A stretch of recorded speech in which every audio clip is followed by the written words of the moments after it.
Hush.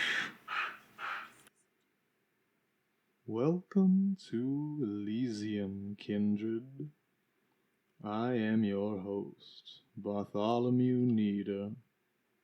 You might be wondering what we're doing here. This is a safe haven for people like us to congregate, share ideas, and propagate.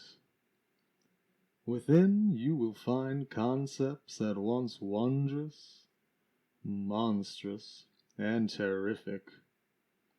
Denizens both charming and horrible, and beasts lovely and malignant.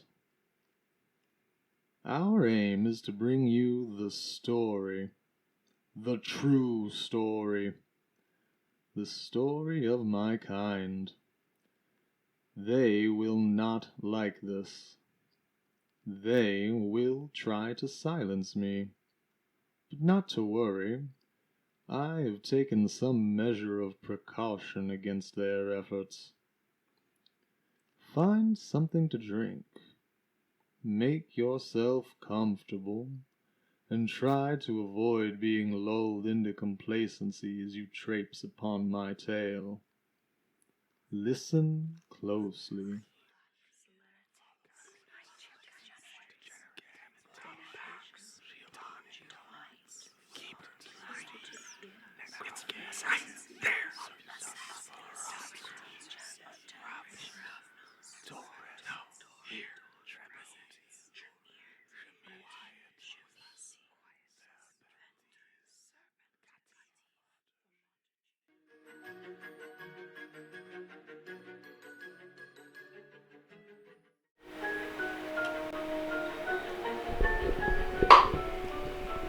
Welcome, friends and kindred alike.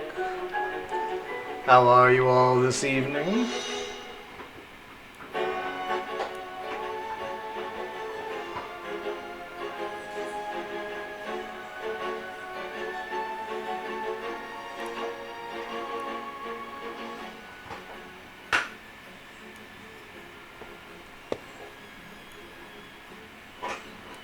I'm doing exceptionally well.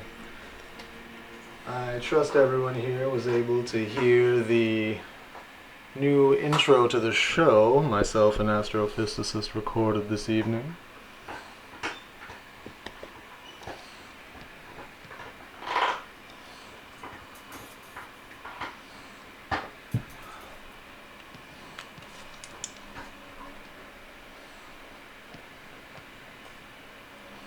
What kind of tea do you think you'll be getting, Greyjoy?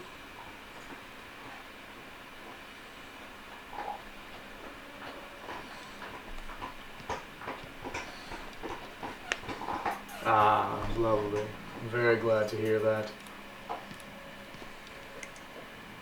I'm quite proud of it, if I do say so myself. The tale we share with you this evening is, as all the others, quite dangerous to myself to bring forward into the light, so hated by my kind. But it's one we feel it's necessary to share. Far too long have the kindred hid behind the shadows of the Masquerade. The requiem of the screams elicited by our biting nature. Simply no longer a cacophonic orchestra by which I can be a player to. Welcome, Viking Blonde. It's a pleasure to have you here this evening. As it is a pleasure to have all of you join us. The efforts of our community as a whole can only take us far in pursuit of the occult knowledge that we seek. Perhaps by the end of things, we'll discover the true nature of all that is, has been, or will be.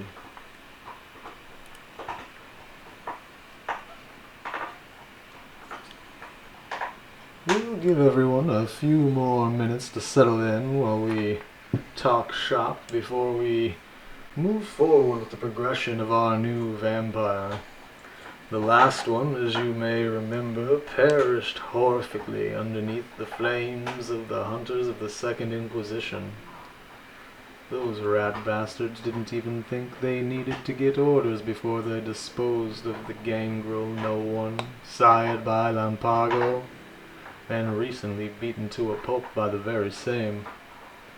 Truly, that kindred was lucky to make it back to Tucson in one piece, let alone to spend a day sleeping away in that dank, dark office of the parking garage gifted them by the Prince of Tucson, Leto Kaminsky. Not to worry, though. There are many kindred to fill that one's shoes.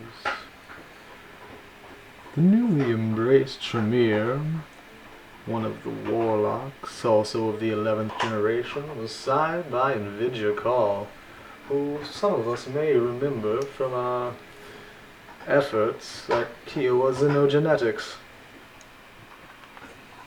Now, for any of you who are just joining us this evening for the first time, I'd like to extend a warm welcome. I'd also like to note that this is a mature stream for mature audiences. Viewer discretion is advised.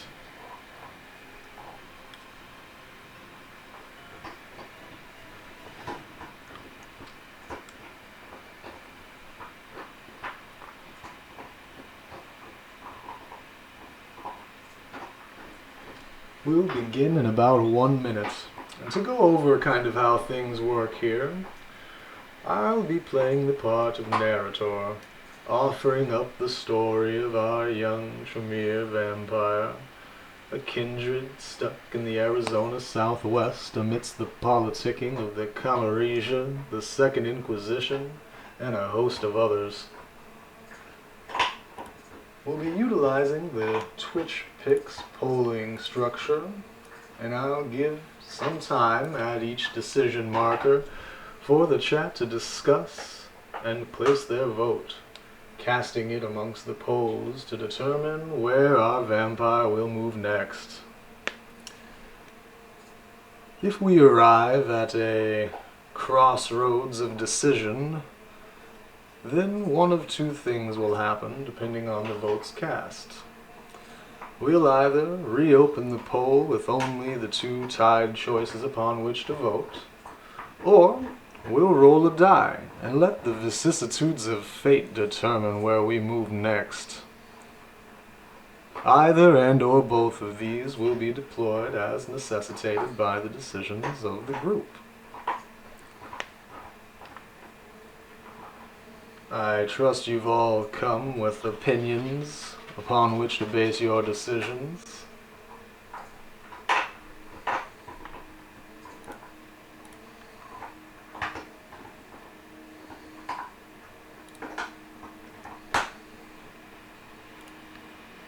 Let's see. It's still going. Pull this up.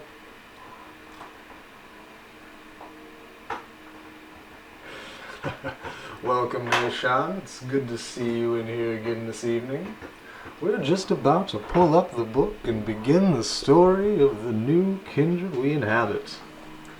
Now, I'll start with a look at our stats, for I think it's important to the overall story to understand where we've begun with the few choices we've made thus far.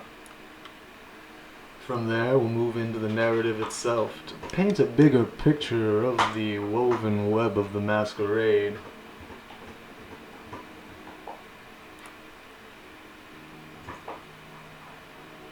The puppies are both doing quite well. One resting, having been bandaged for most of the weekend, and the other cautiously devouring, as you may be able to hear in the background, a bone of yak cheese. She is quite happy.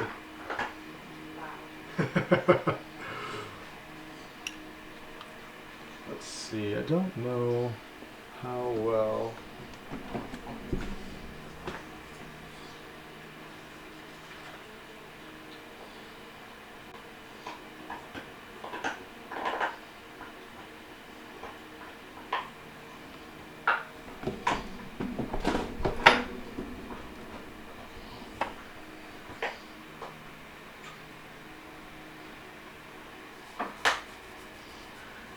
They are simply the best. So, without further ado, let's dig right into the meat and potatoes of the evening.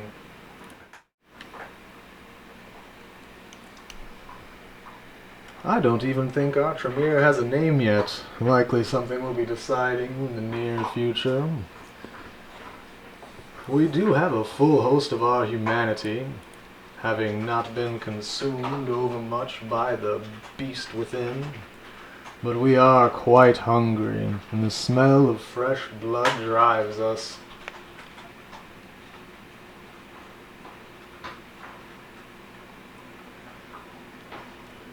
We have quite a bit of composure under our belt, however, our willpower riding at an all-time high should the frenzy of the beast threaten to consume us from within. We remain uninjured and without any violations of that horrid masquerade of which we've already spoken some.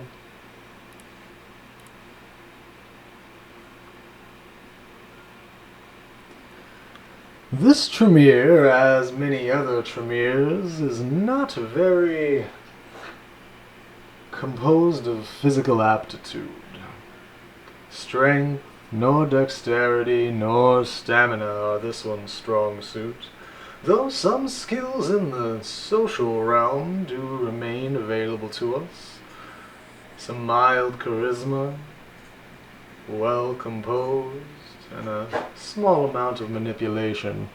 It's truly in the academic world that our Tremere thrives. High intelligence, clever and witty, and with the resolve of an iron bar. As you can see below, we've some measure of clandestine nature, being able to sneak around as we need, as well as being able to drive the many cars we find ourselves behind.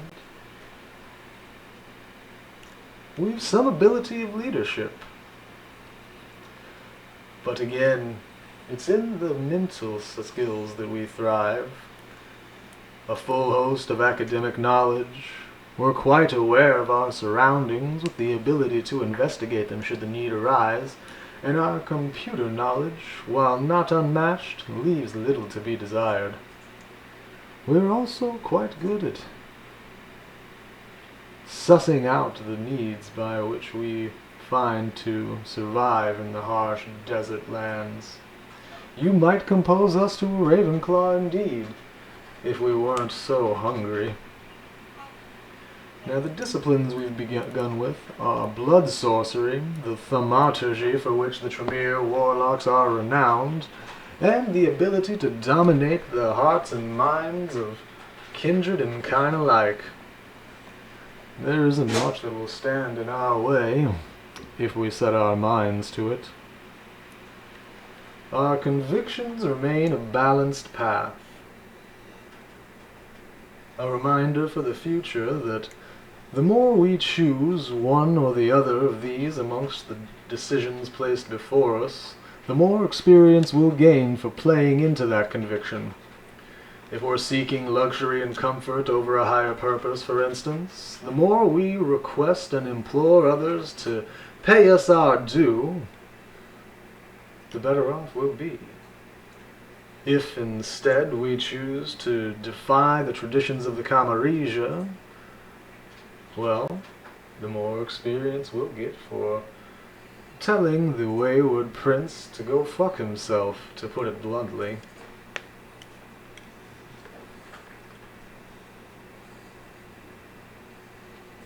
Noodle would make a good washer, though I fear the saliva she might smear across our clothing would leave it anything but clean.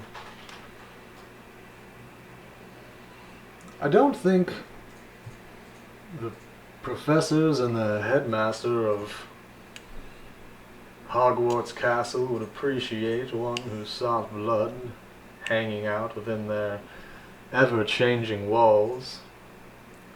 However, what do I know? I'm simply a non-magical vampire myself. So, we've gone over our stats, the beginnings of our Rather weak at the moment, kindred, though I dare say the path this kindred walks will lead it much farther than that itinerant gangrel no one. So on we do move to Chapter 2, Into the Sunset. We're still in Arizona, on Interstate 10, heading west. It's the night of November 2nd. Sunrise comes all too early at 6:42 a.m.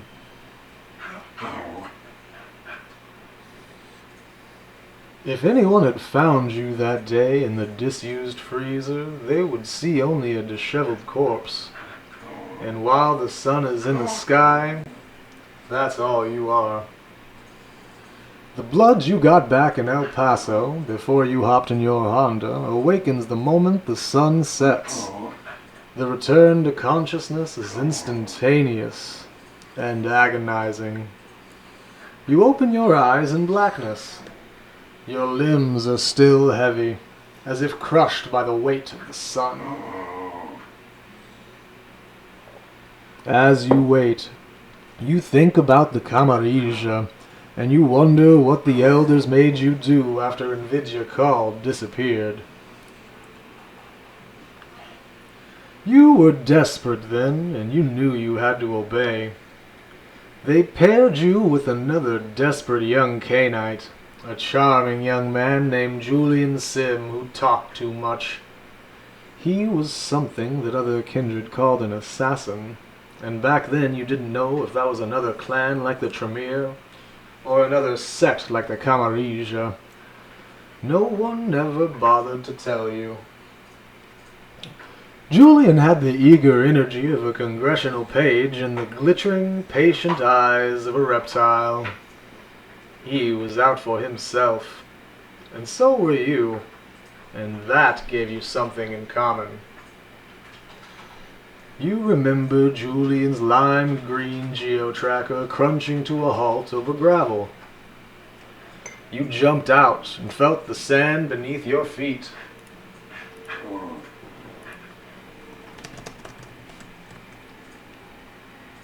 Still hot, hours after sunset, though the night air felt cool. Julian was well dressed, despite the rough work. But back then, you always wore the same thing when out in the desert. Coveralls, with the name you used sewn on a patch. Not your real name, of course. That would be foolish. That person died in a strip mall parking lot. What do you still call yourself? We have the options of Rook, Celeste, Vane, Luca, Ransom, Pyre, or some other name of our own choosing. The poll ought to be live now, and we've 2.5 minutes through which to make this decision. Welcome in, Moose. You're just in time for the evening's festivities. While we decide upon a name here, I am going to feed the hound. You might be able to hear just how insistent she is behind me. I will return in just a moment.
And I've returned. Let's see what we've decided for our name. It looks like we've a three-way tie with one vote each cast for Rook, Ransom, and Pyre.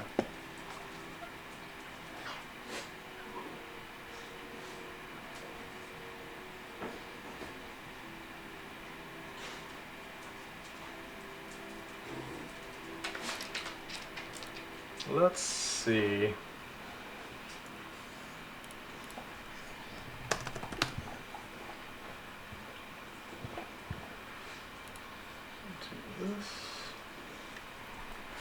So, if the die rolls on a 1 or a 2, our name going forward will be Rook.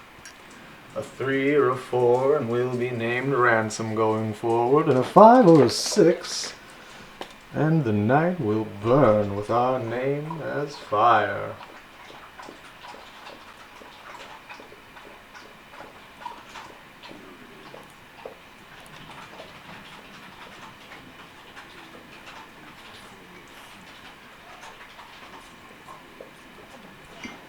Around and around the dice do spin.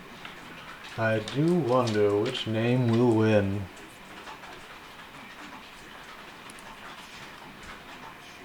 The die has landed upon a 6, and as such, Pyre will be our vampire's name going forwards. Welcome to the night, Pyre. Those old coveralls let you pass as a maintenance worker just about anywhere. They were better protection from prying eyes than any Nosferatu's invisibility arts. Carrying water for the ivory tower, eh, Pyre? Julian said with a little chuckle. Hoisting the plastic gallon jugs out of the back of the tracker. Each read Buena Suerte, or something like it in blue Sharpie. You didn't laugh. This wasn't humanitarian work. Or maybe it was. The desert princes still fear the thing that slept under those sands. They told you that if it woke up hungry, it would tear this land apart. How long you think we're gonna do this? Julian asked. Julian talked too much, but sometimes he cut through the bullshit with words that carried a constellation of meanings. How long? Decades? Centuries? We, neonates, nothing but larvae in the eyes of their elders, and then this awful work. We have before us 4 choices, and we're going to test out another way to do the polls since these choices number less than 5. Do we respond? This is what it is to be a neonate, Julian. We work our way up, but we can work our way up forever in the Camarilla. Do we instead say, this is how we survive to see another night? And as far as I can see, it's the only way. Complaining won't save anyone. Perhaps our third option. I hate this evil work as much as you do. The Camarilla claims they act for the greater good of all kindred, but it's just a lie. Or option 4. You're supposed to be the visionary, Julian. Give me a reason to walk away, and I will. On the clock stand 2.5 minutes to make this decision, friends. I trust you'll choose wisely. Now, I don't know if I can see these polls.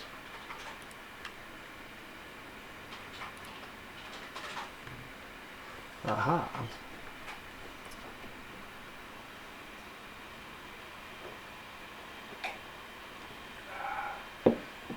Thank you for that hydrate, Greyjoy. I'm not certain why, but it seems like my cup of blood is struggling a little bit. I wonder why that could be.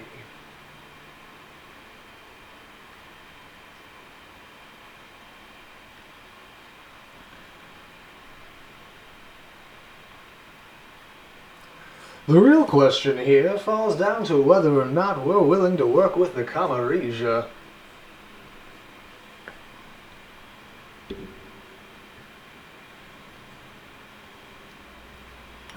I see lots of votes being cast, some of them keeping us dead tied. If you'll excuse the low pun.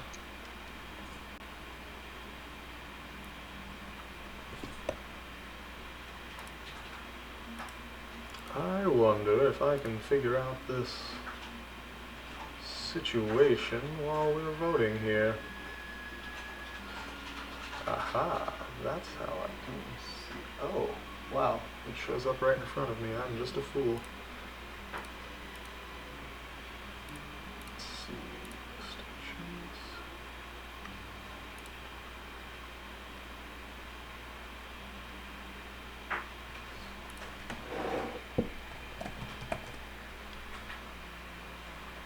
There are 30 seconds left to continue choosing, though it looks like the poll might have ended a little early. Oh, sorry. That is an excellent point, Moose. We may just have some tricksters amongst the group who might enjoy watching the world burn by keeping a poll tied.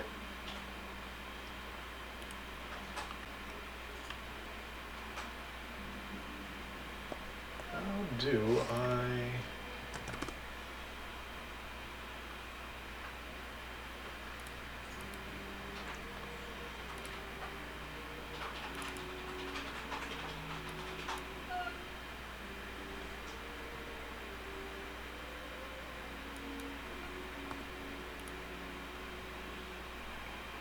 see if that works going forward here. This is just a test.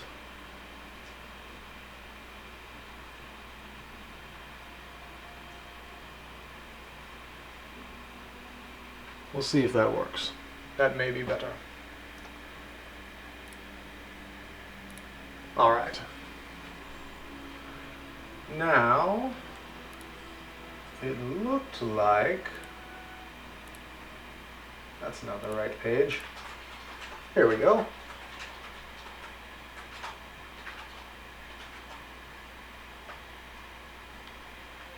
It looked like we had a three-way tie before that poll disappeared. Is that correct, Keeper of Elysium? Excellent. In that case, we will roll another die. It was between A, C, and D, if I understand correctly. Where did my dice go? So, once again,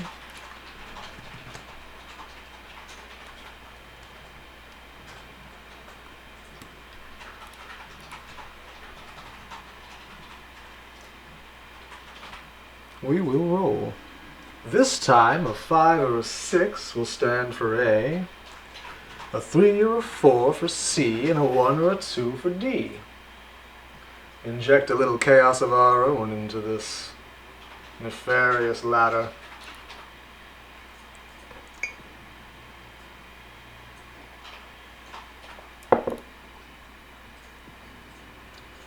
It is a 2. Which means we'll be moving forward, telling Julian he's the visionary, and if we're given a reason to walk away, we certainly will. You already know all the reasons, Julian said. This work will destroy us, one way or another. We need money, Paya. That's the ugly truth. All my brilliance and all your lesser but still adequate intelligence won't help us if we don't have a couple $1,000 and some convincing IDs, will it? But if we can get that, just that, we can get away from all this. I'll even buy a new car and let you keep the tracker. But we need money. A hot desert wind whipped Julian's black hair around his head as he counted the gallons of water. The Camarilla gave you a job they considered necessary, even vital. Desperate migrants stumbled through this part of the desert, fleeing violence in Mexico and Central America for the promise of a better life in the States. Without water, many died. Aid groups dropped water and supplies for the migrants. The year before, the Camarilla had infiltrated and supplanted one of those aid groups, replacing their numbers with you and Julian. Your job: position the water above the scattered lairs of the Nosferatu Elder, the one known only as Raremus. The victims he claimed would give him enough blood to prevent his full awakening. "This sucks," Julian said as you checked the GPS coordinates on your Garmin. "I mean, I know what we are. I know what we do to survive. But this is just so stupid. It's inefficient and wasteful. This was how the world ran 2 or 3 centuries ago, Pyre, before anyone invented flowcharts or assembly lines. 5 choices stand before us.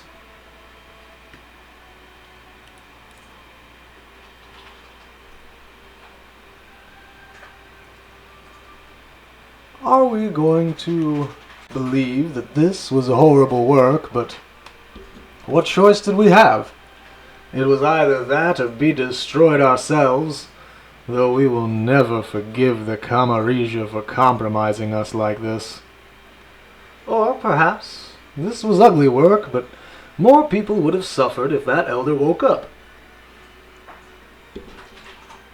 So we said nothing and went back to work. Perhaps we believed the humans were just food, so why care? It needed to get done, and maybe the smart ones knew enough to escape. Perhaps option 4. The work was intolerable. We convinced Julian that we needed to find something better to do with our own lives. Or the final option, we just couldn't do it anymore, so we made up our mind to ditch Julian and this horrible work the moment we got the chance.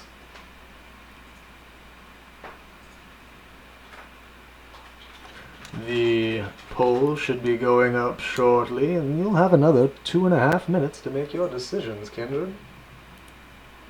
Starting now.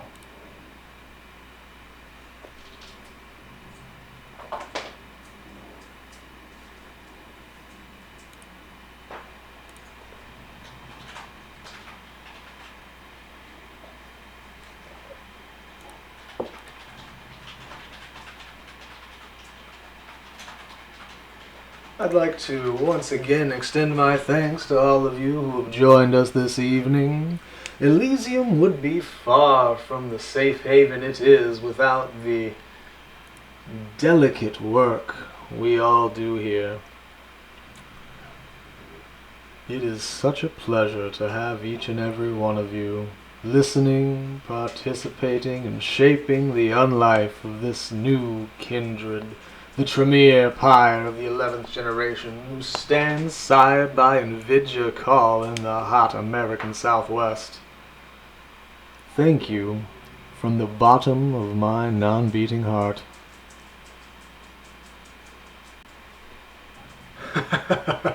Good times indeed, astrophysicist.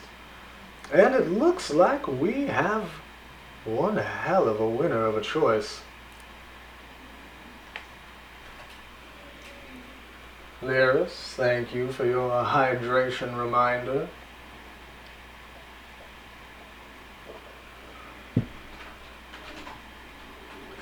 Going to need something to refill that glass in a moment.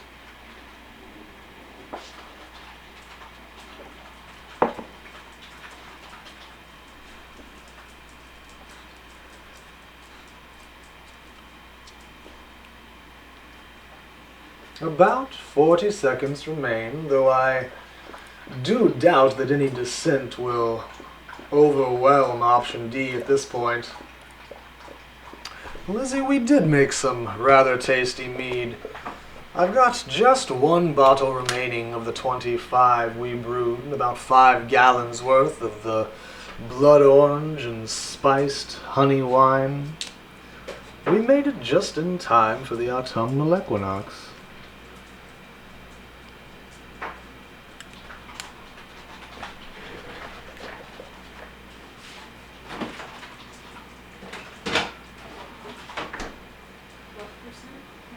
It's about 18%.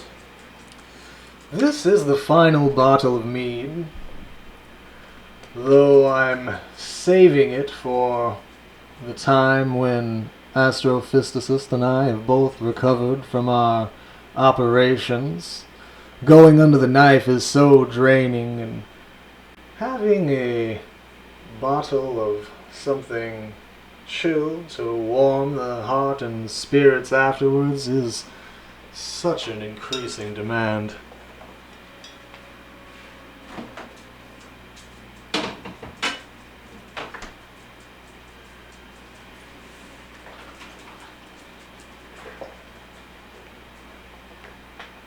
We are greatly looking forward to that one. So, this work is intolerable, and we convince our ally Julian that we need to find something better to do with our own lives. What hell may come.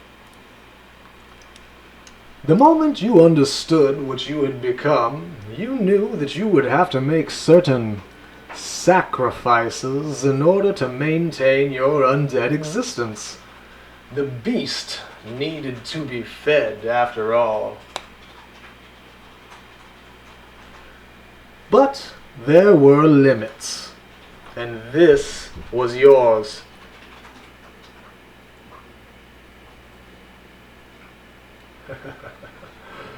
You and Julian didn't even need to say anything. You just threw the water back in the tracker and drove off. You dumped the plastic jugs a few miles up the road.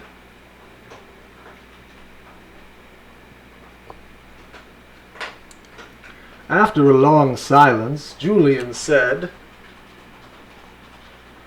"The thing about our masters is that they don't actually have very long memories. All us neonates look sort of alike to them. We'll keep our heads down for a few years. If anyone asks, we'll say we got run off by, I don't know, werewolves or anarchs or something." "We still don't have the money," you reminded the Assamite. "Well, it's going to be a bad fucking couple of years, Pyre," Julian said. It wasn't actually that bad for Julian, though. A few months later, Julian got his money, though you never learned how. Something to do with venture capital invested in the software he was developing. Anyway, one night he just disappeared, leaving you with the geo-tracker, a stack of CDs with file names written on them in blue Sharpie, and instructions to deliver them to an industrial park in Austin.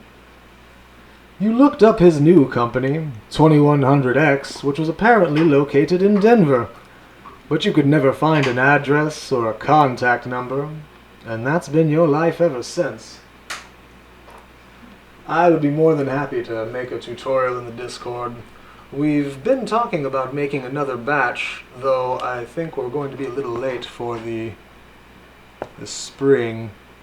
Perhaps for Easter. There's hardly a better reason to make the life-giving mead of the bees.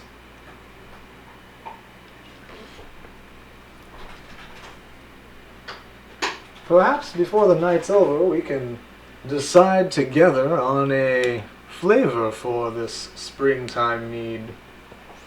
I think the last one, Moose, it was about 3 months before it was adequately drinkable. Though the bottle that we have in there, and the same of the bottle that I shared with our Viking ally Will, it was aged about 9 months after we finished the fermentation process. So it's going to drink significantly more smoothly than the first few bottles did. Though I will say that those first 15 to 20 bottles went very quickly in this large household we have here. You can move your hands now. You push the top of the freezer open, haul yourself out, and drop silently to the ground. Your hunger is an ache in the back of your gums that leads right up behind your eyes and threatens to turn into a migraine. You can hold off the beast a few more nights like this, but you'll need to feed soon. You wander past dusty and empty shelves and glance outside through gaps in the boarded-up windows. You can't see that strange eagle, but you still smell blood. It's faded, but impossible to ignore. Movement catches your eye, but it's just your reflection in the broken glass of an empty display case. You stare into the eyes of a haunted-looking, eternally young. And now another choice. One which will carry a little less time for the decision to be reached. Are we a man, a woman, or do we identify as non-binary? Your time begins now.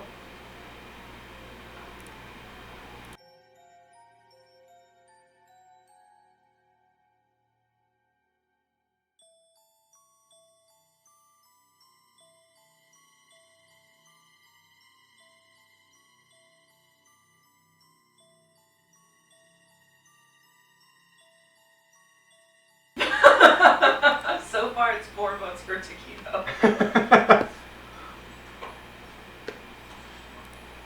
It is indeed, Nishan. I'm very excited to break this last bottle open. I think a good, 5 of us polished off the last bottle in short order, but taking shots of the mead rather than drinking it properly. While we're making this decision, I'm going to run up for something to refill my glass. I wouldn't want to get parched in the reading.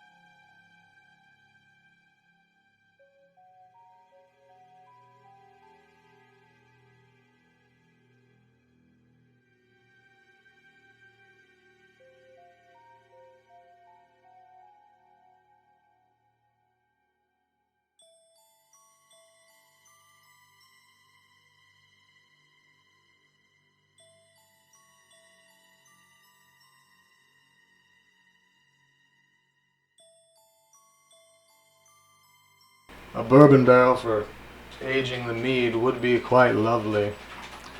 Sorry if I was screaming into the microphone for a moment.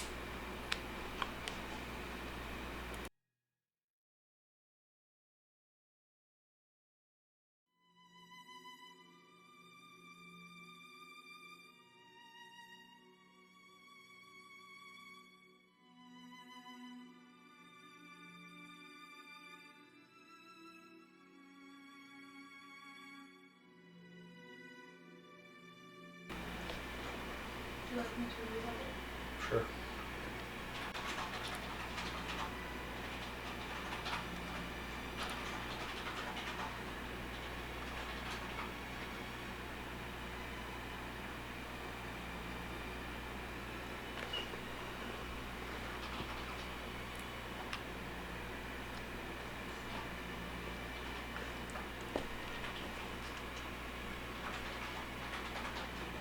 Very understandable, Moose. It is Always interesting to see what differences our tread path will bring to light.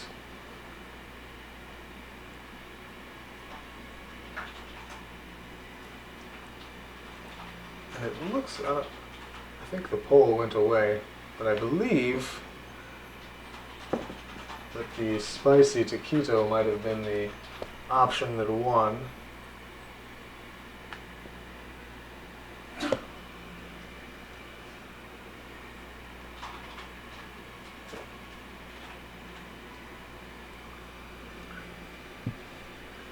I'm kind of wondering myself if the decision of a name is anything more than aesthetics.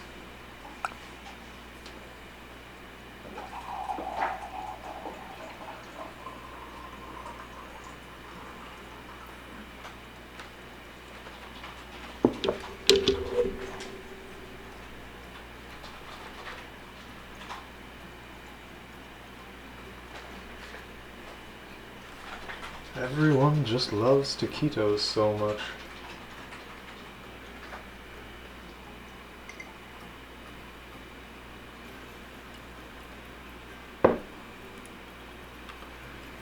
You look like shit.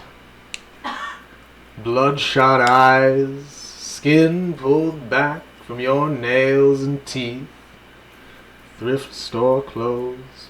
Even your satchel looks like someone dragged it down a highway. You check the satchel. Your deliveries, the USBs, are still in there. Then you hear sound outside. A few whispered words in Spanish. Weeping. Thank God. Food. They must have pulled some boards away to get inside and then covered them up so no one from the road spots their flashlight. You're in the middle of the disused convenience store's 3 aisles, invisible in the darkness. At the far side of the store, a short hallway leads to 3 doors, a locked bathroom straight ahead, and then 2 doors, one to the left and one to the right. You guess the left door leads to a storage room. The mortals are trying to get it open. You count 4 of them. A man and a woman in their mid-20s, an ancient woman, and a frail and gray-haired older man, even smaller than the old woman. The younger woman whispers something in Spanish you don't catch, then forces the storage room door open with a shriek of metal. Not much here, the young man says, sweeping the storage room with his flashlight. He's traveling heavy. Crowbar, backpack, water bottles, road flares. Those are your road flares. He must have found your Honda. Whoever they are, they're foolish or desperate to bring a woman in her 70s, at least, and a guy who isn't built for this kind of work. You're surprised that they're this far north without having already made contact with someone. The younger woman starts jiggling the handle to the bathroom, which is between the storage room and the office. Bored and fearless, the old man hobbles down one of the aisles. And your beast screams behind your eyes. Our decisions stand as follows. Do we sneak up on him, and drain what we need before anyone knows what happened? After all, we only need a little to take the edge off. He'll be fine. Or do we think that we'll be strong enough to grab the old guy without him making a sound? And once our fangs are in, he'll go limp. We go for it and take just a little blood. Or are we not going to risk a snatch and grab turning into a massacre, or a tired old man's heart suddenly stopping, so we stay hidden? Do we think instead that there are too many of them, and we're not taking any risks? So we stick to the shadows and watch. Or do we know we can't risk violating the Masquerade, the undead code of secrecy and silence, by revealing what we are? And for that reason do we stay hidden. The poll ought to be created, and we'll give 2.5 minutes to decide. Remember to talk out your decisions. It is important for others to understand why we're moving along the paths that we move, and the more we're able to come to a consensus based on our abilities to communicate with the coterie we're building here, well, the better we will be. So far, it looks like A is eking out a win, with B and D coming in close seconds.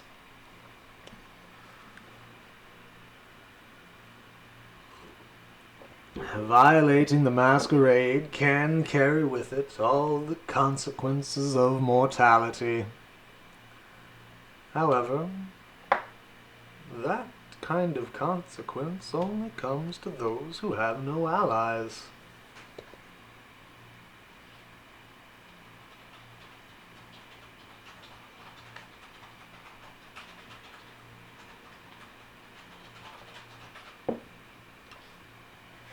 So far, we've 4 votes cast in the poll.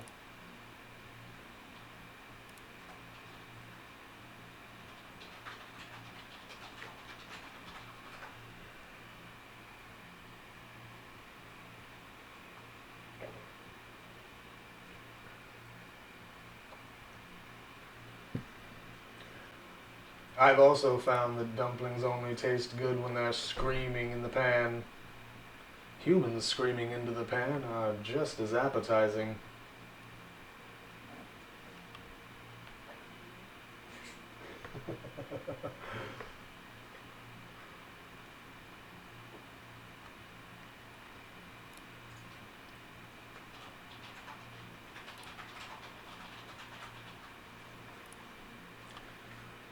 We've 7 votes cast now, and a close tie between A and D. Are we risky, reactionary vampires, or do we play things a little safer?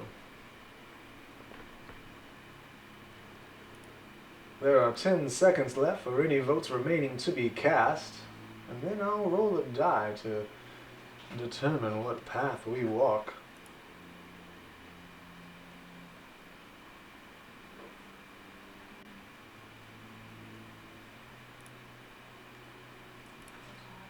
Alright, someone in the chat, would you prefer A be evens or odds?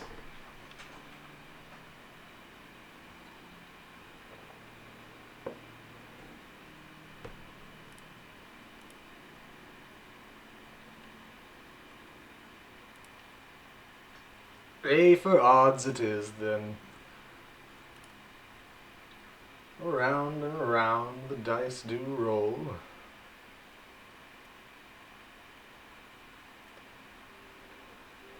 Telling us soon how goes our poll. And it is a 3. An odd. We'll try to sneak up on this old man. Try to drain just a little bit of blood. Hunger has clearly not tamed the beast inside our blood.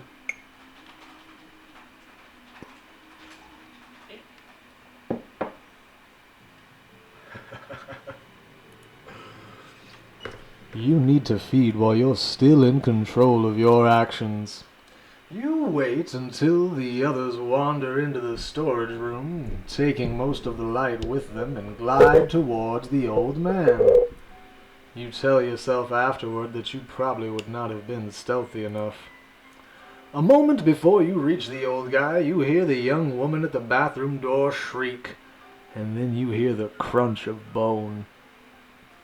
The old man turns, sees you, and howls in terror. Before he can run, what's left of the young woman flies down the aisle, missing you by inches and spattering your face with blood, and knocks the old guy to the ground. He doesn't get up. You absently note that the woman's corpse is already drained of blood. Then you turn and confront the thing in the bathroom. The kindred of Clan Nosferatu are never beautiful, but this one is particularly hideous. Stark naked and so tall he has to stoop to get out of the room, with a flattened skull and huge bat-like ears that make it impossible to imagine what he looked like in life. And then you look into his flat black eyes and realize there is nothing there. April 2007. In the end, we're weaker than they are, Julian says, watching a trio of teenagers across the 7-Eleven parking lot. He sips blood from his extreme gulp, then uses it to gesture at the mortals. I mean, spiritually, we're weaker. We're like scurvy victims or something. We can't heal. The beast, you say. I'm not going to ask you what you've done in its grip, Julian says, or what you've done on your own and blamed the beast for. But I know the beast will eat you if you're not careful. It'll eat your soul and live behind your eyes. When that happens to one of us, the Camarija call them whites and hunt them down. And the Assamites, you ask? I don't know, Julian says. I never had the courage to ask. Some Blade Vampire Club music would have been appropriate.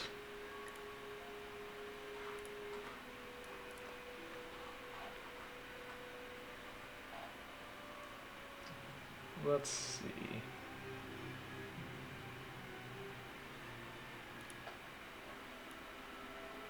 I don't know how appropriate this will be.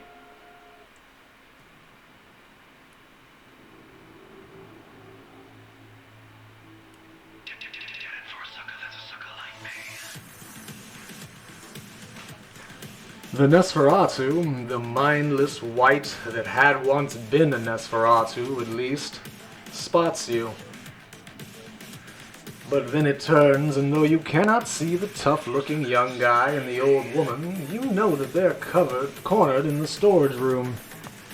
As the dead woman's blood runs down its chin, the creature weighs its options. It turns toward the storage room, moving awkwardly because a huge iron chain is fastened round one of its legs. Then something lashes out of the darkness, and the wight reels back, more in surprise than pain. The young man strikes the creature again with its crowbar. That won't be enough to fend off a monster like this. These people will be dead in moments, and then the fallen Nosferatu will turn its mindless rage on you. Do we grab the chain to haul the wight backward to protect the people in the storage room? Do we think there must be another way out and utilize our knowledge of how this place should be laid out to look for a way to get us to safety? Do we shout and rally the young man to fight the wight off? The road flares! That'll do more against this monster than any crowbar would.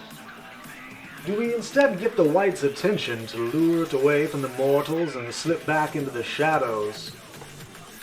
Finally, do we use our ability to dominate, the discipline that will use some of our blood, to catch the wight's eyes and use those mental powers to compel it to leave?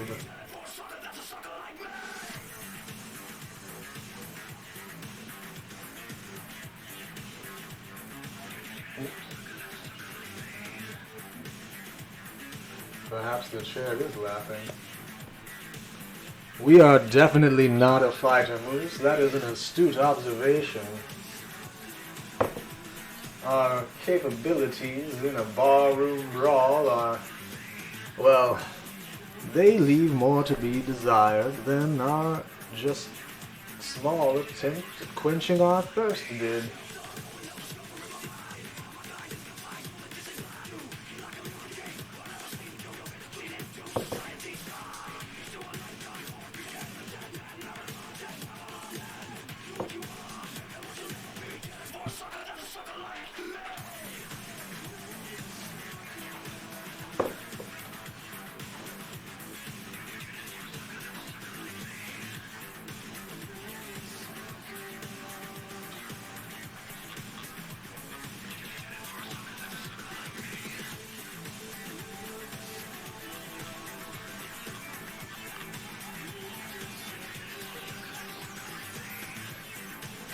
We should have determined them as our own road flares, I agree. You know, for my own bit in this, I've always felt that Nosferatu, whites or not, hit rather hard, and they seem to know everything. It's really quite a shame that this one has lost its mind. I always did my best to be civil with the rats of the sewer, as they're often called. After all, these poor bastards need all the friends they can get their claws on. It looks like, so far, we've 7 votes cast. 4 for option E, 2 for option C, and 1 for option D. About 24 seconds remain on the clock. Oops, I clicked out of that. Did he still win, astrophysicist? Alright. Where is my button? Again, the problem with having too many tabs and windows open. While I seem to know where everything is, they still sometimes elude me. How are we finding the... well, the, how was it put? The Blade Club music? Appropriate? You gaze into the creature's eyes and whisper, "Go." But your blood does not move, and your mental powers have no effect. This kind of mind control is usually ineffective against the kindred of lower generation. Those closer to the mythical first vampire. So perhaps that is the problem. Or perhaps this thing has no mind to control. You'll have to try something else, and quickly. The 4 options from before stand before us. Do we grab the chain and haul the white backwards to protect the people in the storage room?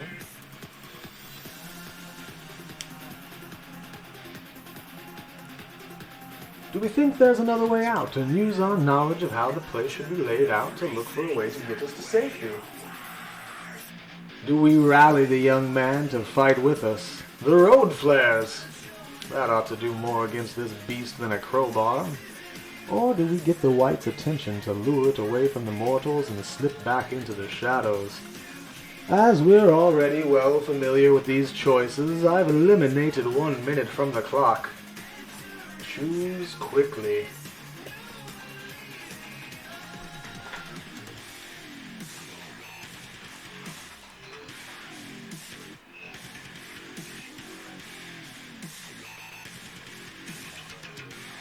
Distracting it does seem more cunning. Road flares would likely eliminate the beast altogether, but it's hardly a breach of the masquerade on our part if these foolish mortals run to tell the tale of a naked beast of a man ravaging people in a broken down, disused convenience store in the hot American deserts.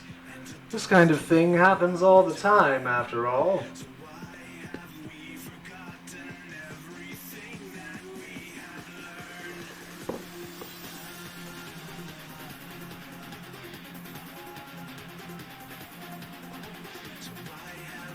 Ah, we've got a tie for C and D, and welcome, Aparius.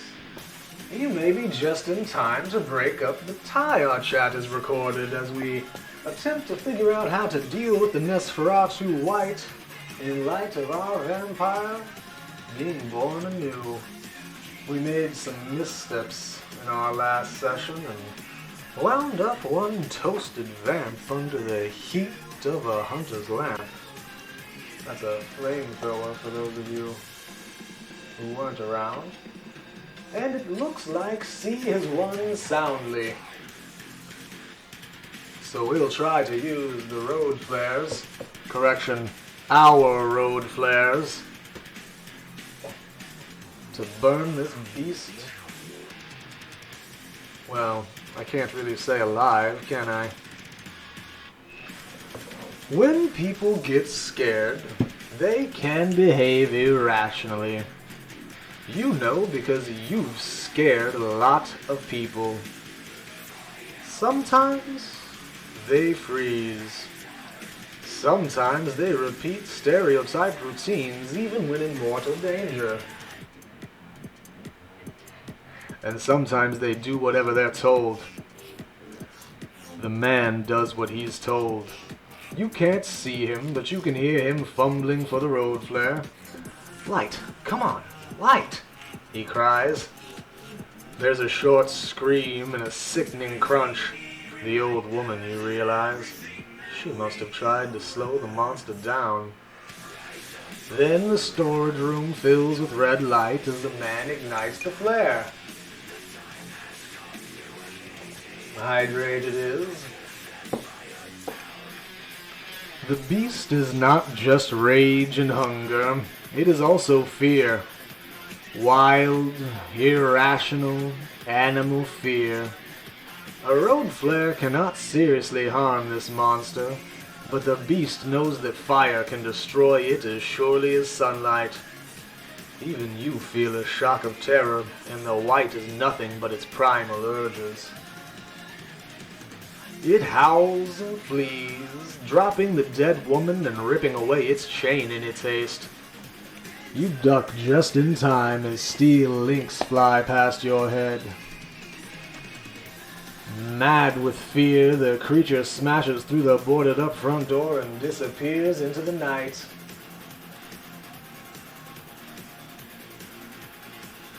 The young man looks from one dead woman to the other, then kneels down beside the unconscious old man. His movements stiff from pain. The elder moans and opens his eyes. Uh-oh. You have 1,000 questions and one problem. Where did the Nosferatu come from? Who chained it up? Was it imprisoned because it had become a white, or did it lose its mind during its imprisonment? And what are you going to do with these people who just saw a blood-stained, bat-eared monster kill 2 women? Do we think we can't leave witnesses and thus kill them and feed? Do we know we need their blood and it's bad to leave loose ends, so we drain both of them? Do we need to feed before the beast consumes us, so we drink from the old man? It will make persuading them not to talk harder, but we have to feed. Do we realize that these are religious folks and misdirect them into believing that they faced a demon? We're pretty sure demons aren't real. Do we intimidate them into silence, promising them they'll die if they speak a word of this to anyone? Do we appeal instead to their higher principles? We saved their lives, which is somewhat true, and they owe us. They should remain silent. Or do we use our mental powers and compel them to forget what happened? This would utilize, again, our discipline of dominate, calling the blood sluggishly moving inside us forward to try and compel them otherwise. Or do we simply let them go? Now, this is a poll with more choices than 5, so I've had to put it forward in the Twitch Picks poll below. You ought to see it there.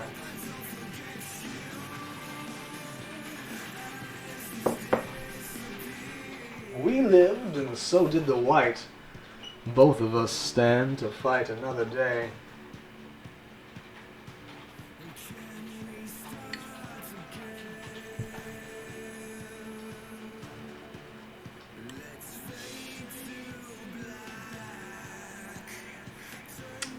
I am under the impression last time we murdered all of them and fed. Isn't that correct?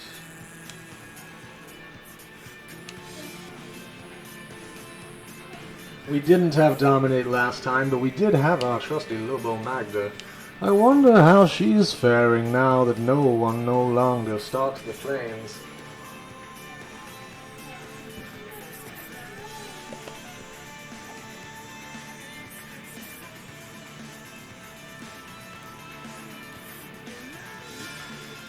If you haven't yet found the poll, it should be beneath the video player, located in a small window in our About section. And if you're just joining us for the evening, welcome to Elysium. This is an interactive fiction created by Choice of Games and written by Kyle Marquis, based on the Vampire the Masquerade tabletop RPG. At each intersection of decisions, we are allowing the audience, you members of our coterie, to vote upon the decision we move forward with. When we've a plurality of votes, or the time expires, we move forward. Though I think while I was setting up the poll, I forgot to start the time on this decision. We'll give another minute and a half for people to record their votes, as we've only 4 in at the moment. If you're on mobile and you're unable to vote in the poll itself, feel free to let me know in the chat and record your vote there so that I can adequately add it to the votes that stand. Currently, we've 2 votes for B and 2 votes for C, leaving us at a dead tie.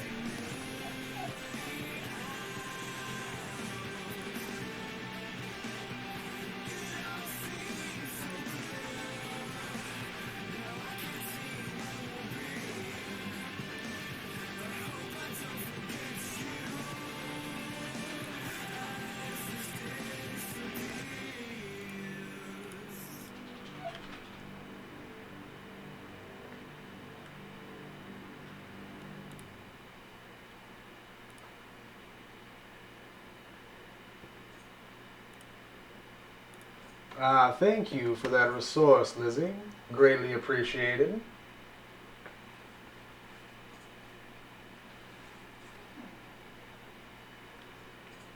Now we've 6 votes cast in the poll, with about 15 seconds remaining.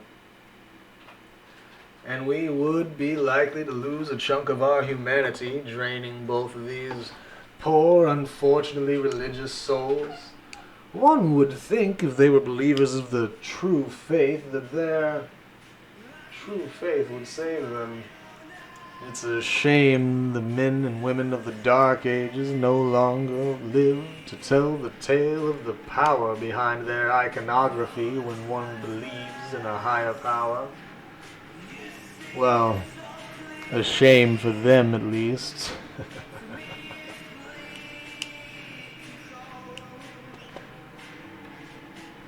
Some people, it seems, just want to watch the world burn.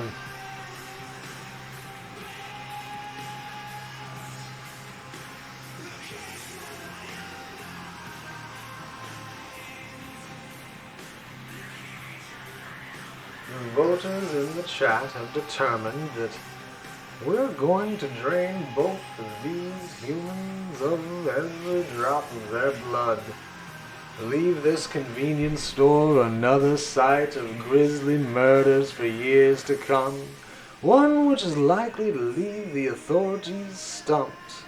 Another cold case to add to the files already on Netflix for you home detectives to study and try to solve.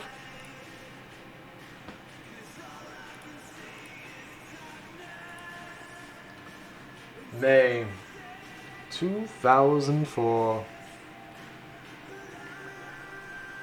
A scholar I know believes that innocence has a kind of substance, Josiah says, returning from her bedroom.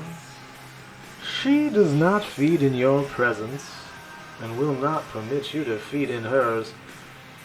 But you can see her research assistant lolling in dazed ecstasy upon her red silk bed. Wrapped in her poison green dressing gown, Dr. Call closes the door, then crosses to the window and looks across the street to the opera house. I've existed for long enough to know that evil is real, Pyle. I have tried to place the art of thaumaturgy on a scientific basis, but I know that the thing inside us is more like the devil than anything else. You felt the beast inside of you. It will never go away, and if you're not careful, it will spread. We are monsters, and we exist in a world of monsters. To kill each other, to ruin each other, that is our nature. The strong among the kind have half a foot in our world, so, to put it crudely, if you need to kill a cop to survive, well, do it. But to kill while feeding, or because it is convenient in the moment, do that, and your beast grows, and your humanity withers. Do it enough, and you become a nameless monster. I don't know why it happens that way, but that's how it happens. Make peace with your nature, Pyre, but do not indulge it.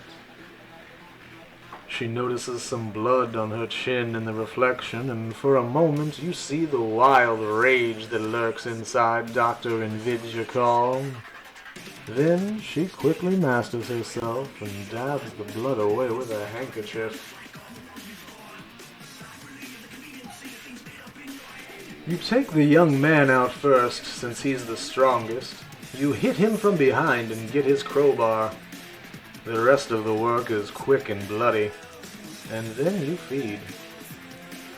You feel awake and alive for the first time in years as the blood trickles across your gums. It coats your throat, then crawls up behind your eyes, into your skull, until it feels like your hair stands on end. You close your eyes and savor the feeling, because you know how rare it is. Tonight, the hunger has abated, and the beast is quiescent. But you didn't do it for your own selfish needs, you tell yourself. They needed to die to preserve the Masquerade. The work was ugly, but necessary. This sort of thing happens from time to time, and you know what to do. You find a knife and some tools and hack their bodies up so it looks like an isolated act of brutality. Common enough out here, and not like a vampire drunk their blood. Then you take a moment to enjoy the blood on your teeth.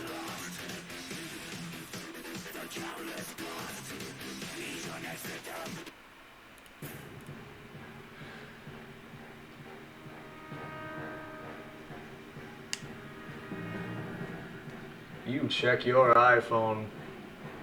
It's broken. You take out the SIM card and destroy it, then destroy the spares you carry. You wear a watch because sunrise is never far from your mind, and yes, that's broken too. Then you check your satchel, but the USBs are all there, and all safe. Let's take a moment here. I agree, Lyris, that is good information to have. Having a blood doll handy, as Astrophysicist points out, would be a much better option before we get this hungry in the future. But perhaps, Moose, you are correct. Maybe the necessity of this action abated the humanity loss. Or maybe that's just a story we're trying to convince ourselves of. Did we need to stab them, Astrophysicist? It's a good question. Did we need to hack them up? Did we need to consume them at all? Sometimes when beings get scared, they get irrational. Perhaps this is one of those times. Neshan also makes a good point. Any freshly dug soil would have been found by the feds, if any such feds lurked in this part of the American Southwest. It is rather telling of the story in and of itself that they give us critical information like that, taught to us so many years ago by our sire or some other vampire, one screen later than we might have been able to use it. Lessons to learn for next time. Sated for the first time in years, you check yourself again in the cracked glass of the empty display case. There's blood on your hands and face, and clumps of gore in your hair, and your shirt and jeans are in tatters. You try the sink in the bathroom, but the water has been shut off for years. After a few minutes, you find some cleaning supplies. Being dead, you don't worry too much as you scrape blood off your face with a sponge. After a few minutes, you look like an escaped mental patient, but not like a Romero zombie. No one in their right mind would pick you up as a hitchhiker, but you might be able to reach town. You head back to where you left your car, but it's gone. Instinctively, you check the satchel one more time, but everything's there. Everything that just happened was nothing but a distraction, and someone else's problem to boot. You can reach the outskirts of Tucson before dawn, and from there make your way to the new Prince's Court. Just deliver these USBs and you'll make enough money for a new car. You'll be able to keep doing this. Night after night. You start walking.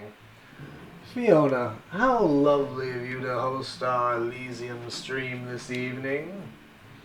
Thank you so much for hosting and for joining us. It is a pleasure to see your face. Or lack thereof, I suppose, as the case may be in this event.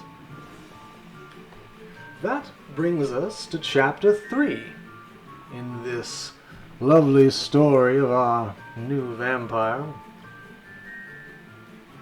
Amoeba, a pleasure. It's good to see you, my friend. I know we haven't had much opportunity for gaming the past few nights, but I'm sure that will change as my schedule opens up over the next few. How lovely of you to stop by.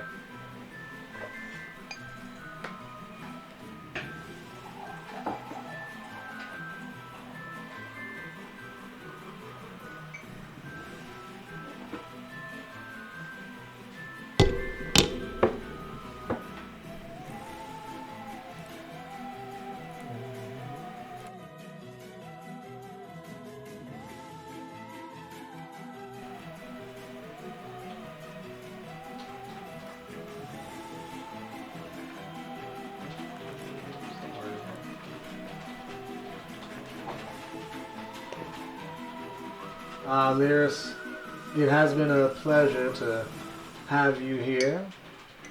I know you've stayed a little longer than you initially intended, but this is a good point to run away.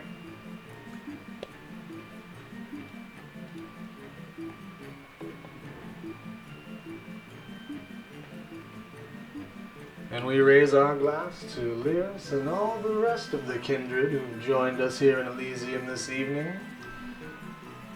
Again, without you, none of this would be possible, and we are very, very grateful you've decided to spend your evening with us. You have a number of options where you could be spending it, and that you've chosen to be here, enjoying this narrative and the tales of the masquerade we weave, well, it touches our heart. And if there were any fresh inside, it would likely make our blood boil.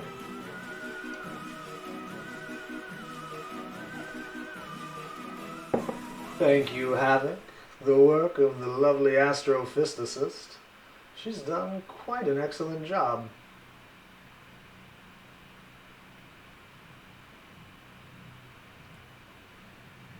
Good night and good fright, Lyris, until the next time we speak. Elysian beer is a good alternative. I've got the ever-popular Rainier myself, having taken a small break from the definitely not Vitae in my blood bags. Havoc, how are you this evening? It's good to see you here. Good to have you around.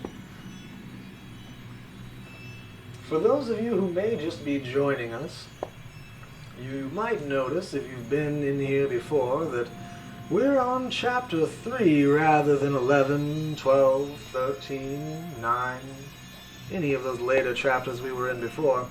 That's because our erstwhile kindred, the 11th generation gangrel side by Lampago, who went by the name of No One, met a rather untimely end.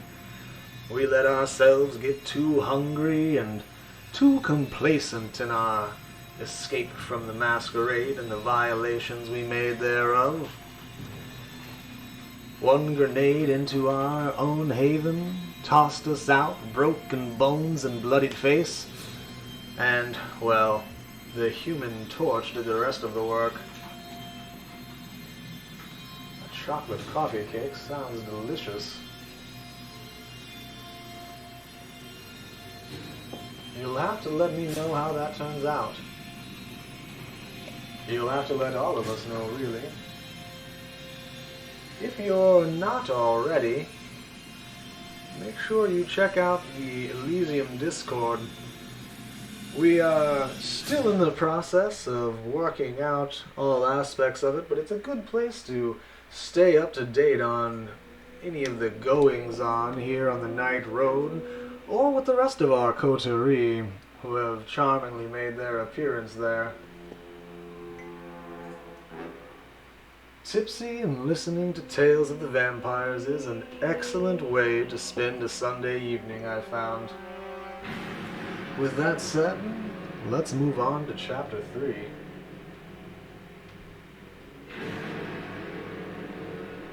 The Eagle Prince. We're in Tucson, Arizona, and it's the night of November 2nd.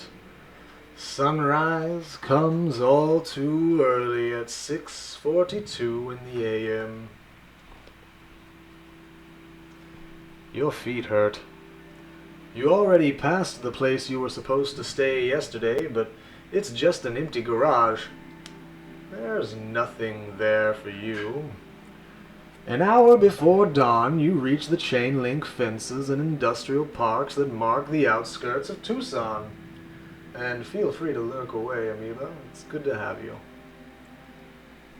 You can see cheap stucco houses up ahead, but the burbs are no place for a vampire.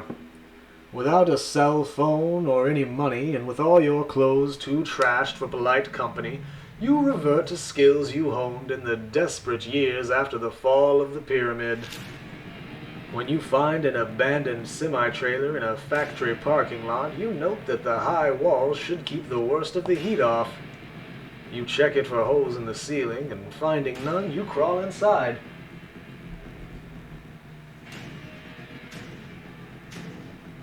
You spend the day with your brain screaming in terror, and your body paralyzed as trucks and factory machines move all around you. Someone actually moves the trailer, which you're sure hasn't been moved in years. They drag it into the sun, so you spend the day boiling in a metal box under Arizona's daytime heat. The moment the sun sets, you throw open the door and, even though people are still working, flee into the night. Now we've a poll that will only have 3 options.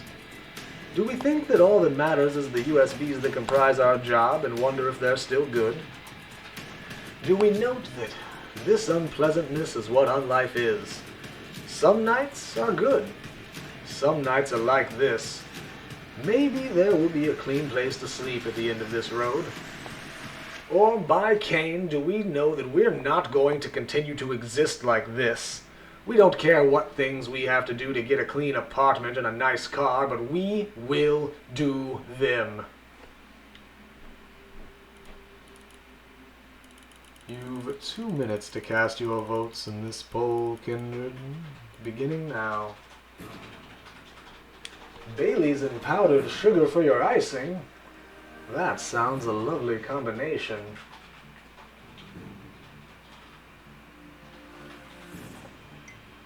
We probably were living pretty great before the pyramid collapsed. A convent of like-minded warlocks, all bent to the study of the blood sorcery. It's almost enough to make one like me shiver. But in reality, Tremere are kind of like someone embraced a bunch of D&D geeks and told them their spells were real.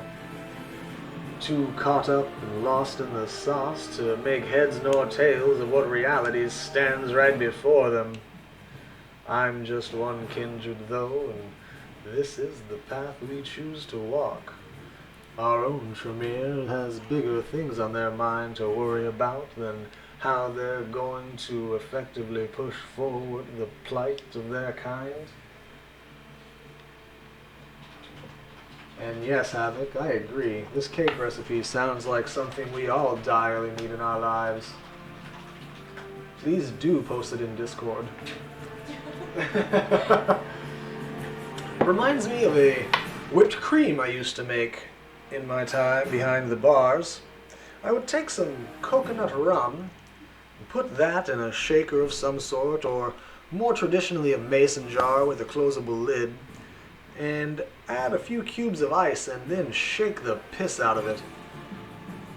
What comes forward at the end, if you're using heavy whipping cream and an appropriate alcohol, again I used coconut rum, was something light and fluffy and perfect for topping whatever beverage, alcoholic or not, you desired.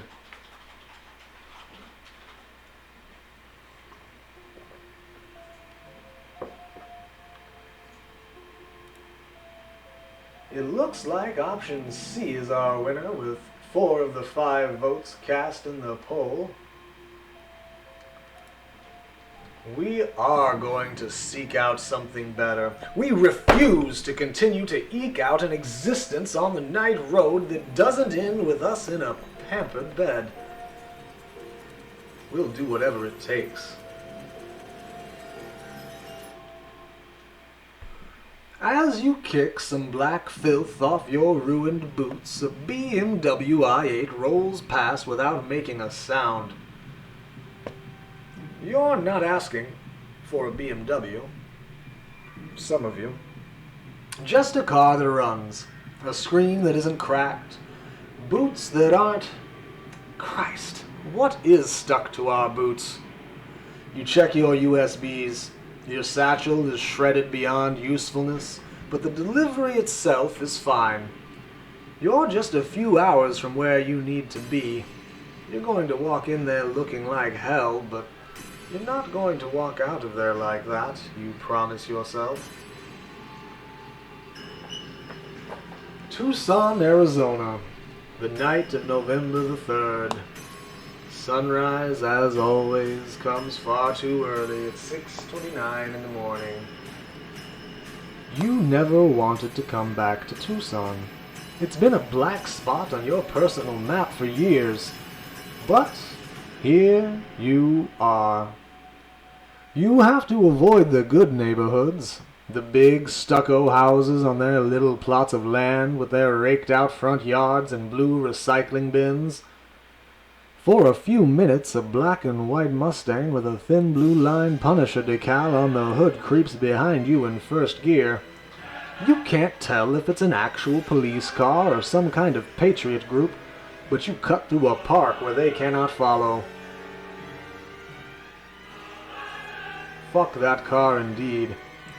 The bathroom mirror is cracked and someone shit in the urinal, but hey, the water works.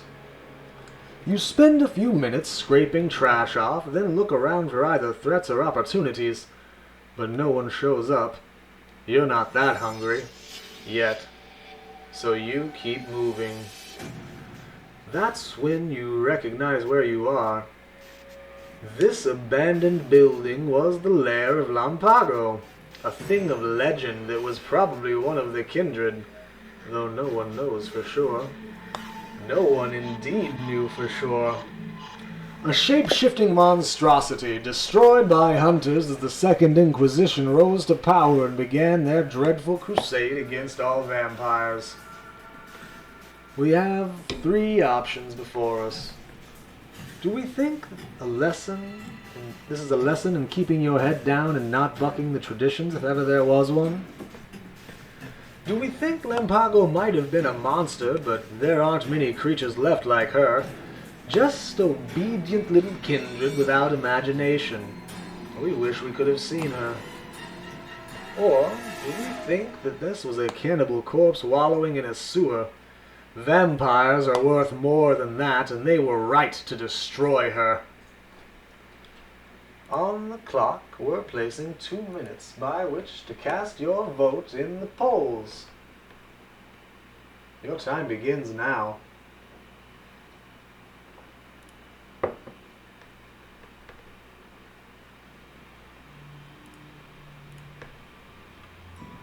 So far, we've 3 votes cast for B and 1 for C.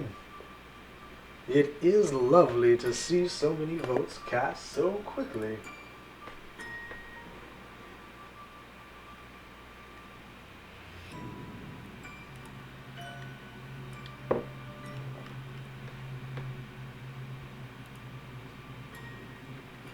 Four votes now cast for B and 1 still for C. Personally, I believe that vampires are worth more than that, and often relegated to sneaking around in the shadows, hiding from the very prey we drain of their blood. Interesting how very few of us seem to see into the opportunities extant when we just reveal who we are to the kind. A pity, really, that many don't take that option. How the Masquerade would blow up in the faces of kindred and kind alike if more were willing to go before the cameras they so disdain. Of course, as we so recently found out, flaunting the Masquerade does carry with it risks if you make the wrong choices. One of the reasons I've made and taken as many precautions as I have to avoid just such a fate. Only time will tell how this experiment works out.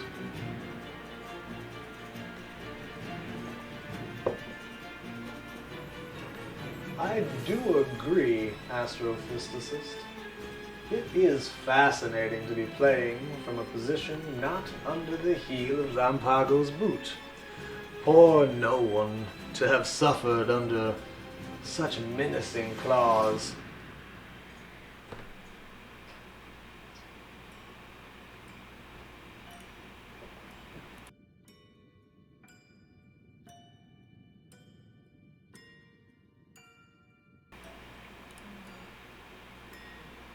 With time expiring, it looks like option B is the clear winner. Lampago might have been a monster, but there aren't many creatures left like her. Just obedient little kindred without imagination for how they might continue their course. We do wish we could have seen her. The age of wonder is always passing, isn't it? You are immortal. Must you spend eternity in stuffy little rooms trading bon mot with stuffed corpses? Which reminds you, the Elysium awaits. Elysium is one of the defining ideas of the Camarilla. It is a neutral meeting ground where violence and the use of vampire powers are forbidden. In many Elysiums, kindred are allowed to exist as they are, rather than as the Masquerade demands they be. The Tucson Elysium is located on the roof of a nightclub called the Viper. You can hear the pounding industrial music from the parking lot. But you aren't here for the party. You've been outside the Viper before, but never in, and never up. You scan the rooftop and wonder whether to approach first or try to hunt. It's bad form to arrive in an Elysium hungry, but hunting nearby is often forbidden since it attracts notice. An eagle settles on a fire escape. You remember the way that eagle looked at you a few nights ago, and you suspect it's the way in. You follow it up the fire escape. You don't know what shadow art this place employs, but you reach the top step and the empty-looking rooftop of the Viper disappears, replaced by a sprawling patio covered in cacti and desert shrubs.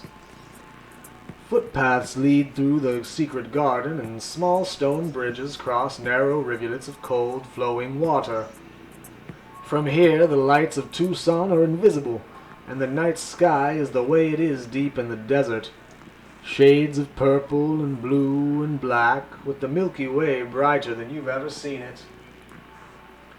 It's quiet up here, but the music from the nightclub below vibrates through the trashed soles of your boots as you cross the flagstones. Your fellow kindred watch you with disgust as your boots leave a crumbly trail of black dirt, but you size them up quickly and dismiss them just as quickly. They're weak Camarilla fledglings and neonates, ghouls, dead-eyed mortal servitors, and blood dolls. You scan the crowd for the ghouls. Living humans fed on vampire blood, they gain immortality and a little power in exchange for slavish devotion. They are a vampire's most trusted servant, though they can grow erratic over the years. You think you spot a few. Then you look around for someone important. The eagle flies past you and lands beside... Pardon me. It lands beside a young-looking man in a linen suit with turquoise jewelry. He's conversing in worried tones with a Nosferatu, a particularly hideous example of the clan whose face is a death's head of gray-black muscles, as if her skin has been peeled away. Her monstrous face contrasts with her striking and powerful physique. Do we think that that man with the jewelry is either the prince or one of his agents, and thus deliver the USBs and get our damn money? Do we instead think we still have our dignity and we're not going to cross the Elysium until we've found a way to clean ourselves up? Do we examine our fellow kindred? After all, we've never been to the Tucson Elysium, and we want to know what sort of monsters, liars, and sons of bitches we're up against. Or is the ever-present thought to top the waves of our brain blood? We need blood. You've 2 minutes to make a decision, kindred. For posterity, last time, when no one visited this Elysium, they decided that they needed a shower and to clean themselves up before they spoke with the Eagle Prince of Tucson, Arizona.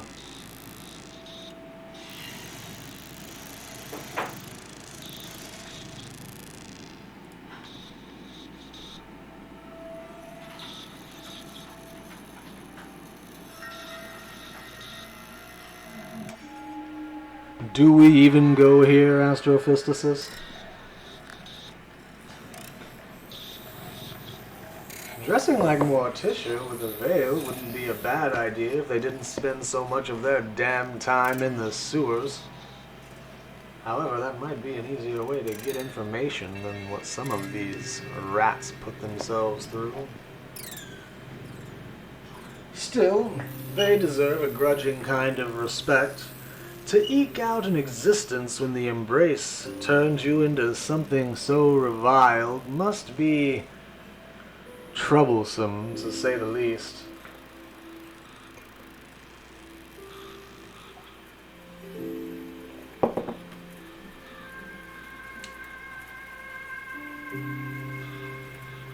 I think my hounds might need a stick of chicken.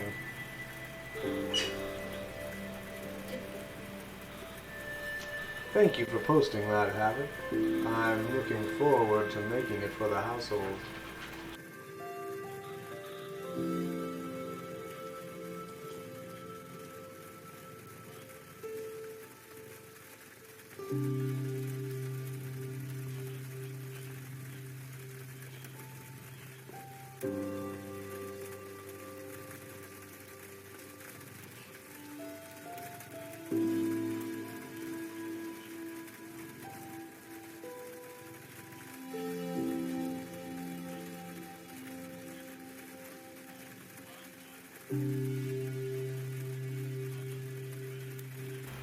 Alright, let's see what choice we've made.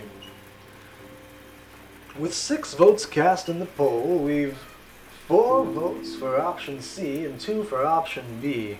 So, shall or be damned, we're going to examine our fellow kindred. We want to know just what sort of monsters, liars, and sons and daughters of bitches we're up against.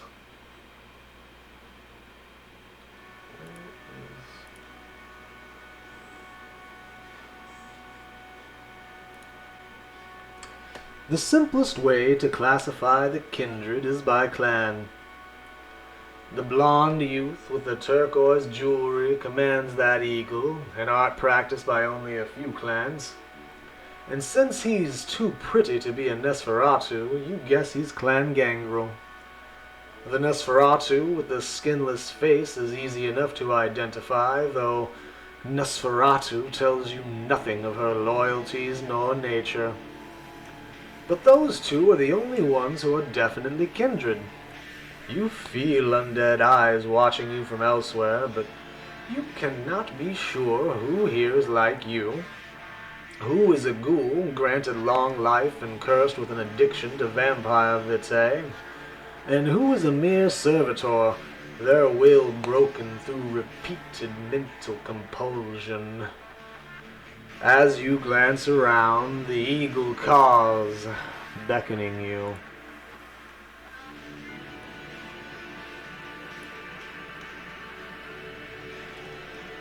Here we've the first art of the evening, is that correct? And an excellent showcase of what the art Choice of Games employs has to offer.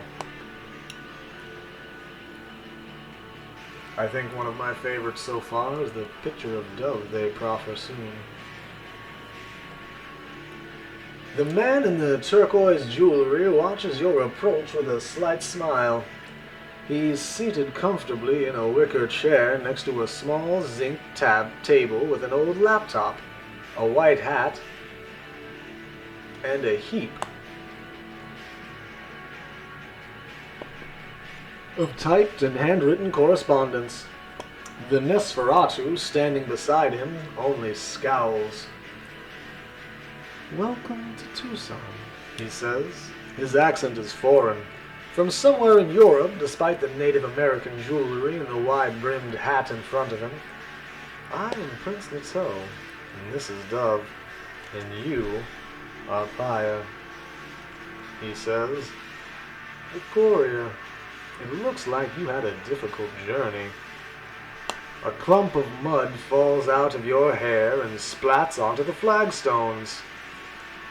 "Give us the data, usurper," the Nosferatu snaps. Dove is wearing a silkscreen jacket, kicked around Converse All-Stars, and a snapback with a local minor league baseball team on it. Driving gloves are tucked into her pocket. Perhaps another courier? We have 3 options by which we may respond. Do we tell Dove, money first, sewer rat? Knowing we're not here to pick a fight, do we toss her the first USB? Or do we think Dove sounds like the sort of camarija who needs to get yanked around? Camarija lapdog, that is.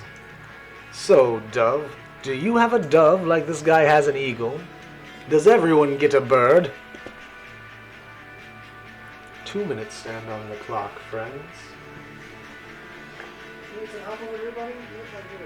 Just follow me out.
And it looks like option C is the clear winner, though we do still have 15 seconds left to record your votes.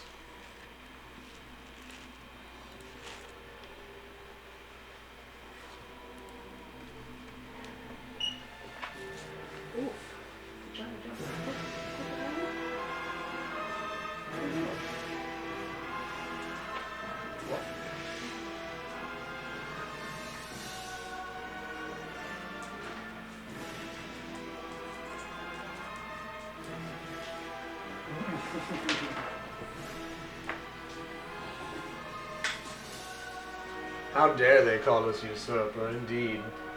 Though the Tremere are little but, having stolen their vampirism through blood magics worked upon other kindred. Usurpers, the lot of them. Still, we can't let this sewer rat talk to us like this.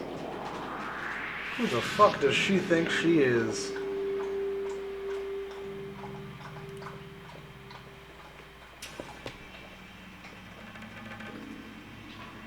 Here's the picture of Dove I was talking about.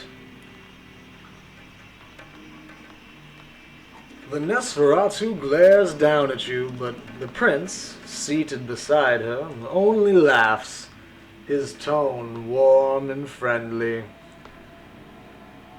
Dove has little interest in the creatures of the night. Her dark gifts maintain this Elysium, he says. But she is most useful for what she knows. And right now she wants to know what those USBs hold.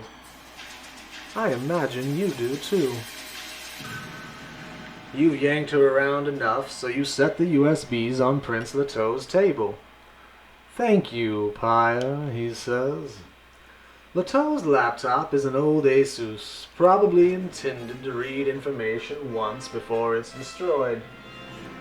When the prince inserts the USB, a folder appears with a video and a few .txt files. Feel free to watch, Pyre, Leteau says. He checks his Vacheron Constantin.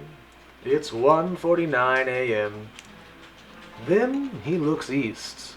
He stares for a long time, as if with longing, then shakes his head. I don't think this interests you directly, but I try not to keep secrets here in Tucson. A warm, friendly smile and eyes that watch you like a... Wait, where did that bird go? The video opens awkwardly, with a hand holding a webcam. You see a man's face, and then you see the ritual chamber.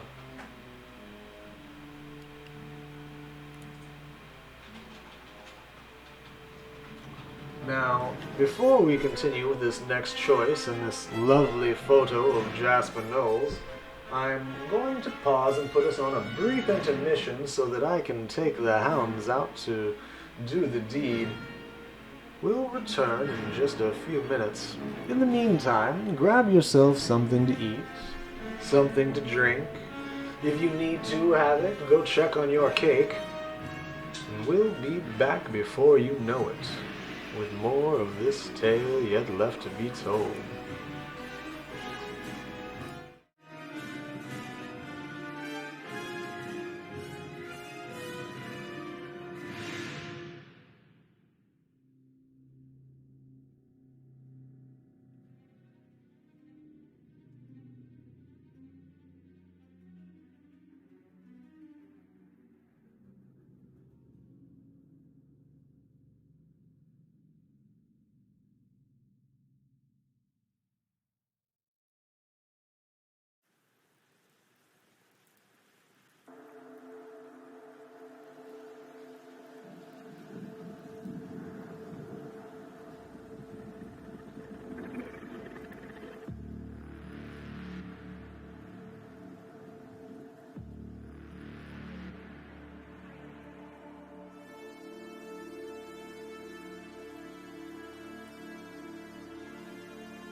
And we're back. Thank you for bearing with us during that extended absence, friends, but the hounds did need to step outside into the stormy evening in order to address the call of nature their living bodies still endure. It looks like our good friend Uncle Tom has joined us this evening. Welcome in. It is a pleasure to have you here in Elysium tonight, friend. We're just now getting to the point in the story where we have met Prince Leto and his Camarilla lackeys, and he's now giving us access to more information than a prince probably ought. But we know just what to do with information, don't we, kindred? Especially standing as one of the Tremere warlocks of the former pyramid before its fall.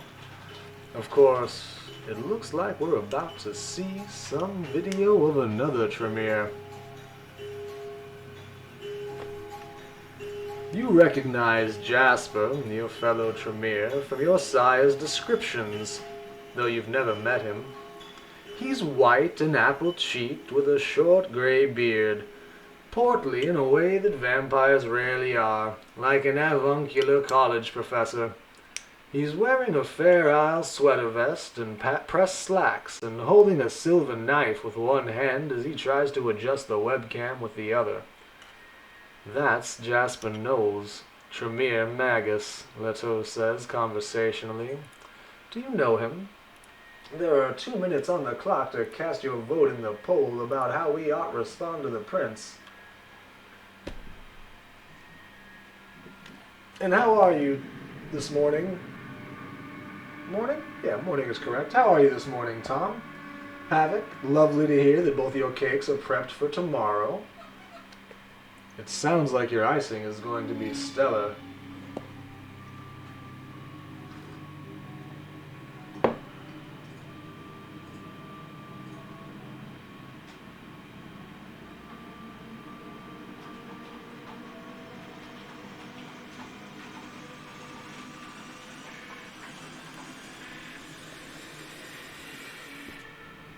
I think I definitely need to get a bot set up for the chat and stream as a whole. It's one of the many little pieces I have planned to work on this week. Between now and I think my next streaming day is Thursday. Moi aussi, merci bien, mon ami.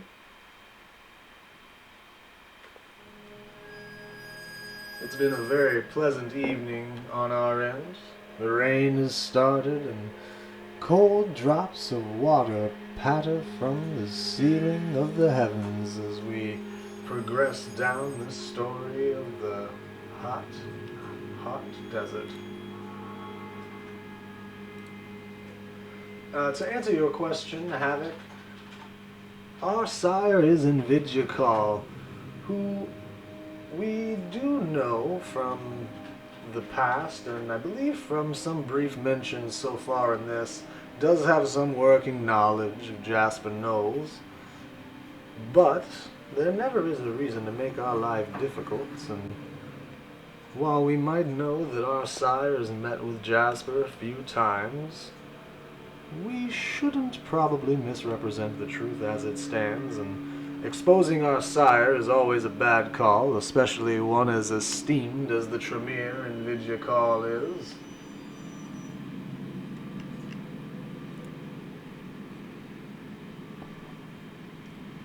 Dommage que ce soit la fin. We're not quite there with this one yet, though the final end of the previous kindred left much to be desired. Our very joy turned to ashes in our mouths.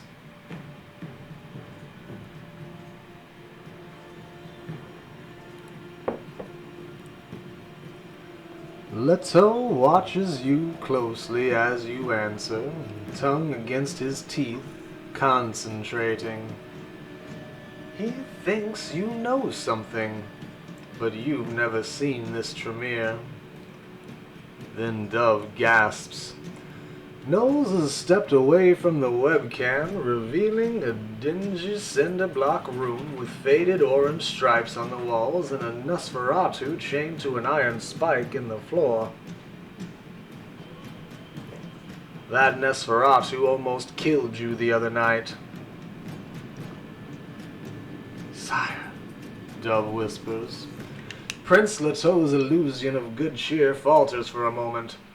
Both he and the eagle glare at Dove. You're here so he can get a read on you, not so his underling can give you information. This experiment has gone on for as long as it can, Knowles says in the video. Science sometimes ends in failure, my dear, and so too does our version of it. No intelligence remains in this specimen, and it has become increasingly dangerous and aggressive. Once it's destroyed, I'll send what's left to you. I'm also going to wrap up my daytime business. I know that we are still allowed to communicate via email as, flesh and blood citizens, but my mortal identity is almost 80 years old, and soon people will wonder. Something off-screen draws Knowles' attention. He turns the knife, ready to insert it into his wrist. You know enough blood sorcery to recognize that he's planning to attack. Unfortunately for Knowles, he's looking the wrong way. As he stares past the webcam, a figure detaches itself from the shadows of the wall, walks almost casually up to the chained-up Nosferatu and removes its shackles. The rest of the video is chaos. The white hurls itself at Knowles. The Tremere screams and stumbles into the webcam, which falls. Sorcerous fire blackens the ceiling. Dirty fists rise and fall, again and again. Unlike most Tremere, Knowles has mastered the vampiric art of inhuman resilience. But that only makes his destruction longer and more horrible. Then the video suddenly ends. A toast to poor Jasper Knowles. It sounds like this Jasper Knowles got what was coming to him is one of our first options. Another? That poor man. Poor men, the both of them. The traditions exist to stop horrors like this from happening. Or do we wonder instead what was up with the figure that freed the Nosferatu? Why couldn't we see it more clearly? 2 minutes stand on the clock, Kindred. How do we reply?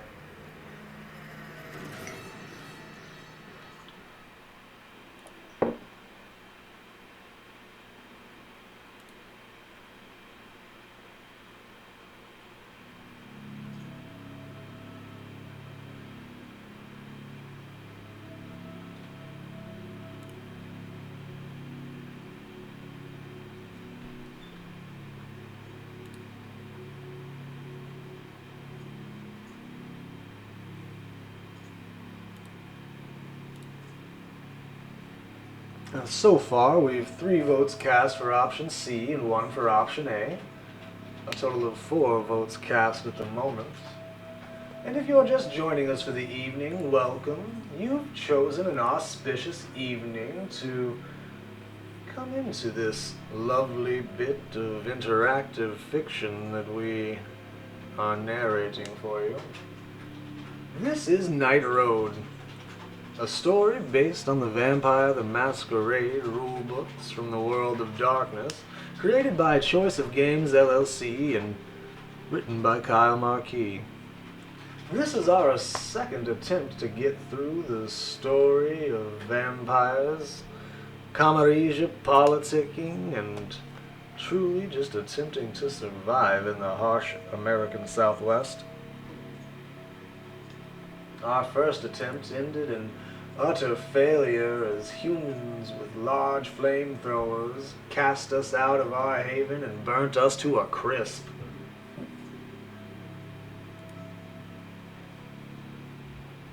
Thank you, my dear, for your lovely spot of research. We will work to get Nightbot set up as soon as we can so that some of the more intricate commands can work and function to provide information to the kindred who join us and who would join our coterie here in the Elysium.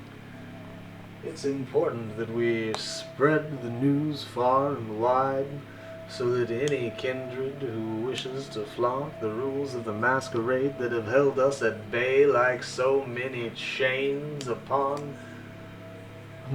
what was his name? The man gave fire to mortals, as I recall.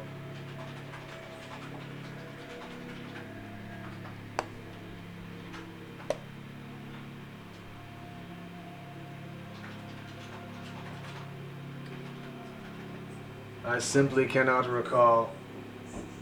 Either way, chained will be no longer. And Havoc, those games of PUBG were quite a blast. It was thoroughly entertaining to run around taking pot shots at moving vehicles. Though it is a shame we weren't able to run into one another. Perhaps next time, or when the Elysium sets up an event similar. Prometheus indeed, that is just the man I was thinking of. How dare we be held by shackles to the tree of life, forced to divulge our secrets to none but the gods themselves who would have given them to us, punished for sharing with the mortal kind the very tool that had been shared with us. I imagine we'll ruminate further on this. Was it B that won this poll?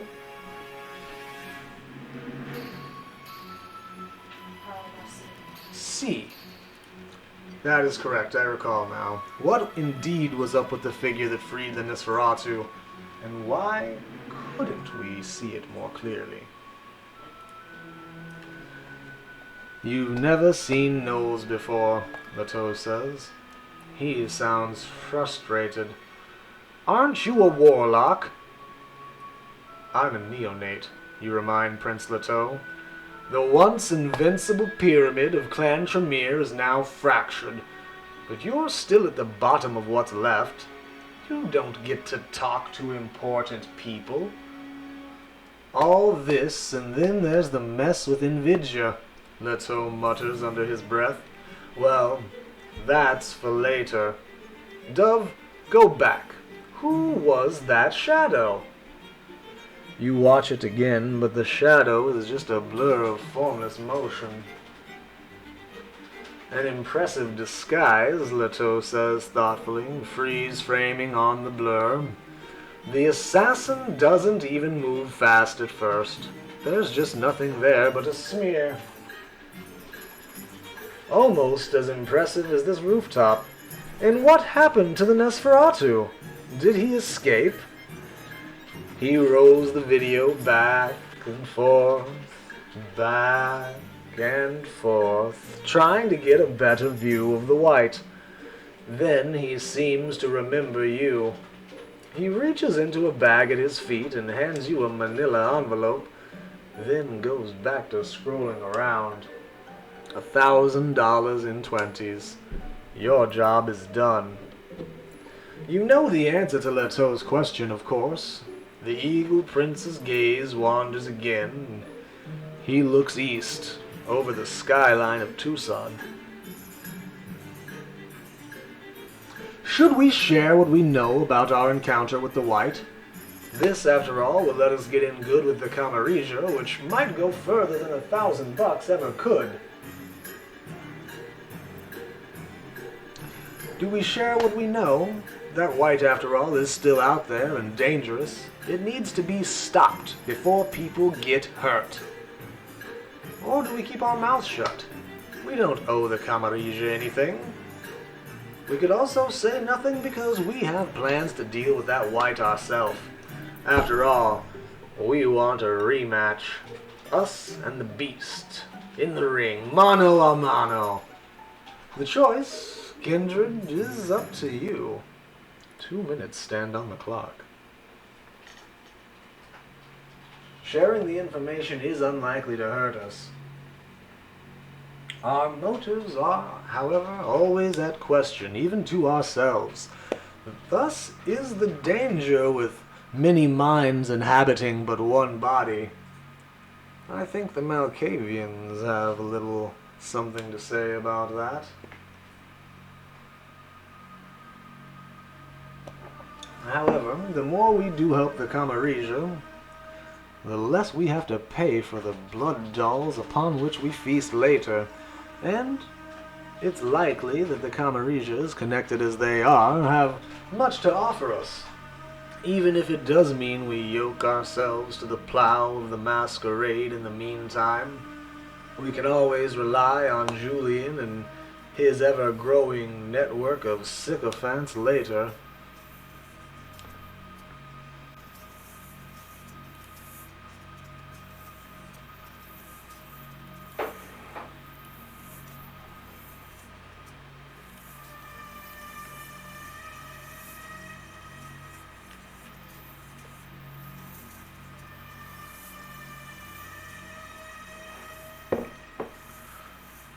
About 45 seconds remain, and thus far it looks like option B is the clear winner. In fact, there isn't a single dissenting vote cast, which is a lovely sight to see when so many minds inhabit this one body. The blood of the coterie spreads as more and more kindred flock to tell the tale of Pyre, the 11th generation Tremere warlock, a vampire recently come into the court of Tucson's own Prince Leto, a gangrel of some renown.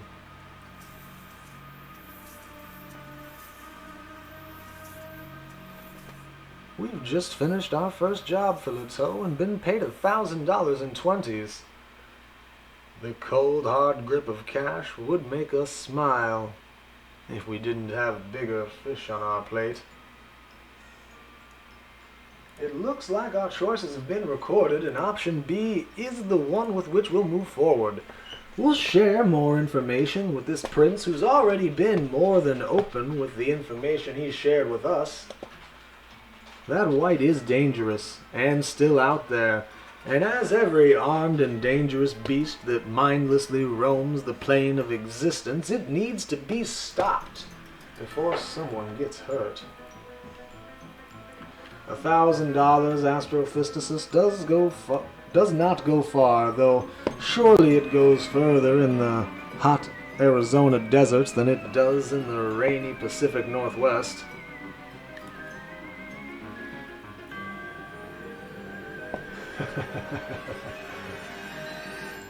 You describe your narrow escape from the mindless Nosferatu. I am impressed you're still alive, little neonate, Leto says.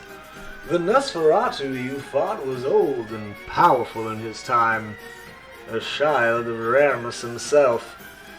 Then his tone hardens and slices through the air like a razor. Dove, your sire is now your responsibility. Find and destroy him. You have 7 nights. Watching the video seemed to have taken all the fight out of the Nosferatu. She just nods. You have too many questions. The most obvious is, why did Prince Leto let you watch the video?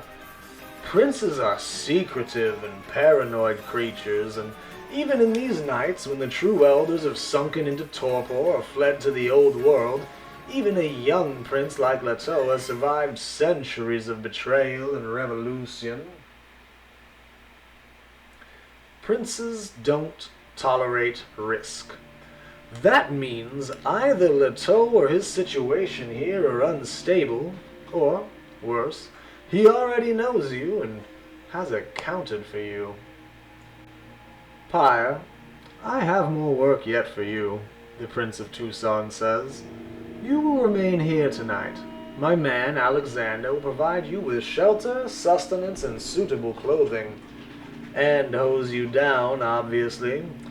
I apologize if he treats you like a horse, but he does miss horses. Nous aurons la possibilité de valoriser ce choix auprès des autres.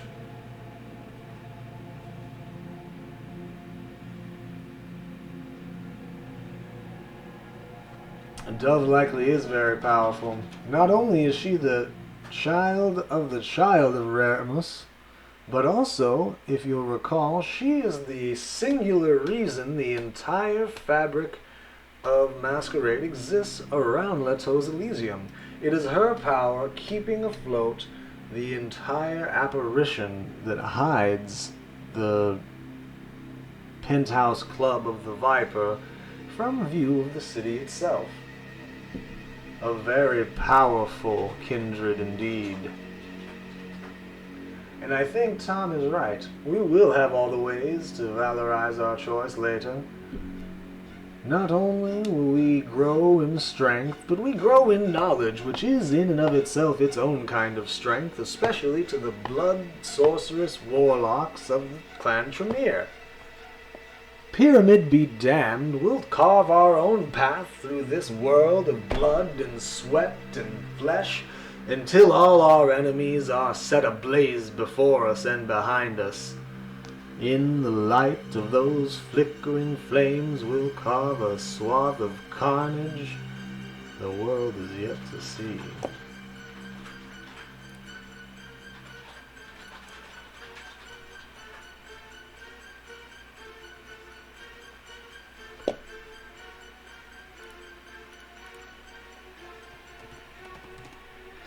Alexander is a small and sallow man.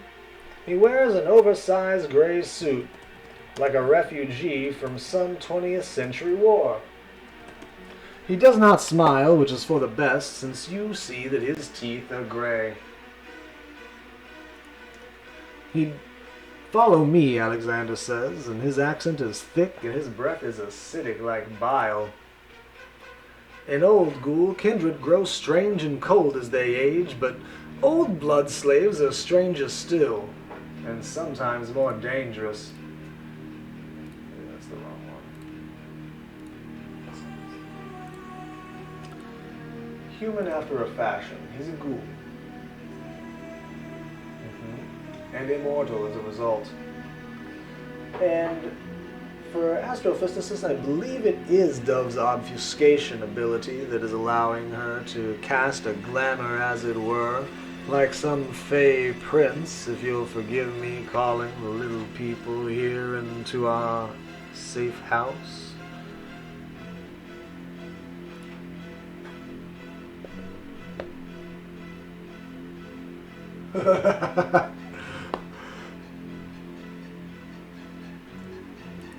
This one has no comments.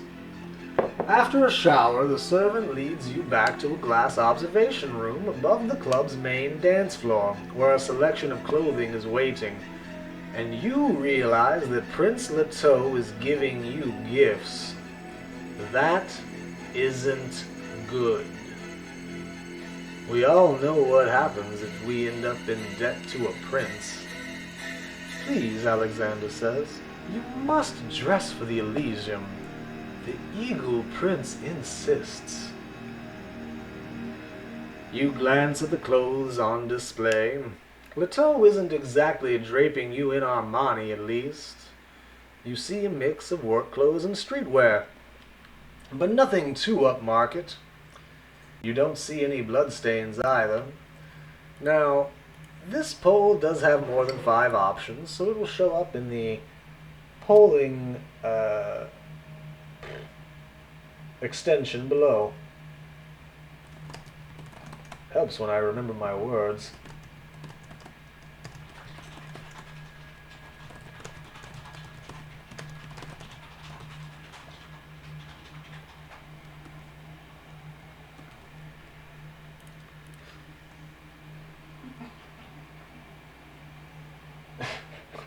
Do we say, just get me a jumpsuit or something out of a Goodwill donation bag? After all, we don't need Lato's charity. Do we get something tough and functional for the road? A black leather jacket and engineer boots will do. What if we need to go clubbing? We'll need streetwear so we don't look like an old person with a young person's face. Do we think we need to look professional for our job?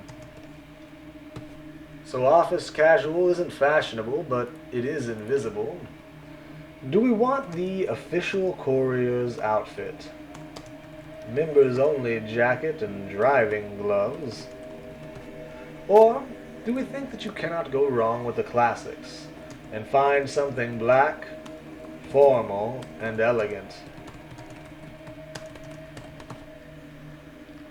The poll is submitted and ought to be available for your voting down below.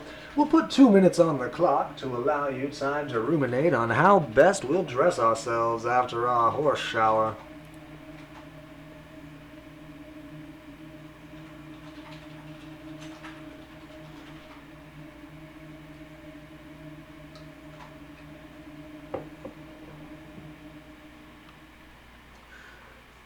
True, Moose. Being squishy does allow us to take a little better care of our accoutrement. Clubwear is likely to help us feed, especially if that's where we decide to go to feed. Princes often will allow some space outside the realm of the Elysium itself in order to find adequate blood sources. Of course, that all depends on how much one ingratiates themselves with the prince.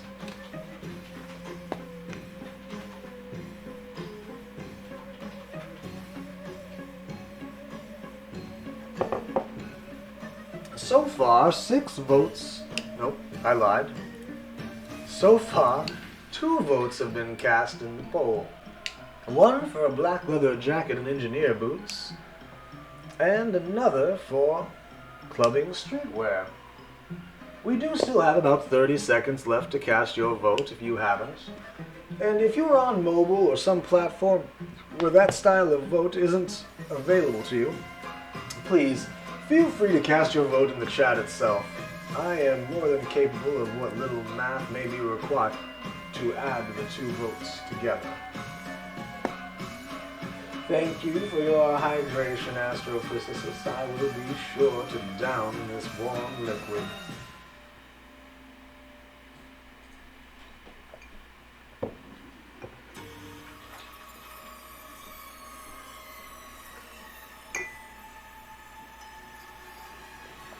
I've only 2 glasses before me tonight. One moment.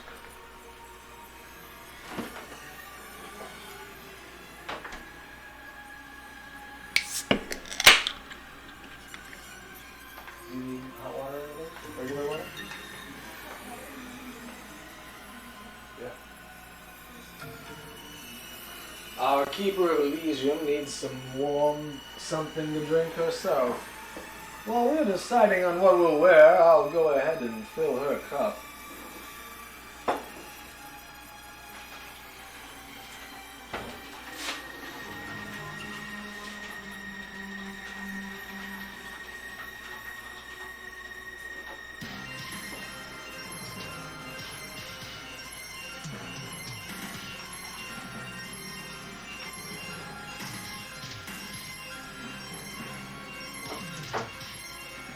Thank you for your hard work on this.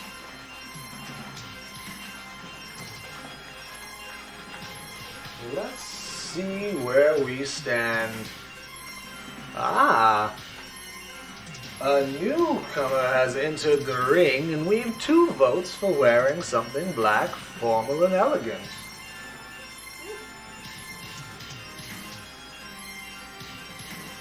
Our time has expired here.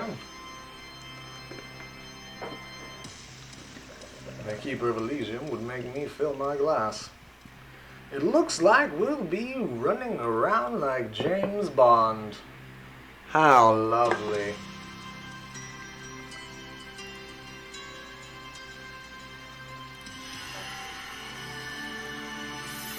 The Camarilla looks unkindly on vampires who dress like Elvira, mistress of the dark. But what's the point of being dead if you can't look the part? That's Elvira as well.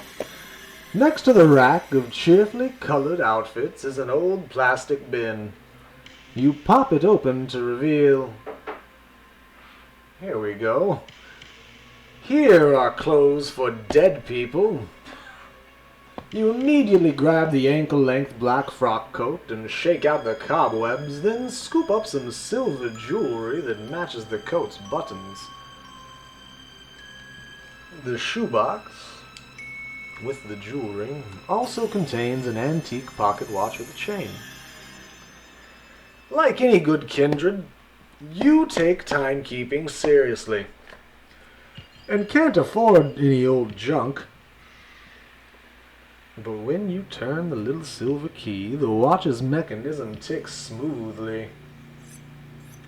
The poet's blouses are a bit much, but you find dress shirts in white, gray, absinthe green, and bruise purple. And you have a selection of black slacks, a full morning dress, or black and gray skirts you can match with the tops for a more modern look depending on your mood.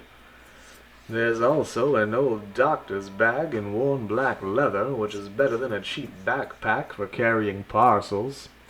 The plastic box doesn't have footwear, but you find a pair of black boots in your size. Double monk straps with silver clasps. Perfect. You're ready to hit the road. Or play nice with the other monsters upstairs in Elysium.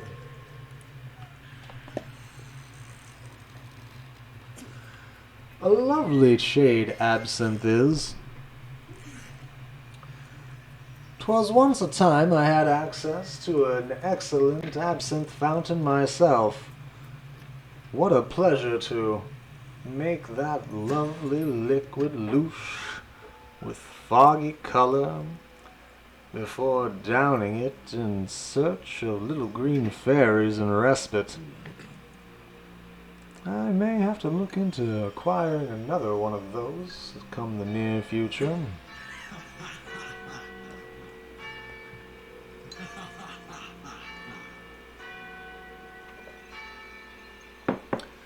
You ascend metal stairs that thump with the bass of the EDM below. Back up to the rooftop Elysium. Leto's eagle watches you. A gangrel prince is unusual, even in these nights. You wonder where Leto came from, and you wonder what he wants with you. He is still watching the video and reviewing whatever information they got from the other USBs. Dove is scanning the parking lot below. You will be remaining with us for some time, Alexander says. You understand what this means, yes? Of course, you understand what will happen if you try to flee. You look toward that parking lot too. You need a car. We are very friendly people in Tucson, Alexander says, finally smiling. It's an awful sight. Little gray rat teeth and skin that crinkles like paper. Not like other cities you may know. Speak to people about what you need. Dove was like you once. She drove. You need a car? She has cars. Her retainer, Carlos, is the one listening to the music from below. He is a police officer. He has, rooms, stashes of the shit. Is that what is said? He keeps evidence rooms with the good shit. Maybe you need that sort of man. He is proud and cruel, though. Do not let him bait you. Carlos spots you and Alexander looking at him and gives you the finger. And if you need, blood, Alexander says. I was a doctor in my youth. When I was young, I said to my teachers, "This bleeding, it does not work. It does not make the patients better." Isn't that funny, knowing what I know now? Ah, a little joke. But I have an important job. When kindred feed and kill and endanger the Masquerade, I tell Prince Leto.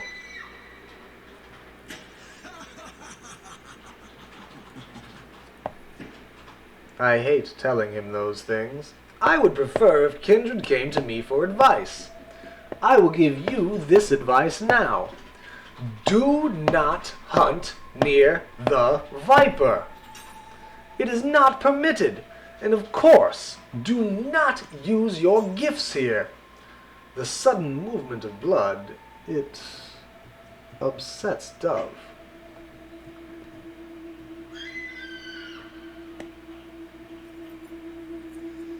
There are many choices for this one.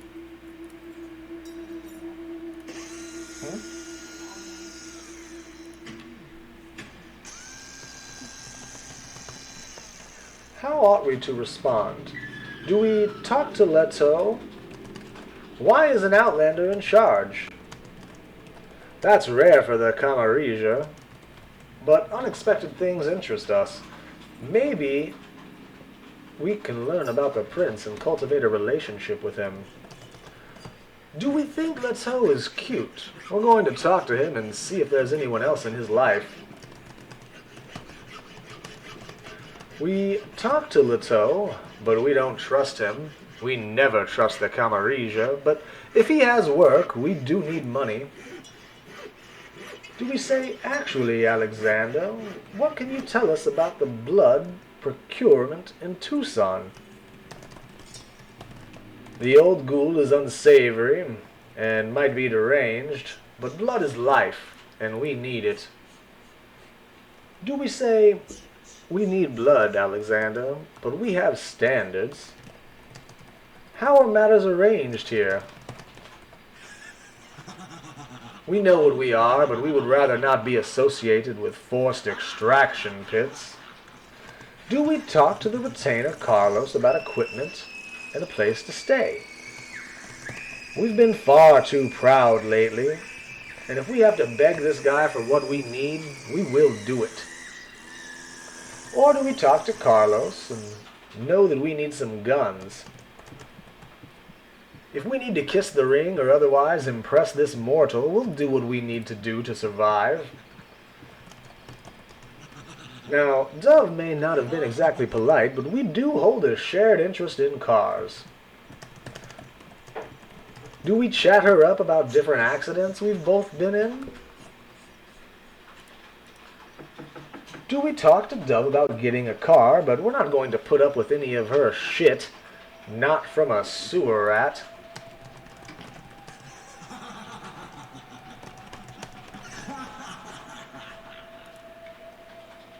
Ah.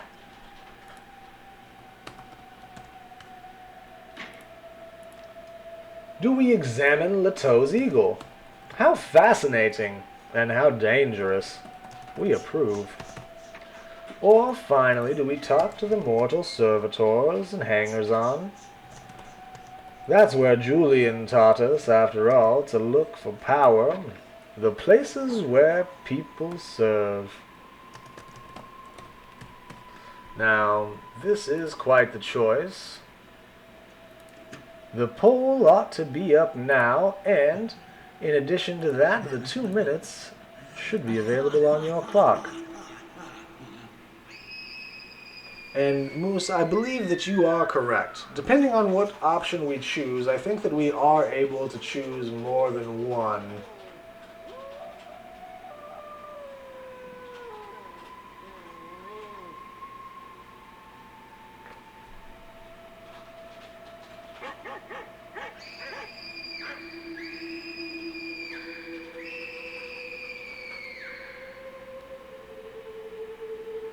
Good advice never comes free when we're dealing with the Camarilla kindred.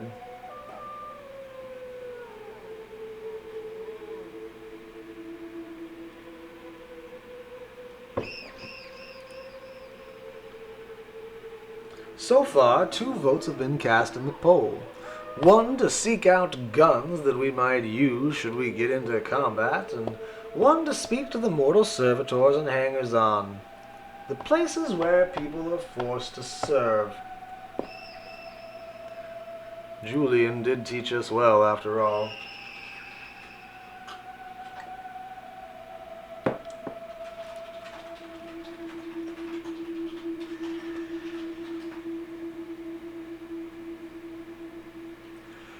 I don't know if we chose to speak to the mortal servitors at this point, though later on in the story we did go outside the club into the alleyway to speak to the lowlife and scum that existed out there.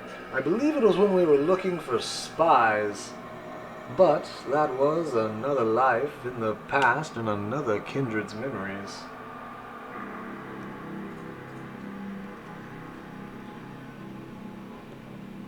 Je ne vois pas les votes.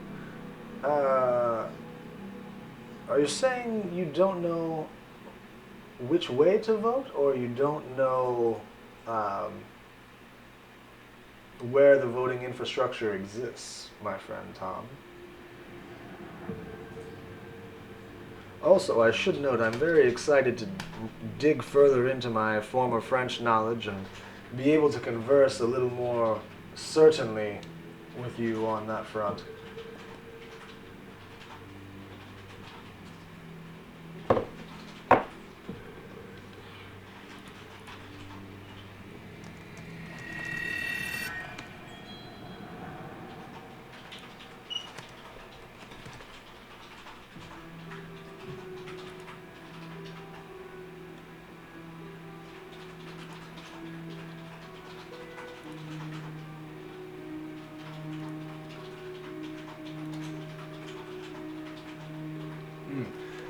The voting infrastructure ought to be, for this one, because there are more than 5 options, we have to put it in an extension in the About section underneath the video itself.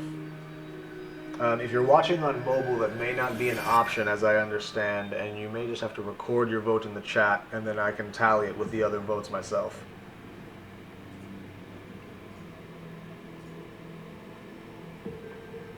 Voix, see, that makes sense.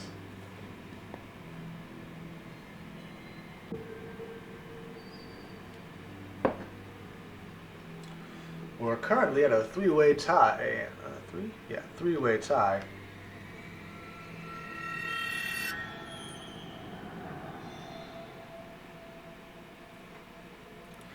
And also, it chooses the first one, which puts us at a 4-way tie. Je dirais la première. So, with time expiring and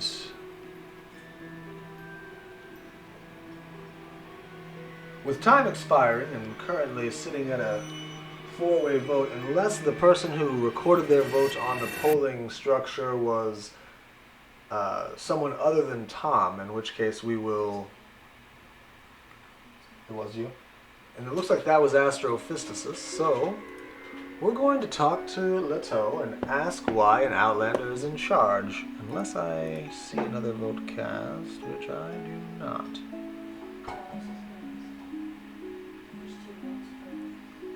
Are there? I'm only showing one. Ah, I see the second vote now. Some of these are showing a little slowly for me, Kindred, so please bear with us.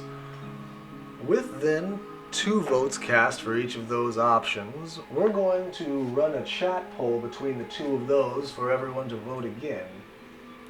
And welcome indeed, John. You're just in time. I was just going to say that one of the things I love best about this coterie, as we put another, let's say, 1.5 minutes on the clock, is that we are comprised of so many lovely individuals from so many varied walks of life. And all of these people bring with them different skills, different well, differences of opinion. We've all been different places. We've all gone to our variegated trials and held our own tribulations as we've passed through them. That all of you have been able to come together here in this space to share your ideas and discussion and to move forward the unlife of a kindred oft poised on the brink of death, well, it does warm one's heart. And I'd like to take a moment to recognize those who have assisted so much in bringing this space together. For those of you who aren't already, the Viking Blonde, Will, has an excellent channel where he plays various games, hosts regular conversations at the start and end of his day, and just in general provides a comfortable community within which to exist safely and freely as you are, just as any good Elysium ought to. With this Viking, we have a strong alliance, and I highly recommend you give them a follow. If you're not already, I recommend much the same for Deus Jay-Z, who has been embarking for the past, how many days are we at now? 8? 9? Or is it yet less? But it's a 30-day experiment, if you will. They're taking 30 minutes at a time to brush up on various skills each day, taking not only choice from the chat, but also just providing a lovely space to communicate not only with John himself, but also with the various individuals who have come to comprise his community. The man not only offers up truly wonderful puns on a daily basis, but also takes the time to explain how he got to where he is. Last I've seen, we were working on a fish in Blender. We'd finished an axe from another game, regularly working on our linguistic skills as well as trying to become a physical specimen of note. I think there's also some guitar in there for the various things they're working on. Truly an excellent experience. I don't think he's in here anymore, but Amoeba Gaming also provides a fun experience, sticking more to tactical shooters and trying to rally the troops with a more tactical experience, to use the same word over again. I think they regularly play Elite Dangerous as well as a variety of first-person and third-person shooters, and is certainly worth a look.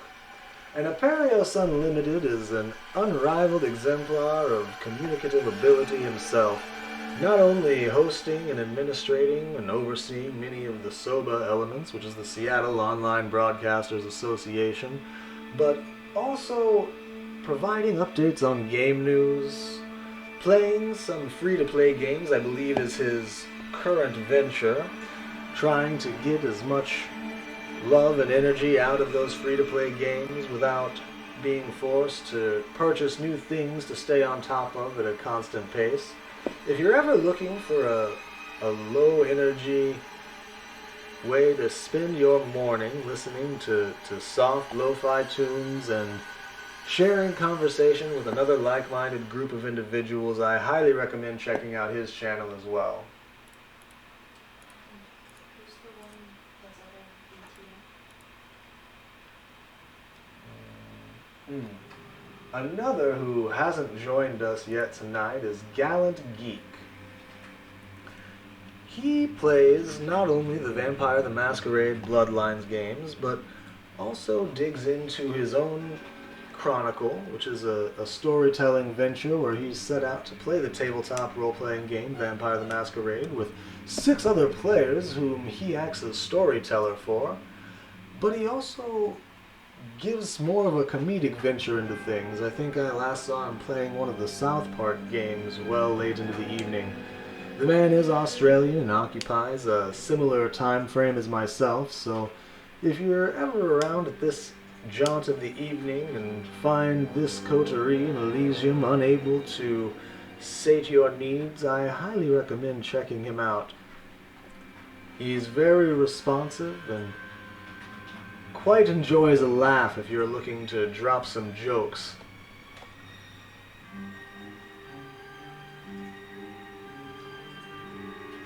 Let's see, I didn't actually get to see how our tiebreaker vote went because I was too busy talking about all my friends. It was A? Okay.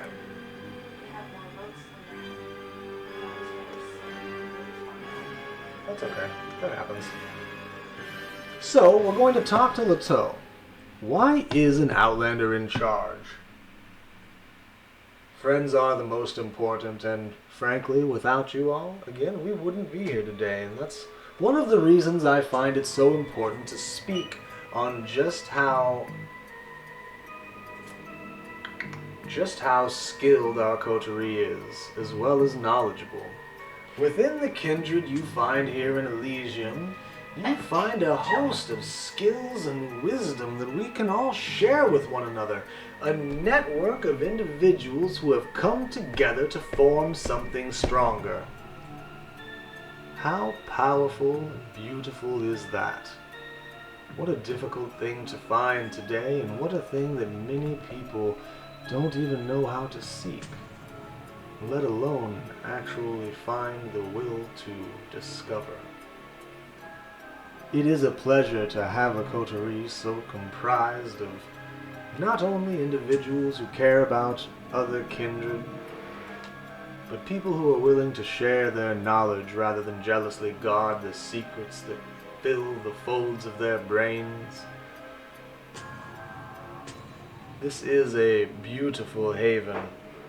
I am quite proud to be a part of it, as should all of you be. So, Leto, why is an Outlander in charge? That's rare for the Camarilla, but unexpected things interest us, and maybe we can learn more about the prince and cultivate a relationship with him.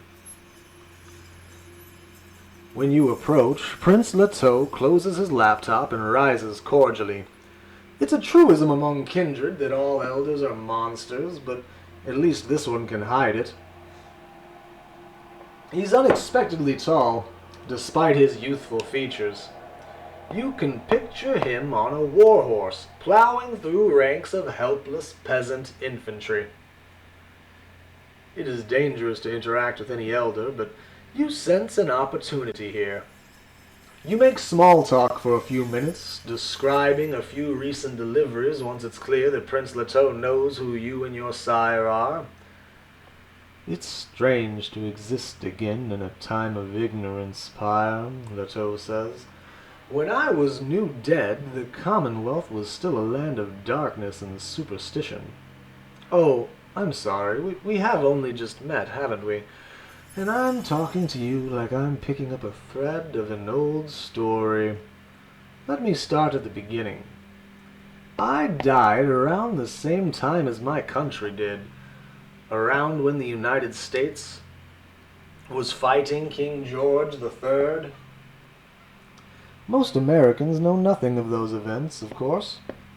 I was held in little esteem when I came to Arizona, especially by the Ventru who ruled here at the time, he continues. But when the old prince went mad attacking the other clans and got himself destroyed, there were few elders left who had not already fled.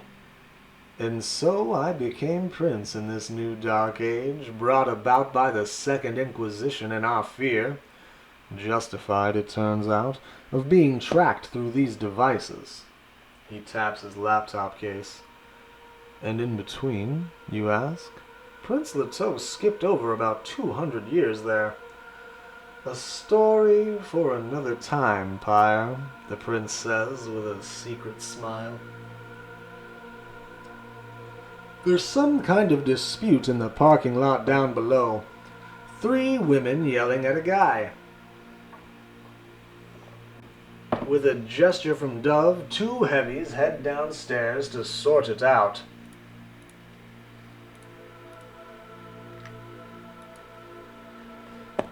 Now we have a series of options again before us. 8 of them, if I'm not miscounting. Many of these are the same options as before. Do we return to Alexander and ask what we can be told about procuring blood in Tucson? An old ghoul is unsavory, and this one might be deranged, but blood is life, and we need it.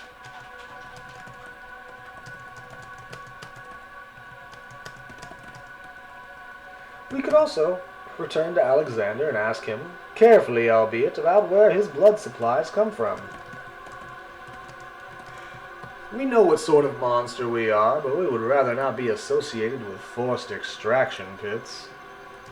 Do we talk to the retainer, Carlos, about equipment and a place to stay?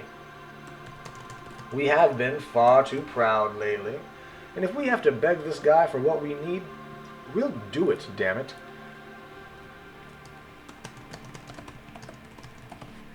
Do we instead talk to Carlos about guns? We need them, and if we need to kiss the ring or otherwise impress this mortal, we'll do what we need to survive.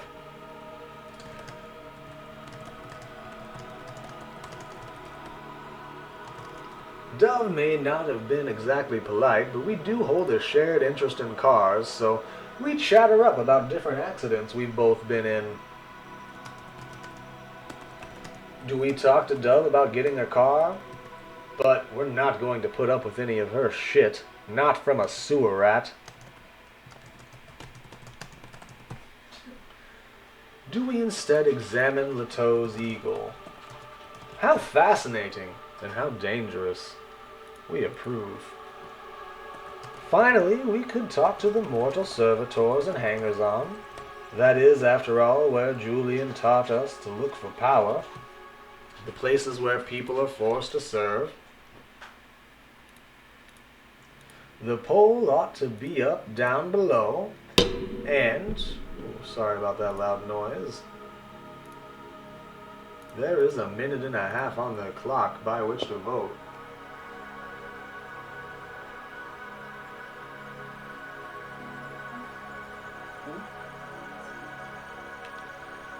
We've got a request to look at the stats. I will pause the vote for a moment. You can see our humanity has gone down 1 notch. While we had 4 or 5 before, it seems our murderous rampage has dropped us down to 3. Our physical attributes leave much to be desired, with some mild skill in social attributes. Our mental acumen is certainly where we thrive. We have no skills in combat, nor any in firearms. Though we are a bit sneaky and able to drive, we're also not very athletic. Perhaps too much time spent in the library. Of our social aptitude, we've only a point in leadership, and nothing where anything else is concerned. But our mental skills are quite strong. We lean heavily academic, with some awareness and some technological abilities, and a little bit of work to do where our investigation and survival techniques are...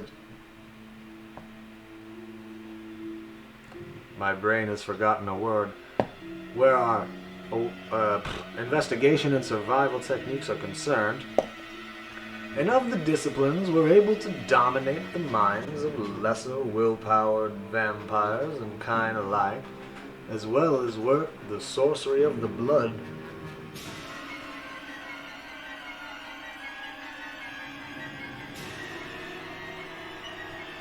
Moose does make a good point. Our gun is not going to be our primary source of weaponry here. However, in a pinch, it could get us farther than trying to swipe at something ineffectually with our hands. We saw how well our fight with the Nosferatu wight went, after all.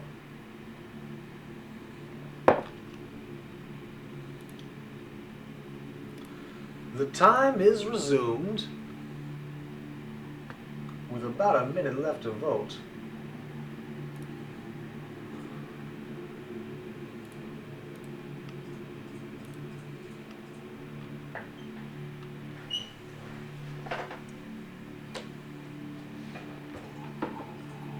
Can't wait for another piece of pizza when I'm done.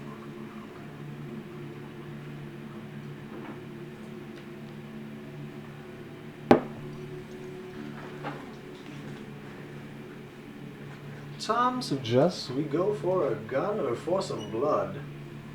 And again, if you're not seeing the vote down below, feel free to cast your vote in the chat and I will add it to the tally. So far, we've 3, perhaps 4, with Tom's addition, votes to talk to Carlos about the guns. About 20 seconds remain to cast your votes still.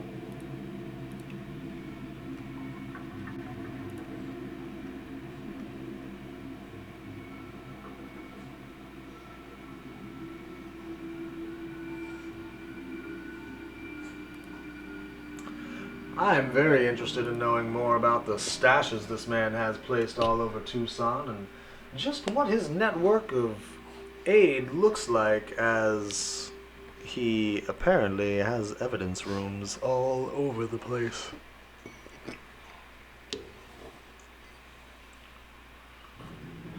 The time has expired and we intend to seek out a gun from this mortal attendant. Carlos is standing on a grate through which he can hear the pounding industrial music below, puffing on an inexpertly rolled joint. "You're what? The new courier?" Carlos says. "The new meat?" "I have money, and I need guns," you say. Carlos laughs and takes a long drag off his lumpy joint and says, "Yeah, I got guns. You don't want a sword, vampire? You don't want, like, a fucking katana? Do you have, like, a handcart or something, you ask, that I can look at?" He laughs so hard he almost falls off the roof, but he finally manages to steady himself. "Yeah, we'll let you have a good look. Me and my buddy Miguel and Lana, we'll set you up, but later. Now let me listen."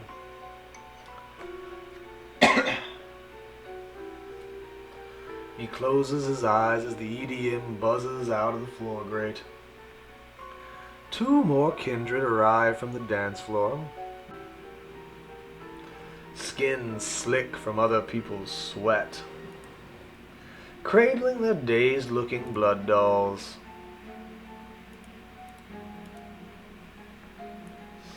Prince Leto narrows his eyes at this vulgar display, but ultimately says nothing.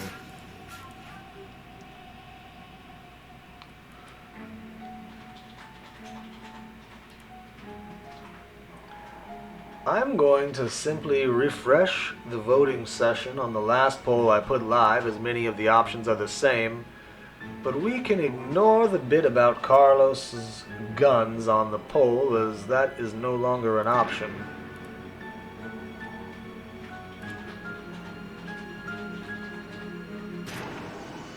Did that work?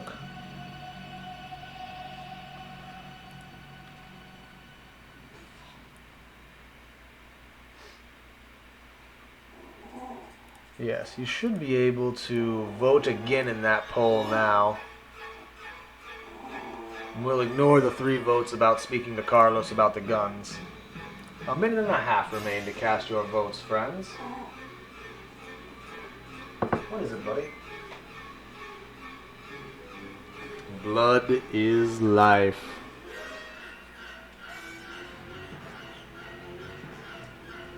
I feel they may not be likely to give us a car outright, but we'll probably be going to see someone about a vehicle soon. However, I would wager that if we speak to Dove about a car, it may provide a better vehicle than the one we might be forced to purchase later. But I don't know the answer to that myself, because much of this is as new to me as it is to you.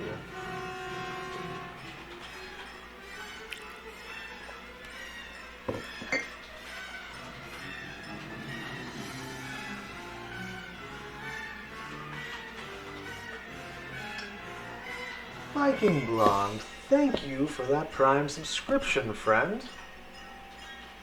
Your addition to this coterie and presence in our Elysium is always very welcome. That means very, very much to me, my friend.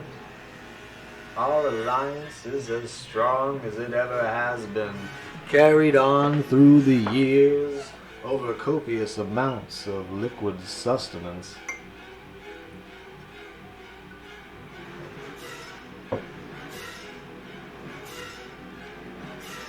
And it looks like 4 votes have been cast through the poll, and at least 1 vote in the chat. Well, it seems that we are talking to Alexander about where his blood supplies come from. One can never be too careful, after all. It's important that we not stoop to the level that some kindred in history have been forced to fall to. I think now of another vampire who gave another interview back in the 90s. One Louis who fed on rats for such a long time, hesitant to devour the blood of humans, hesitant to reveal even to himself what his true nature was. The man fed like... well, we shan't go that far. Moose. Oh my gosh! And Greyjoy. Why, I believe this is the first train of the coterie. Thank you so very much, both of you. It is wildly a pleasure to have you join us here in this Elysium. Both of you have been such voices of rationale amongst our kindred. Thank you. Merci beaucoup, mi ami. I cannot explain how much that means. Wow.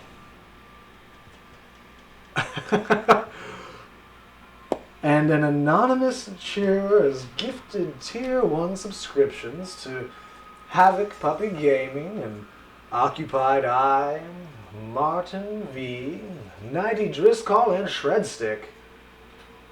Someone has some serious love for the kindred of this coterie, and that is only a feeling I can continue to spread and share with all the people here. I truly, truly appreciate not only your presence, but the idea that you would wish to share this with other people. It means a lot to me. I almost did break character, Will. It's a good thing the blood in mine own veins remains as sluggish as it is, elsewise the beast might rise to frenzy within.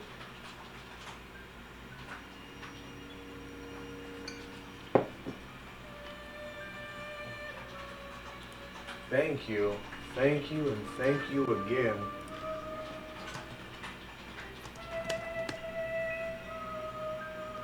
To express my gratitude more fervently, I'll have to think of a way.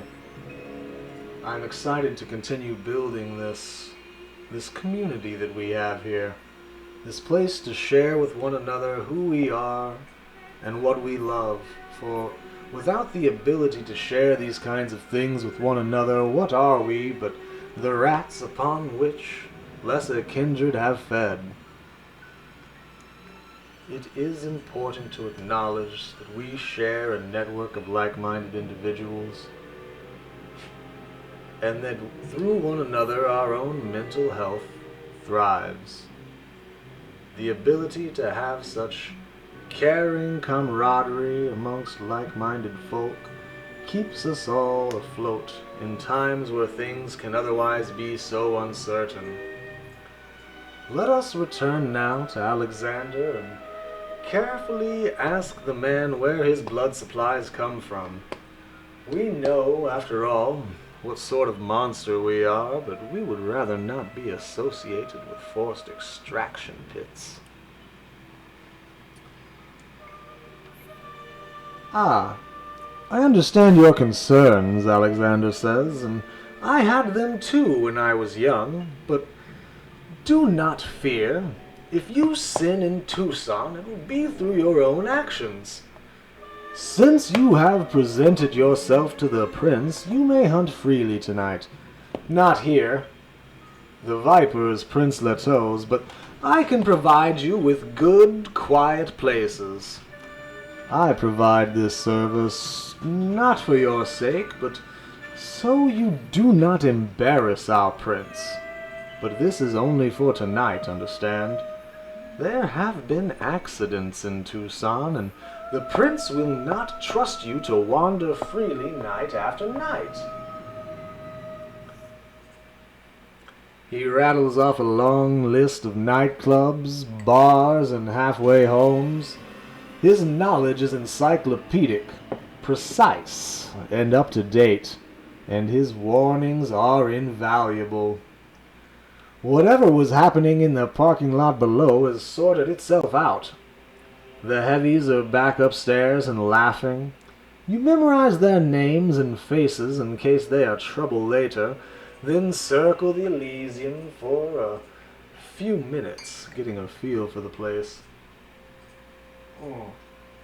We're in lots of hydration, I see. It's a good thing I have 2 cups from which to drink, And one blood bag from which to snack upon later.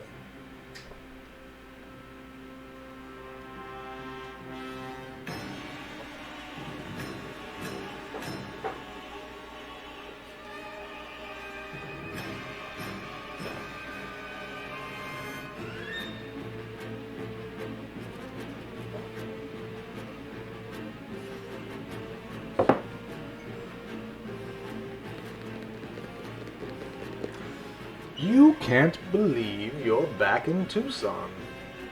You wonder if anyone recognizes you. Beyond the rooftop,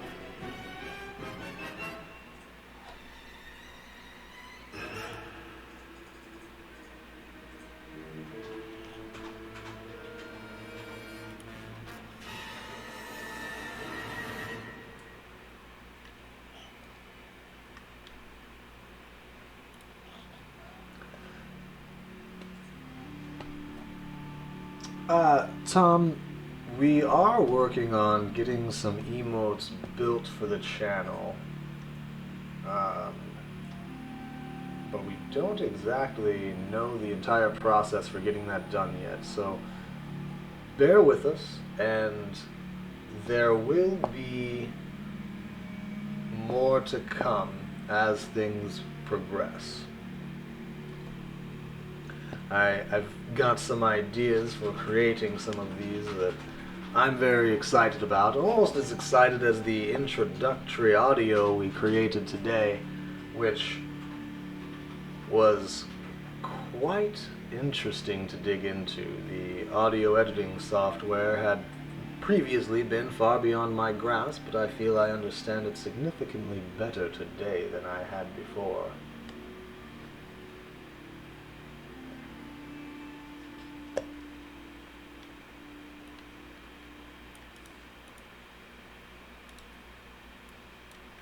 Where were we?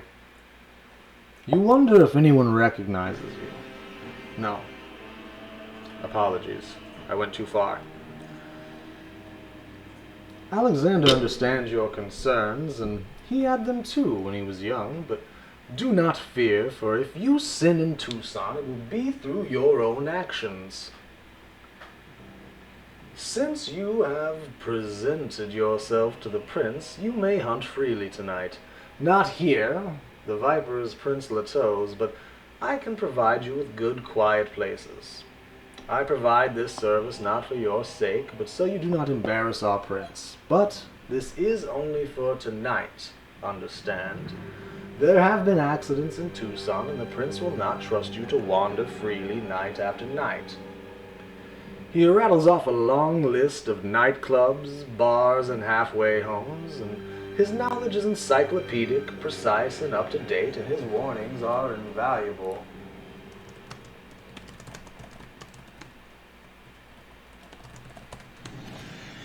Whatever was happening in the parking lot below has sorted itself out, and the heavies are back upstairs laughing. You memorize their names and faces in case they're trouble later, then circle the Elysium for a few minutes, getting a feel for the place. You can't believe you're back in Tucson. You wonder if anyone recognizes you. Beyond the rooftop, the city lights appear dim and washed out, as if seen through a black veil. Red brake lights from the highway look like a sluggish trail of blood. Just call her. That's Dove speaking in hushed but anxious tones to Prince Leteau. You cannot quite hear the rest of the conversation, but then the prince's genial smile vanishes. Dove withers at whatever he says next. Then the eagle swings its golden eyes back towards you. Ah, Pyre, Prince Leteau says. I told you I would have work for you. I need to send some emails, and this is not as easy as it once was. Come here.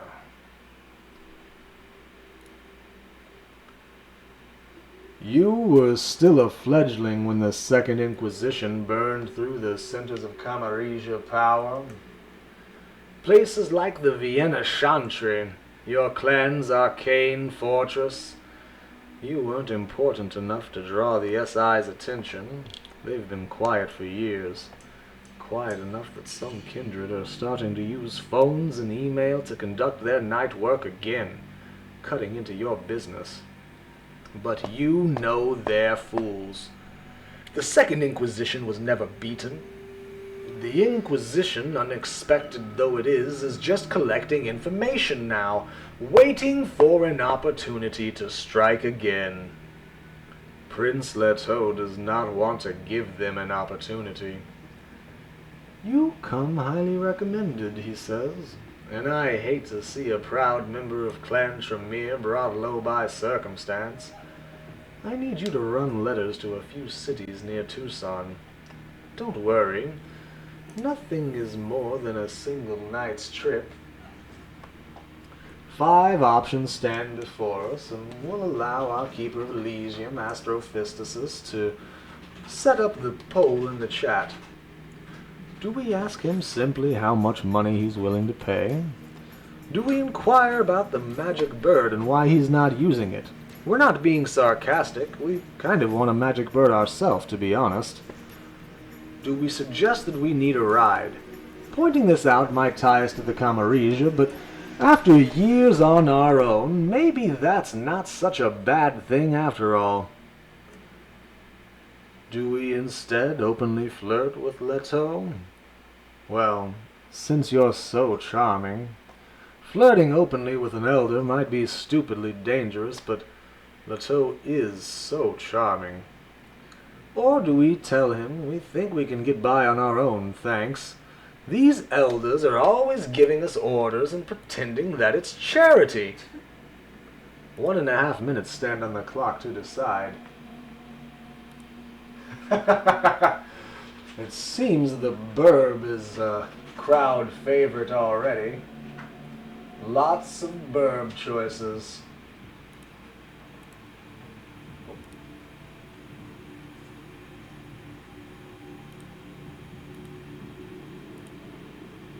This is an interesting competition. 4 votes, 5 votes now for the Burb, and 3 for the Flurb.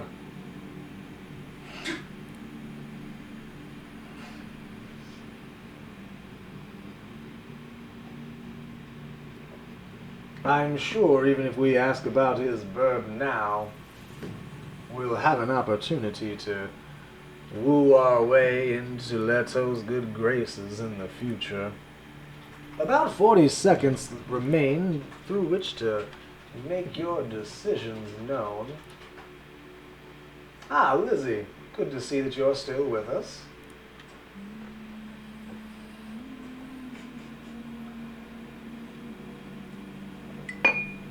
The Bert is the word. I think that was Ernie's friend.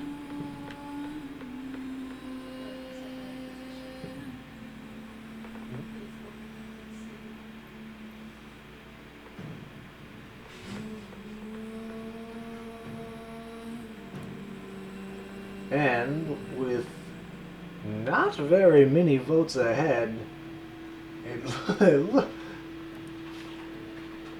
looks like we'll be moving forward with the verb.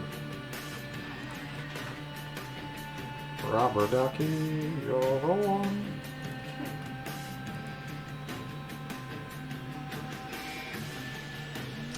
Because Riga is more powerful and valuable than you, Dove says. No, Dove, the Eagle Prince cries. All the children of Cain are precious. The truth is that Riga is only an animal. She does not understand what she does, and you do.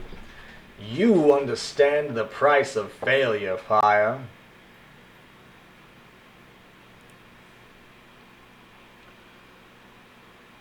We have 4 options before us here. If we have to work for the Camarilla to stay alive, Leto might just be our best chance. Do we ask, what's the job? Do we tell Leto that we don't trust him and suggest he not try to betray us? Do we think that this is wearing more of this shit? We'll do your jobs, but there are limits to what we'll stomach. We're a driver, not a leg breaker. We're not your weapon. Or do we think the Camarilla is the best chance for all vampires? It's a shame the ones in charge are such assholes, but maybe we can work to fix that. We're in. What's the job? 2.5 minutes stand to make this decision of how we respond to Prince Leto.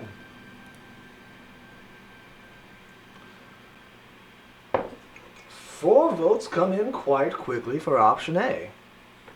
Perhaps before I checked. Very quick. I'm proud of you all. It's excellent.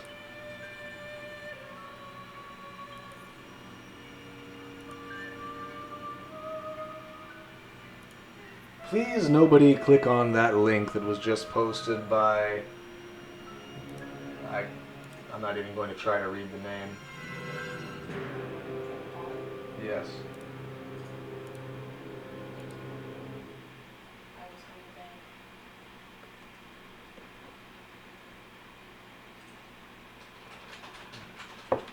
Bear in mind, when you see things like that, it's important to be vigilant of all and skeptical of all. If somebody is offering you something that seems too simple or good to be true, ask yourself why. What purpose might that being have for trying to lure you into such an easy proposition? Such is the same for messages like that show up from time to time in these Twitch chats before we're able to remove the offenders.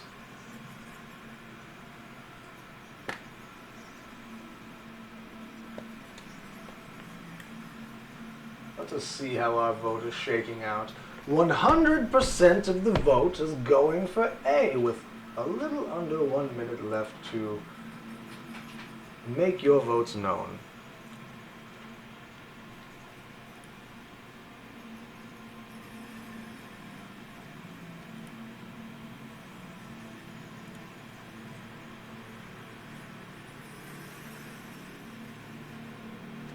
The movement of my mouse on the screen that shows my camera keeps drawing my eye as if it were some floating phantasm obfuscating my vision.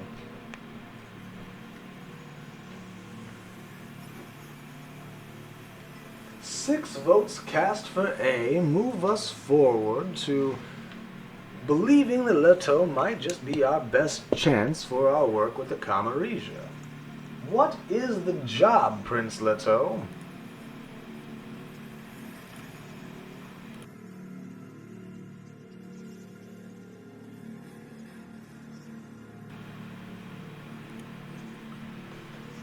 Prince Leto hands you a printout marked with 3 locations and 3 faces. You recognize one face instantly. It's your sire, Invidja Call. Your eyes go to the garnet ring on her finger. 3 people need to know about the final death of Jasper Knowles and the reduction of Ramus's child to the state of white. He points to each face in turn. Your sire worked closely with Jasper after she escaped New York.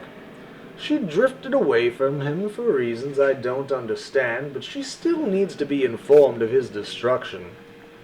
She also needs to know that without Jasper Knowles' considerable private wealth funding her, she can no longer sustain her research, and she must return to Tucson.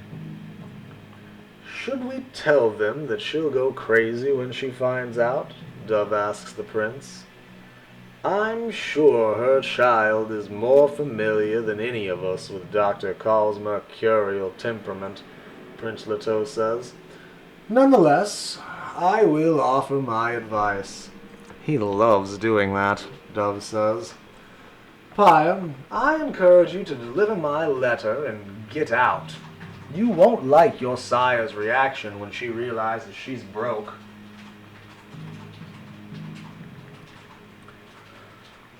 Four options stand before us. Do we inquire why he can't keep her funded? It sounds, after all, like Invidja Call's doing interesting work. Work we would like to check out, actually. Do we B, suggest that sending us out to be destroyed by our own sire is poor form, Prince Leto? Do we ask if she's making a hash of the Masquerade, and if that's the problem? Or do we simply say that we'll deliver the message? Because it is our job, and we're not going to be getting tangled up in local politics anytime soon. A minute and a half stand to make your decisions known. And I kind of agree with that, Moose. Going with option B as it is linked to our character's choices, and the person we have decided to become or inhabit on this night road is always quite appealing.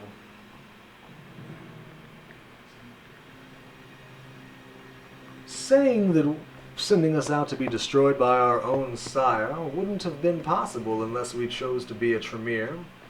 And Invidja Call is, well, we know from our past life, quite the reactionary sire.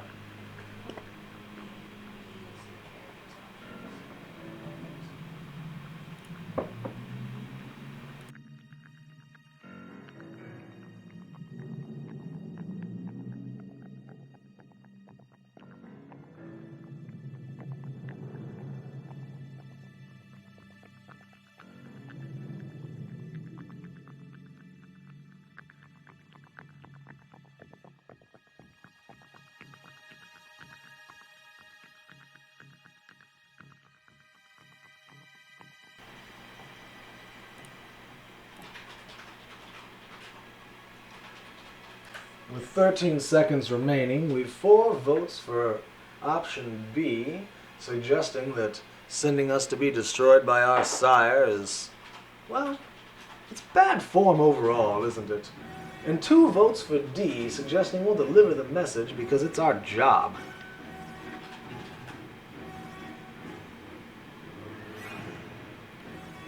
And it looks like option B is where we'll move forward with. Sending us out to be destroyed by our own sire is poor form, Prince Leto. Shame on you. If you can't survive a grumpy witch, Dove says, crossing her strong arms over her chest, you don't belong in this job. Leto points to the next face. Paternoster is one of the rabble, a brouhaha. He lurks in St. Basil's Hospital in Phoenix, looking after the lost lambs of our flock. Other rabble, the clanless, thin bloods, the mad ones, maybe even Gangrel. Leto chuckles at his own wit, but he actually keeps them in line, though they are dangerously lax. In fact, I would like you to, encourage a bit more tidiness from the kindred at St. Basil's. No open feeding, no drug running, no unauthorized embraces, that sort of thing. This is not a formal mission, you understand, but if you can make our dissatisfaction known, I would appreciate it.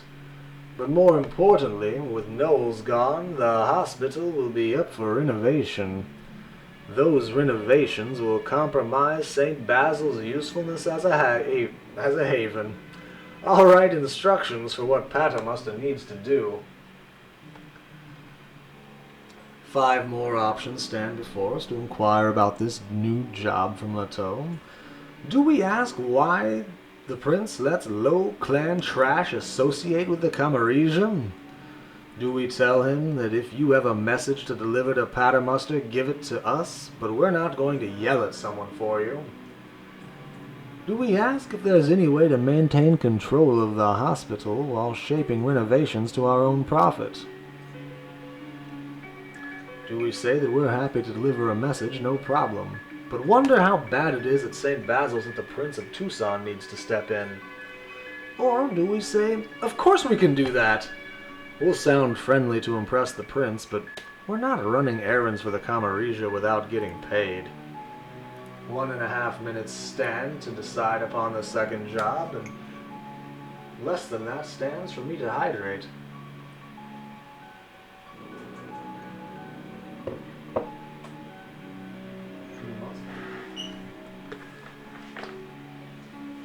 You're very welcome.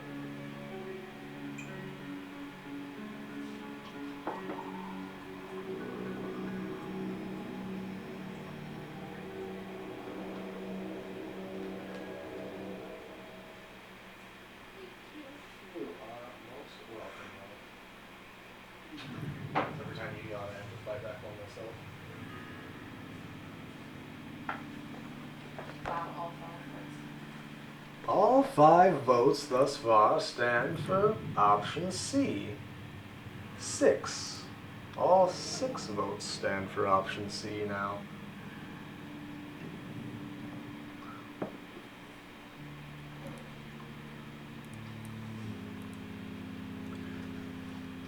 Ambition does suit a warlock of the pyramid, and ambitious we certainly are. Perhaps this opportunity at St. Basil's will prove a way for us to gain some power in the Camaresia's stead. With our newfound abilities to control the blood and exercise our mental right to party, I think there is much to be had at St. Basil's. They're ambitious, Dove says with a little laugh. Stick to running messages, kid. Leto glances at his second-in-command, then continues. Finally, the Ventru Ellen Olivecrona is at a migrant camp in Sierra Blanca, Texas, Prince Leto says. You may remember her from that excitement a few years ago. Leto was referring to the final death of the old Prince of Tucson, a powerful blue blood manipulated in launching a crusade of purification against his clan's old rivals, including the rabble. She has since returned to the Camarille's good graces, since she provides much of the Southwest with blood. But her operation exists atop a mortal substructure that is profoundly politically unstable. Jasper Knowles' destruction will further destabilize that situation, and she needs to know how. Do we think that feeding on migrants sounds horrific? Do we think that the steady source of blood down at that camp sounds like easy living? And we could get used to that. Do we worry that Ellen Olive Krona is going to drag us into Camarilla politics, and we definitely don't want that? Or do we think a program like Camp Scheffler is good for the long-term stability and the survival of vampires, and frankly, we're interested in seeing it. 1.5 minutes stand. You know, Ventrue have always struck me like Italians in the early 40s. They're hypocrites, just like anyone else with a bit of power to throw around. I think at one time they fucked my own clan over a while back, and, well, paybacks are hell, aren't they? Though perhaps I wax poetic about my own self and the kindred of my clan's prejudices. I shouldn't like to divulge too much information, lest it be used against me in the future.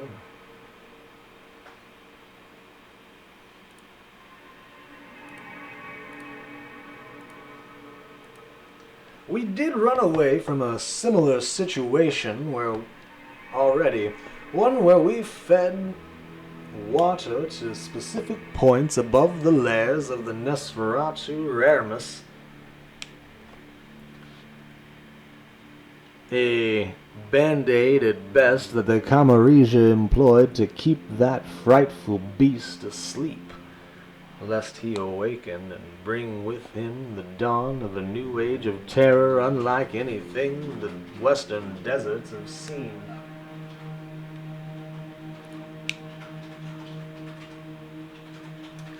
Aren't we all migrants by extension, one way or another?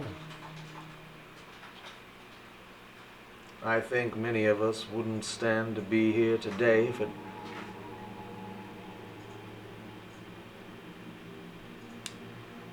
weren't for great migrations that occurred sometime in our past.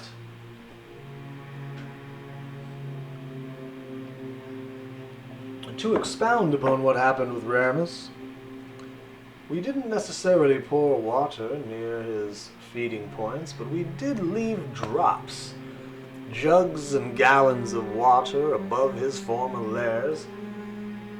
And when the humans approached those watering holes, seeking the simple sustenance that gives them life, much like vitae coursing through the sluggish veins of any one of us kindred, well, the blood Raremus took from them gave him just enough to keep him from awakening fully, keeping him sated in his blood-borne form of torpor. Truly a monstrous unlife upon which to live.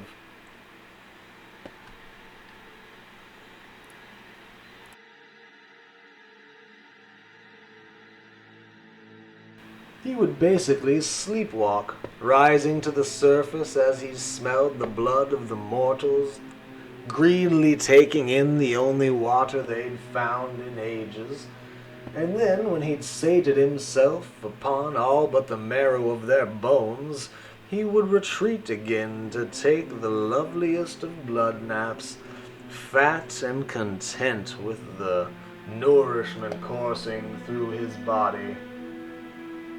What an existence. It looks like we move forward, suggesting that feeding on migrants still sounds as horrific to us now as it did when we fled with Julian from the same sort of situation. Prince Leto continues, apparently untroubled by where his blood comes from. Anyway, 3 deliveries, $1,000 each, and you're welcome to hunt in Tucson and every city you visit for a year after finishing your final delivery. Leto says, and then continues, though you will have to abide by my rules for neonates here in Tucson. My man Alexander will explain once we're finished here. I also give you permission to own property and to create no more than 1 ghoul, though you may not embrace any new kindred. And take this for emergencies, and only for emergencies. He hands you a prepaid flip phone and a baggie full of SIM cards. Now, if you'll excuse me, I must compose the letters you are to deliver. The prince moves to a writing desk, and a writing desk under a ramada, leaving the pile of electronic devices and written correspondence, and gets to work composing his messages. You sit down nearby to disable the phone's GPS and get rid of everything that could be used to track you, leaving the device even more stripped down than it began. Do we think we need more money in hand and right now, and thus persuade Leto to cough up more cash? Do we think the nature of an Elysium is deception, and thus lie, flatter, and misrepresent ourselves while acting grandiose in order to make allies here? Do we think that this whole situation with Jasper Knowles and the White worries us? What we want is information, and we investigate the correspondence on the table, hoping that a quick glance gives us something useful. Or are we not a socialite, and we're not going to take any risks tonight, so we hang around and keep our mouths shut until we can leave? 1.5 minutes stand to make your decision, friends.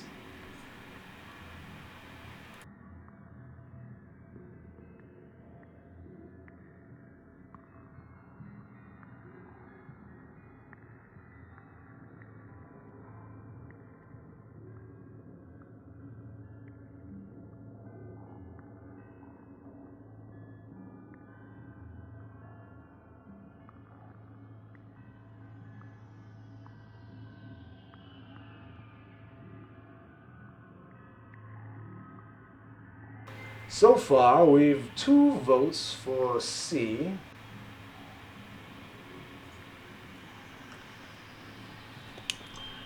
And to add to Greyjoy's point, we are also not composed of the most social attributes.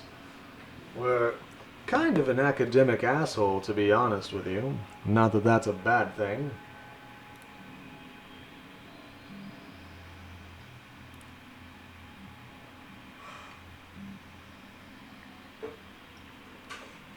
It seems like the majority of us are in agreement.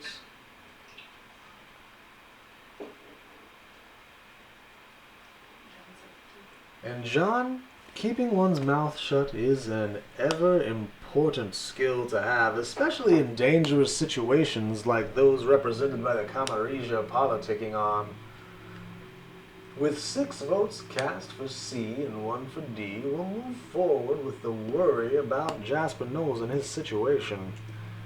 Let us hope the prince nor dove catch us spying on the correspondence on the table.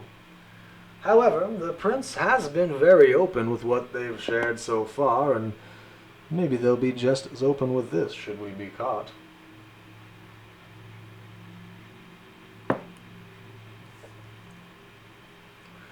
You can't linger with so many eyes on you, and you dare not touch Prince Leto's papers. Many old-world kindred, you've learned, regard written correspondence as almost sacred, and you don't want to find out what infuriates this prince. Still, what did Knowles do? Torture the scab until he went mad? Conduct some kind of experiment or ritual? The possibilities are endless and chilling. As you circle the zinc-topped table beside Prince Leto's vacated wicker chair, you let your fingers rifle the top few sheets. And something catches your eye. Hard copies of emails Jasper Knowles sent to various local companies. The threat of the Second Inquisition means the kindred do not send emails about their night work. But they are still allowed identities as flesh and blood citizens, as Jasper Knowles said on the video. And citizens need email. In his living guise, Knowles inherited his grandfather's construction business. In other words, you bet, he pretended to die and came back as his own grandson. Skimming the list of names, you see major corporate suppliers, a few federal contracts, and 2100X, the tech company Julie and Sim founded in Denver. You didn't even know 2100X was still around. You checked for a web presence but found nothing, but here's an email, a timestamp from last month, and a brief and mundane-seeming message. No word from Presta. It's mostly for renovation of temporary holding facilities along the border. Before you can read more, you spot Dove extricating herself from the Ventru and heading your way. She hasn't noticed you yet, but she will. You step back just as she steps around a wild-eyed local and glances down at the papers.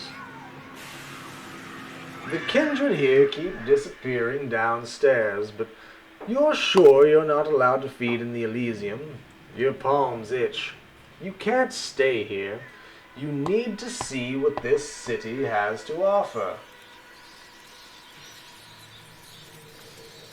As if sensing your mood, Alexander returns, his approach heralded by his reeking breath. I have spoken with the prince, and he has given you permission to feed in his city tonight, he says. After that, you must speak with me about arrangements.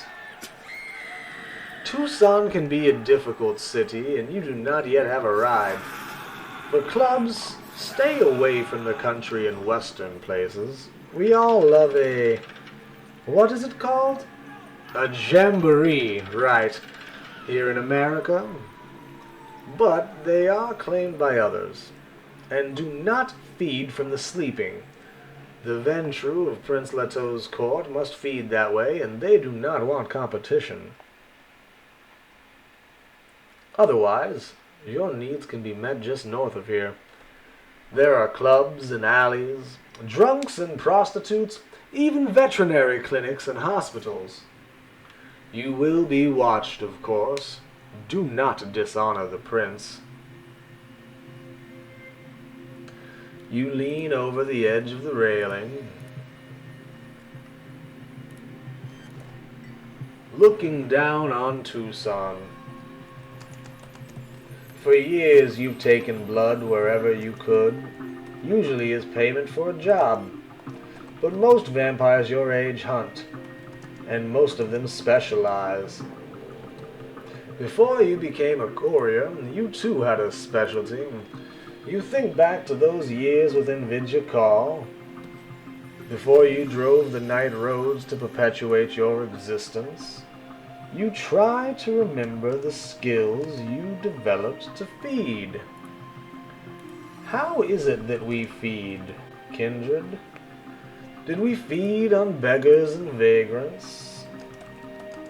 It was a hard, dangerous life, but it hardened us physically and mentally, so we head for Tucson's alleys. Did we feed during sex? What can we say? It's a classic, and it taught us to lie and to charm.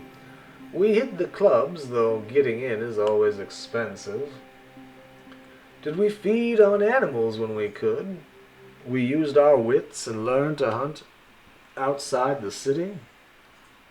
But we can't leave town right now, so we'll head for the kennels.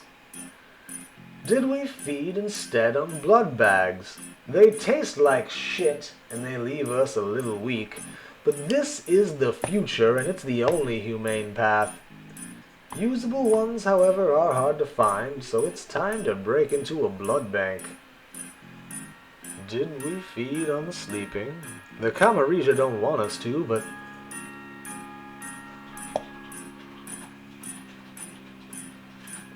but we learned to do it quietly and safely. Or did we feed from people in the scene? It's time to check out Tucson's counterculture. That might be a masquerade risk, but we're a traditionalist, and we've learned how to blend in. The poll ought to be up now, with 2 minutes to make this decision, friends.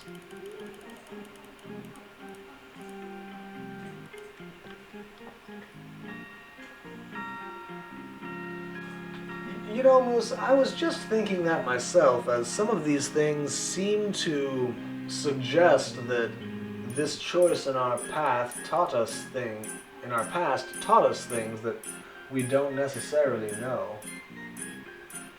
John, thank you again for joining us tonight. It has been a pleasure, not only having you here this evening, but every evening as part of our coterie here in the Elysium. We look forward to joining your own project soon enough and hope that the long sleep finds you well and well rested come the end of it. Let not the sun cast its shadows upon you.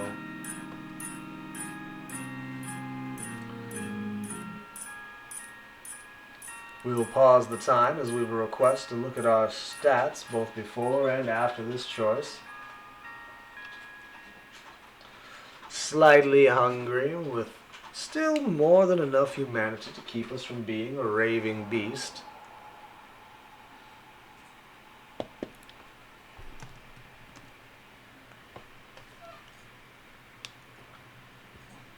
Our strength, dexterity, and stamina remain in 1 point each, while our charisma, manipulation, and composure are at 2, 1, and 3 respectively. If I'm not mistaken, our wits have risen since last we looked, because we are at 4 points each now in intelligence, wits, and resolve, but I do not believe that was formerly the case. We remain unskilled and all but clandestine in drive for our physical abilities, and only leadership from the social side of things. On the mental side, academics remains our strong suit, with awareness and technology just a point behind. Investigation and survival, while we have some skills, are not quite as strong. Blood, sorcery, and dominate remain our only points in our disciplines, and of our convictions, we seek to perpetuate our existence and seek a higher purpose.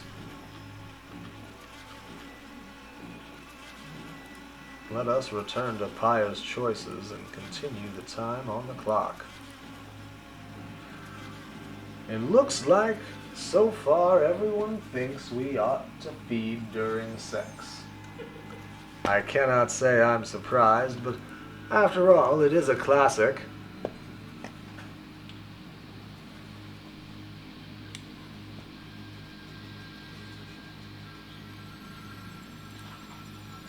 There's a little over a minute and a half left, and I'm going to use that moment to relieve myself for just a few. I will return before time has expired, I imagine.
And we return. Let's see what we've decided upon. Am I talking even? Yes, I am. Excellent. Lizzie, you make a good point. Why mess with a good classic? If it ain't Baroque, don't fix it.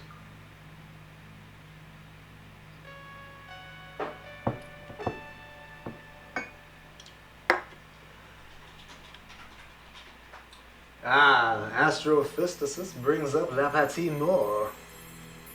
An excellent point.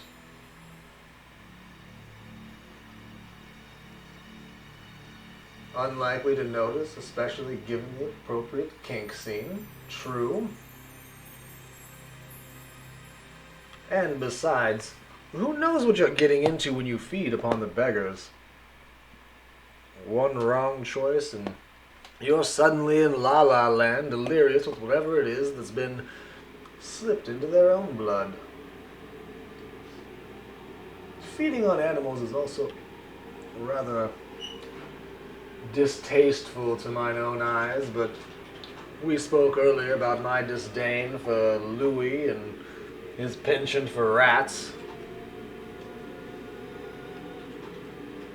The counterculture scene is a masquerade risk, and we're certainly, well, one might say that we've learned our lesson where masquerade risks are concerned, or at least no one of us has.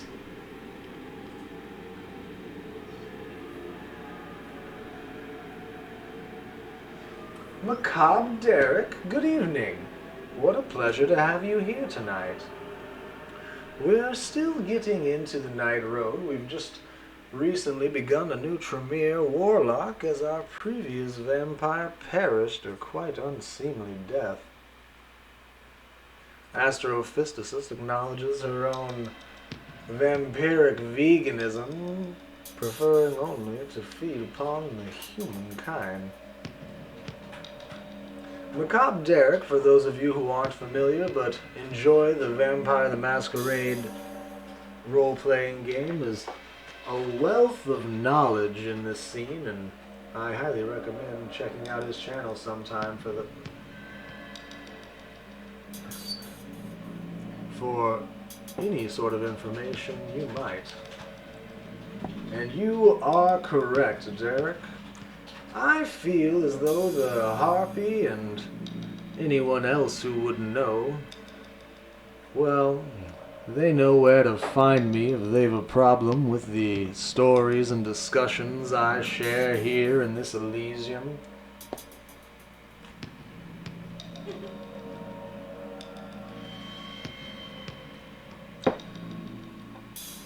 Derek gave us the opportunity to assist in building a chronicle not too long ago, giving us lessons that we intend to use to shape our own chronicle when we finish with a true reading of the Night Road, hopefully in the near future. As I've said already, a vast wealth and compendium of knowledge where everything in the world of darkness is concerned. And probably, if I don't miss my guess, where much of the information contained in many tabletop RPGs is concerned. The man is truly a boon to this coterie and to the haven itself. We're very happy to have you here tonight, friend.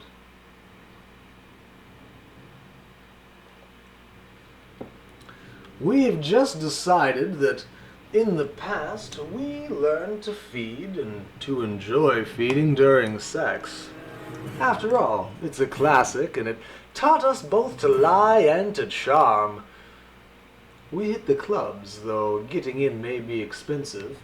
Of course, we are dressing our best, and we all know how bouncers tend to bend the rules when you look the way we do.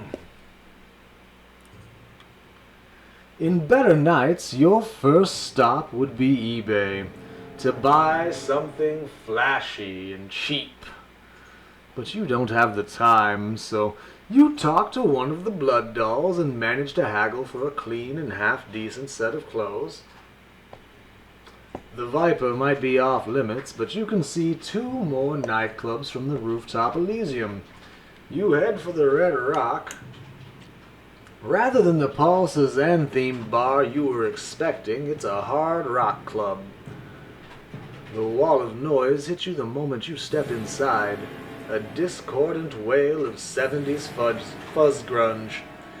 You push your way through the sea of long-legged white girls with straight brown hair and halter tops to the bar and look for... well, what are you looking for? Are we looking for men? Are we looking for women? Or do we not much care? We never have before, and we certainly aren't going to start tonight. A minute and a half stands to make the choice of our preference, friends. And Derek's right. An additional $100 to line the pockets of the bouncers that litter the hallways and avenues leading into the various clubs of Tucson and every other major city in the world's underworld. Well, it certainly goes a long way. One can only go far by gaining allies that stand in the doorways of any place to which you deserve to gain entrance. And we do deserve to gain entrance, don't we, kindred? Chimichangas. Oh, here we are, yes indeed. Tamales and famales and taquitos and chimichangas alike. You know, Havoc, it's actually this year that I learned to hand make my own tortillas for the express purpose of frying chimichangas for my household. One of my favorite acts.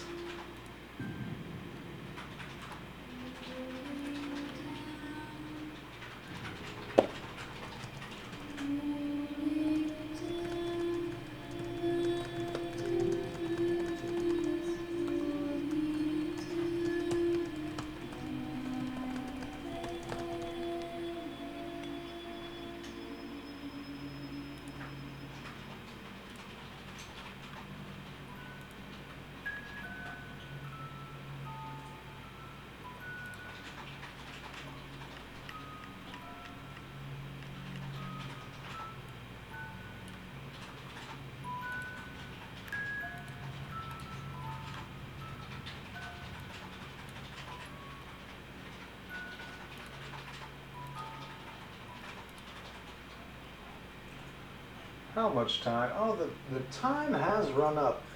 Homemade tortillas make all the difference, my friend. The last time I made them, I believe I flavored them with some green bell peppers, and good cane were they delicious. Or so I've been told.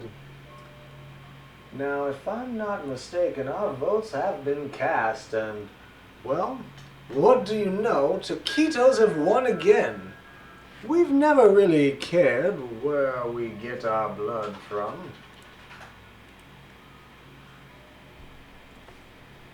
I do have some memory of my mortal years, Derek, but more memory of those who live within my household, whom I like to keep well fed and entertained for the services of theirs which I employ. There, je suis d'accord, la song is la song. La song is la song, indeed, mon ami.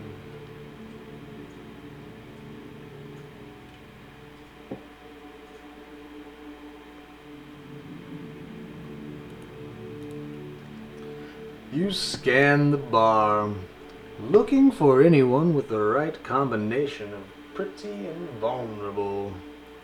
You need blood, but you're also going to enjoy yourself after so many miserable nights on the road. After studying the crowd a few times, you spot a young woman with dyed black hair standing up against the wall on her phone. You're there before she can finish her text. Roots, cat-eye makeup, bright lipstick, and since you're not stupid, you can see how careful the construction is. She's playing it crazy mess and enjoying it. I wonder what her story is. When she glances up at you, her gray eyes are clear and cunning. "Tucson sucks," she says. "I just got here," you respond. "Should I go home?" She laughs. She asks you where you're from, and you lie. She's from Boston, which you've been told also sucks, and you ask her if that's true. "Well, we're all really mean," she says, shouting to be heard over the drums. You keep her talking. You let her think she's funny. She actually is funny, but that doesn't matter. Lots of women don't get a chance to tell jokes, so you just let her talk as you watch the pale blue veins across the tops of her breasts. Finally, you both agree that the Red Rock sucks, just like Boston and Tucson, and to leave for another nightclub. You only get halfway down the street before she says, "You know, my apartment is right there."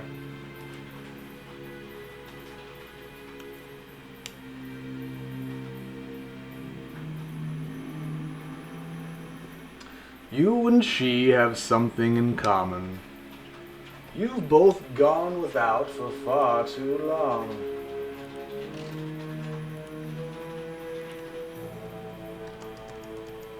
She slams the door closed, fumbles for a light switch, misses it, and just drags you through the dark to her bed. Your lips find her breasts, then her throat. She manages half a scream as your fangs slide in. Then she only gasps as you drink. You take your time, letting the blood pool in the middle of her throat before lapping it up. You force yourself to stay in control, to take only what you need. Her breath wheezes as you lick her clean, then use your tongue to seal the 2 puncture marks on her neck. A final kiss leaves a slightly darker carmine smear across her lips, and then you're gone.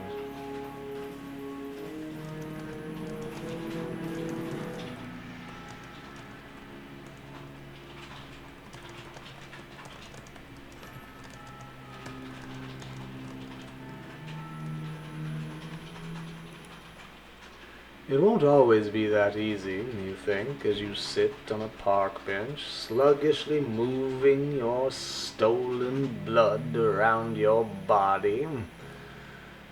New vampires can always have fun for the first few nights, but then other kindred learn about your tricks, or hunters notice statistical anomalies, or the herd itself instinctively reacts to the invisible predator in their midst.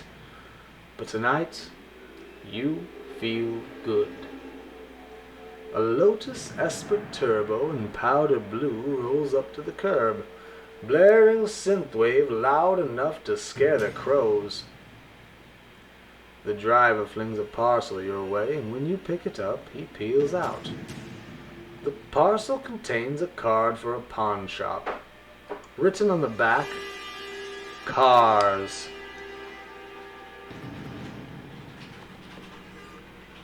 There's also an extended stay ticket for a parking garage, with a 4-digit key code written on the back, so it looks like you have a place to park.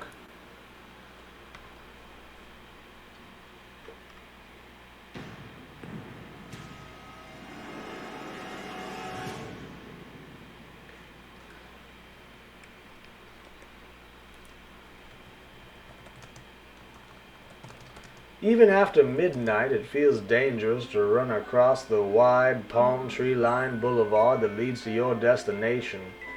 You need a car. You're itching like earlier when you needed blood, only now the need is to move fast. to stop fighting the shape of this city and start flowing through it the way it wants you to. By the end of tonight, you either need to buy a car or to learn how to turn into a bat, because Tucson is no place for pedestrians.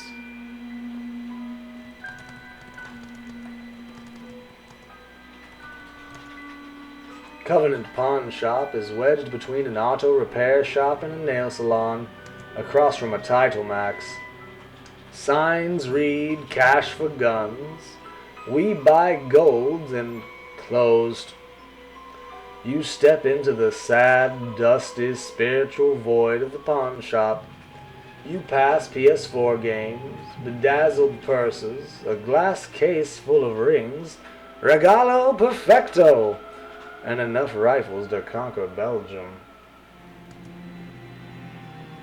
The first thing you do is stock up on a few necessities of your trade. A few duffel bags and rucksacks, a mini crowbar, a small folding knife, a folding shovel, lots of folding accessories here, a hacksaw, some lockpicks, matches, cord, electrician's tape, a flashlight, a blood and tissue kit with extra syringes, spare USBs, and a portable tool kit. You stop at the knives because you recognize the silver knife in one display case. Jasper Knowles was holding it before he was killed. Or maybe it's just a knockoff of some movie prop or something. You can't be sure, but... well, that's weird. Elena's tattoos are so lovely.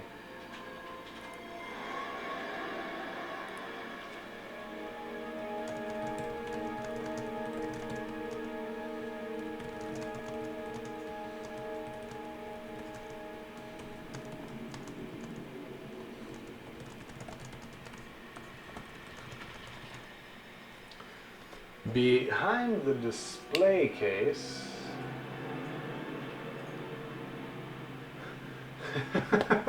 Before we continue... yes, Havoc. The pulled pork, peanut butter, dill pickles, and sriracha is excellent and also great on a burger. Just slather it in peanut butter, sriracha, and pickles, and I'm told by my own household coterie that it is one of the loveliest things you can eat. Our Viking ally thinks that we ought to stop for some sweet rings and a copy of Bloodborne. This man clearly knows how to utilize his time, and I can respect the hell out of that. Behind the display case with the knives is a pretty young woman with choppy blonde hair and Victorian replica railway glasses. She's peered over those sunglasses to watch you like a hawk since you pushed past the closed sign and walked right in. You know that reaction. She recognizes a predator but doesn't know exactly what kind yet. So in this place is only 10... Erase what I said. So this place is only tangentially connected to the Tucson Camarilla. It and she are independent and kept that way because they're useful. When you get closer, the young woman leans close in, studying your antiquated suit.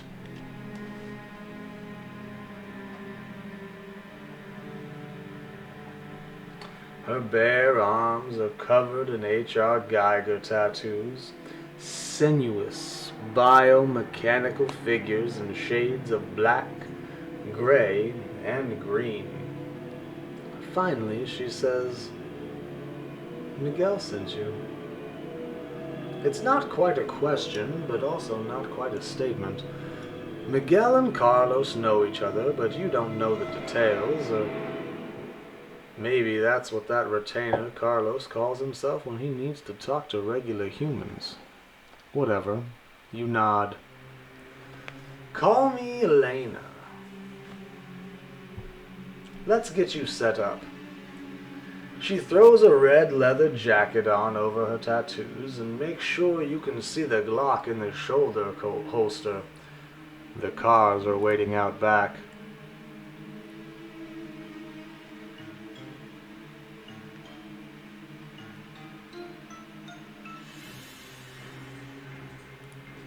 The Geiger tattoos are certainly intriguing. I can only imagine the time and effort that went into every precious stab, every deposit of ink beneath the surface of the epidermis to lead to such intricate tattoo work. Our own astrophysicist is quite the tattoo artist, if I do say so myself.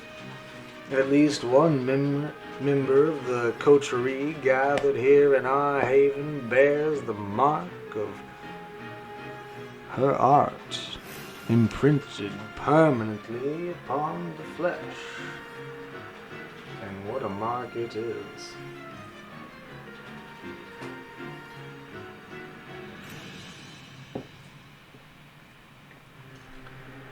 A rusted chain link fence divides Covenant Pawn Shop's parking lot from a row of rusted Quonset huts. The huts and the slightly taller buildings on either side serve to hide a full parking lot of parked cars that probably shouldn't be here. Miguel says you need wheels, Elena says. She steps into the shadows and starts messing around on her phone, but she keeps her eyes on you above the railway glasses. These cars are shit. Miguel either hates your guts or doesn't care if your mission for Prince Leto succeeds or fails. You instantly dismiss the vans, economy cars, and anything covered in rust or that would require more cash to repair than buy. That leaves you with 4 mediocre specimens. A Mitsubishi 3000 GT with too many aftermarket mods, a little Honda S2000 with electrical problems, an ancient but still rolling BMW 3 Series, and an ugly but functional Nissan Frontier. The stuff inside is 20% off, Elena says. Tonight only. Miguel must like you, or hate me. She props the back door open. I agree, Moose. I was thinking much the same thing myself. So what we're going to do here is I'm going to click through all of the options that are available to us and read the beautiful descriptions that Kyle Marquis and Choice of Games has provided to us. And then I'm going to present things as a vote once we know the full breadth and depth of the monetary expense that is available to us. So, first we'll check out the firearms.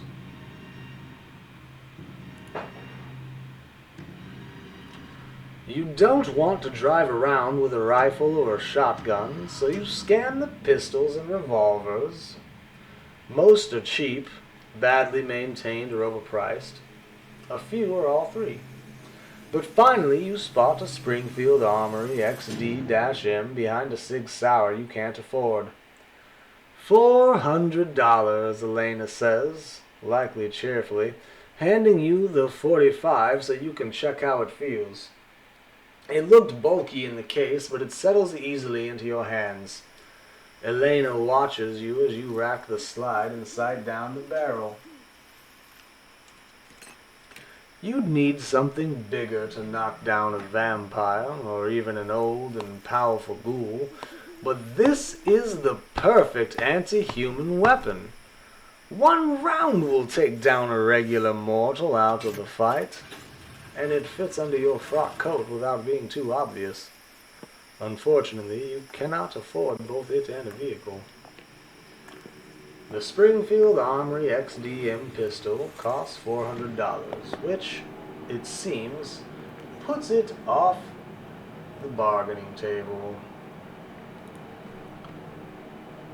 Next, we'll check out the swords. Most of Elena's swords are shitty mall katanas that you couldn't use to beat a chihuahua to death.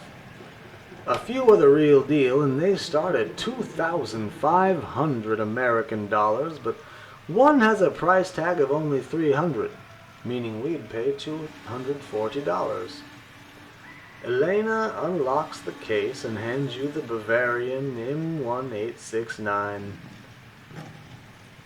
Someone refurbished this, but they also removed the quillon. It's supposed to be a bayonet, and now it's almost like a machete with a better balanced blade. And the balance is really good. You flick it through the air a few times, getting a feel for it. Now this is a vampire stopper.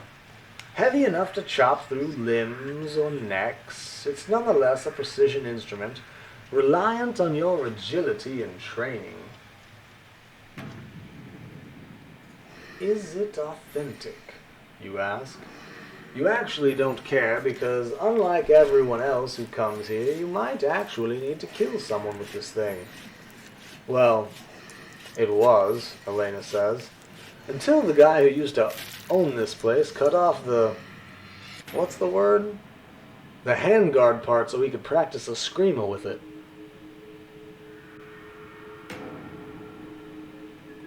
Unfortunately, you can't afford both it and a vehicle.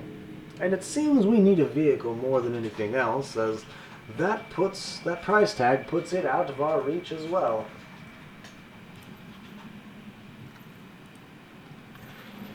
Data intrusion is an increasingly important aspect of modern life. And you can't do everything just by calling up the front desk and pretending to be a password inspector. Trailed by Elena, you inspect the heaps of laptops, tablets, and hybrids. You know that any computer you buy will only be a shell into which you pour your own expertise and torrented software, but nothing you see combines portability with flexibility in quite the way you need. Then you spot an odd mini laptop on the counter.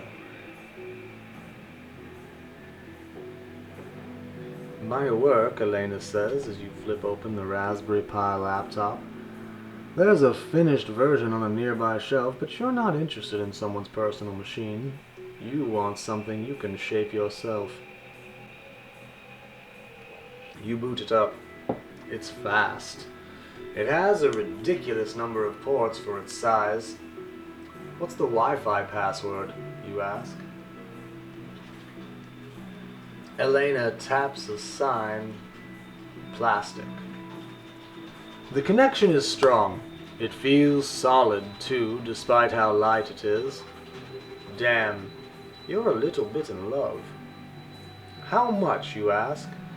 $600, Elena says. No refunds. I'll throw in a trash bag full of cables and peripherals. No refunds on them either. Unfortunately, you couldn't afford both it and a vehicle. People around here don't seem to pawn clothes as often as they pawn guns. Power tools and Blu-rays of Click from 2006, but you discover a small collection of decent clothes.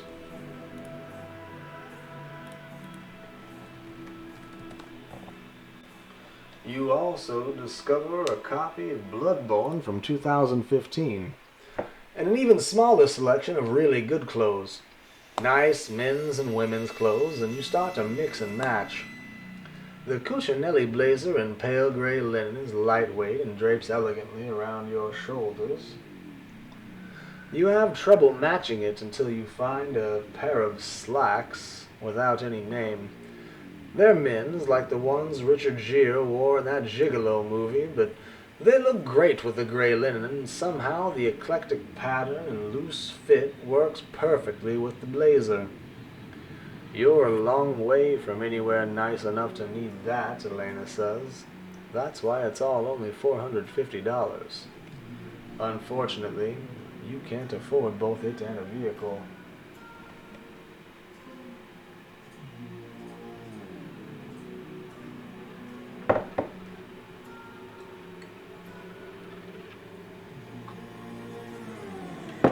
As a matter of course, Havoc, along those same lines you're discussing, I've recently been looking to revisit an old art from my people of infusing the aerial parts, that is, the above ground parts of the woad plant, into a series of dark royal blue dyes by which to stain the flesh of my body, much like the traditional, both modern and historic art of tattoos, though with a permanence not reliant upon the stabbing of the flesh. We will have to let all the members of our coterie know how these things go when we're able to get our hands on some of the woad plant's aerial portions. If we don't just plant it ourselves.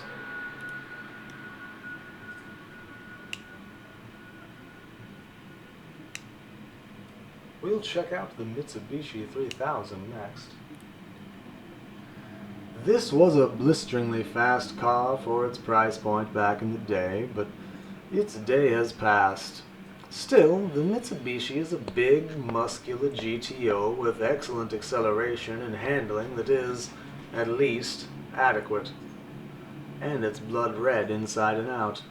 The problems start when you check under the hood. You cannot tell if that circular thing is supposed to be a turbo or some kind of prototype Roomba from the Clinton administration, but it's all fucked up, whatever it is. The electrical is an over-engineered nightmare, too. When you take the car out for a spin with Elena riding shotgun, Limp Bizkit's brake stuff almost blows your eardrums out. You can't figure out how to stop the CD from playing, so Elena just pops the whole CD player out with a screwdriver.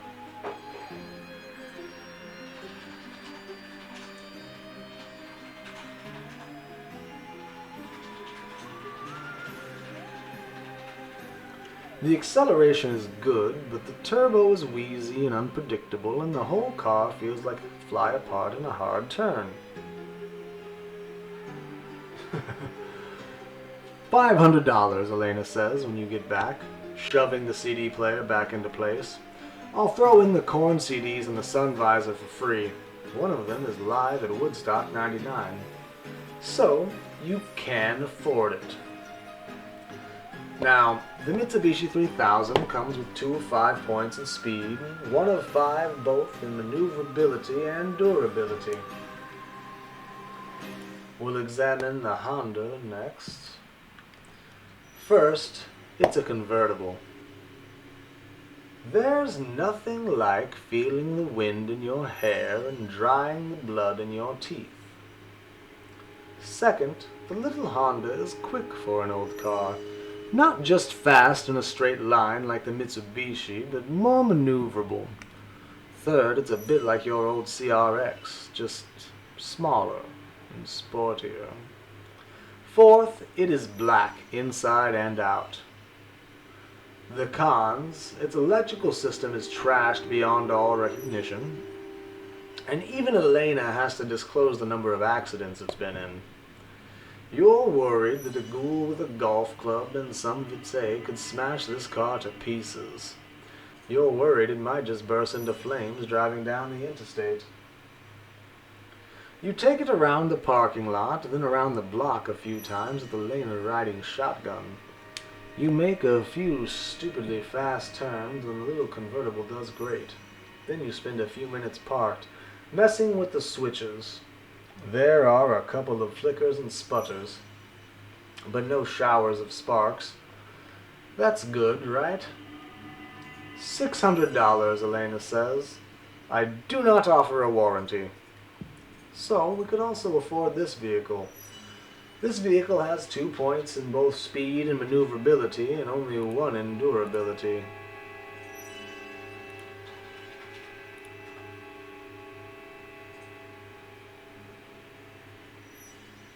me see something here.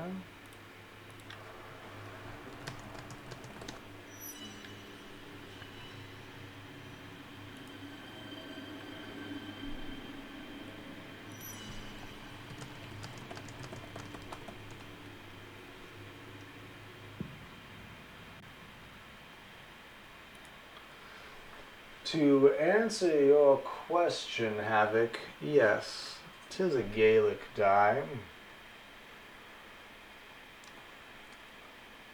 So the woad itself gets tossed in with some boiling water and then a little bit of lye. And then the process itself involves, well, dehydration, naturally.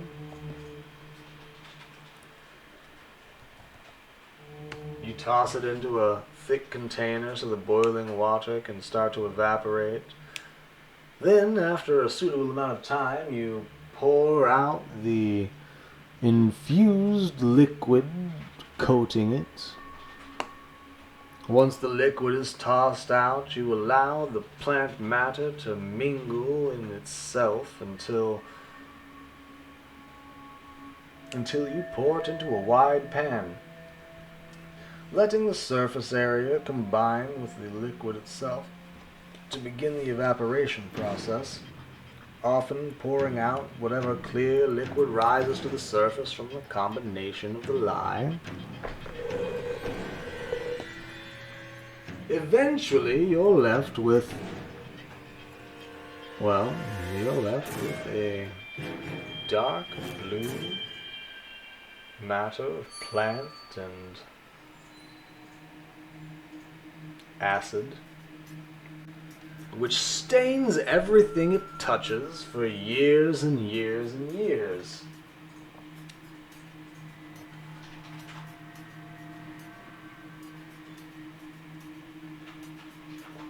You see, there was once a time that those of Scandinavian origin ventured out on longboats to seek out the treasures of the British Isles. Often they were met with the indigenous peoples of those lands, and sometimes their raids were rebuffed.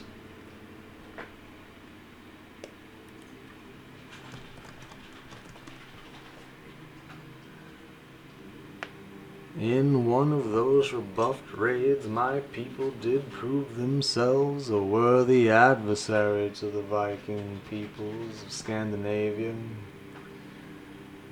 But my people saw it not fit to simply regard themselves as superior nor as equal to the Viking raids, to a group of people who thought it necessary not to simply sit on their laurels as kings and lords and princes of a land they had just recently left, but sought out the boiling blood of sailing seas, of taking iron into their hands and grabbing what things they could, for their own needs were unsated by the lands upon which they sat.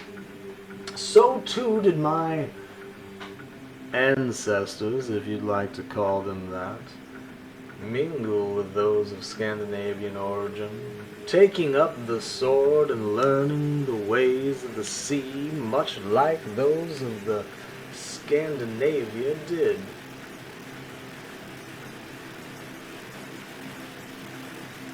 One might say that my people became well respected as Vikings in their own right, though the Vikings themselves are not a people unto their own heritage, but a mixed bag of heritage from all the lands of Scandinavia, Norse and Danish heritage.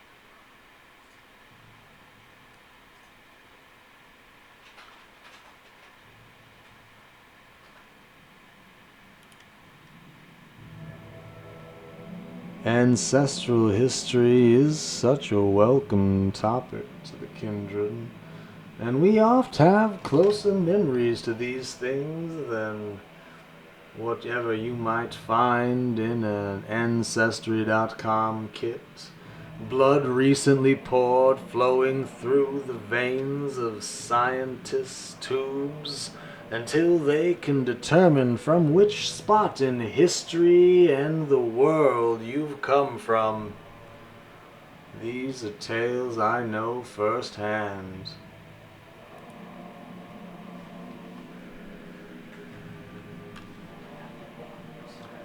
Moose, I think you're about to be banned for a moment because of that.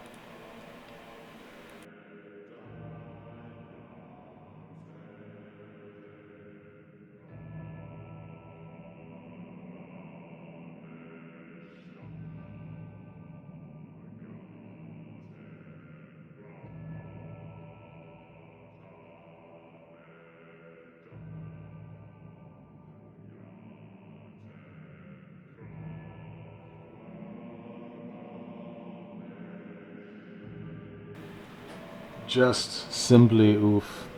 Let's look at some more cars.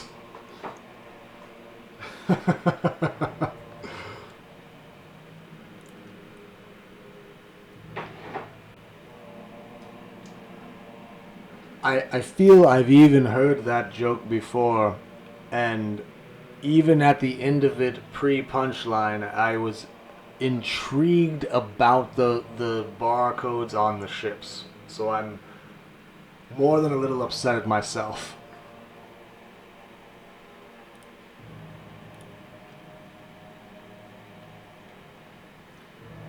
Let's kick the tires on that BMW 3 Series.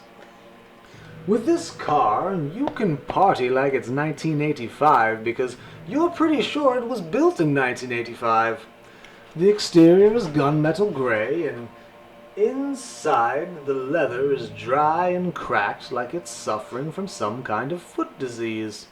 It smells like tobacco, the AC doesn't work, and the back seats are torn and patched with duct tape.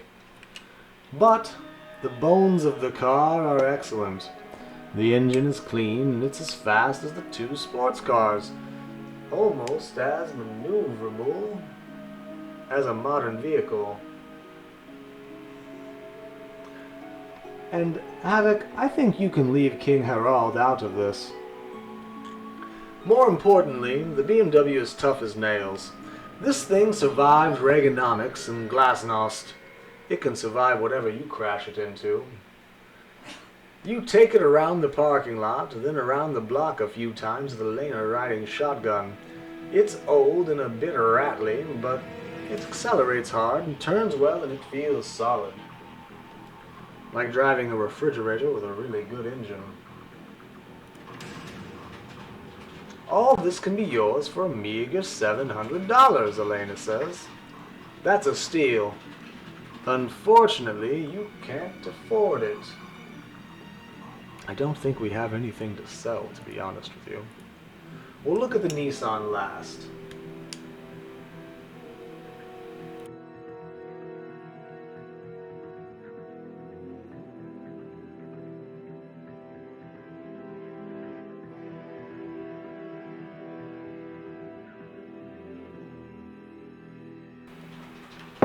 The pickup is the newest vehicle on the lot in your price range. Though that isn't saying much. It's ugly on the outside, rust-stained and salt streaked. Did someone drive this thing down from Manitoba? It's not particularly fast, and even though it's fairly new, you know it's going to turn like a 53 Mercury. But all that post-2000 passenger safety know-how counts for something. Pound for pound, the Frontier is as tough as the little BMW, and the Frontier has a lot more pounds.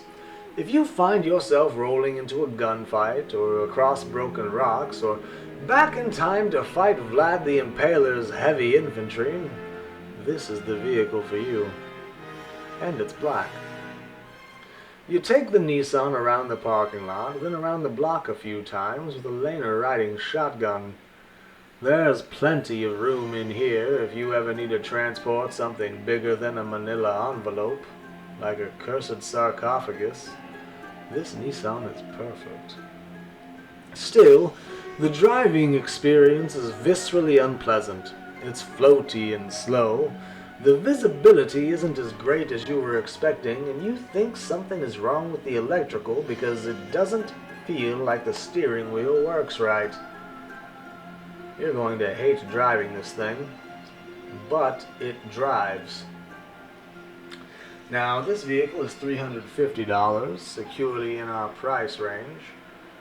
And it has 1 point in speed, 1 in maneuverability, and 3 in durability. So we have 4 choices now before us on the board. We could just outright purchase the Mitsubishi, or the Honda, or the Nissan, or we could chat up Elena. After all, we're curious about that knife, and we're also curious about better prices because, let's face it, we're flat broke.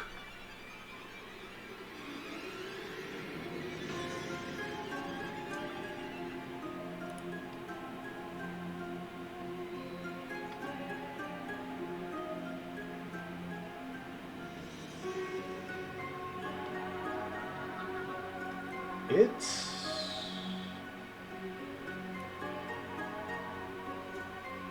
looks like our composure and is the composure changed?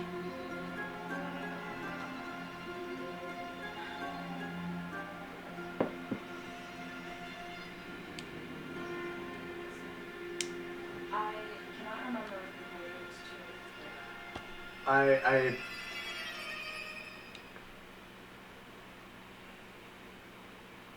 You're absolutely right. Persuasion and subterfuge both did get a point. Before we did just have the 1 point in leadership.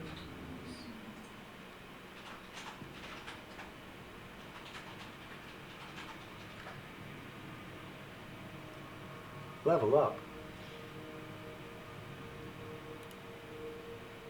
And also an excellent call to look in at our stats because we had quite forgotten about checking on them after that earlier feeding, even though we'd talked about it maybe seconds prior.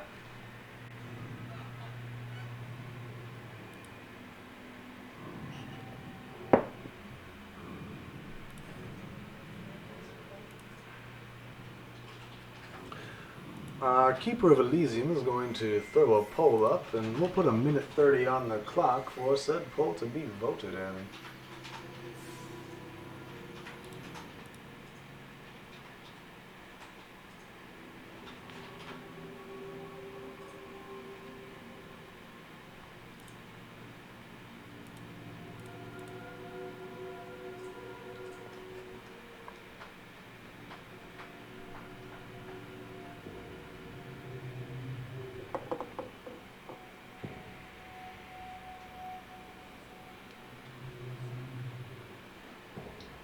So far, most of us are interested in chatting pricing with Elena. I think everybody just wants to flirt with the Geiger tattooed woman.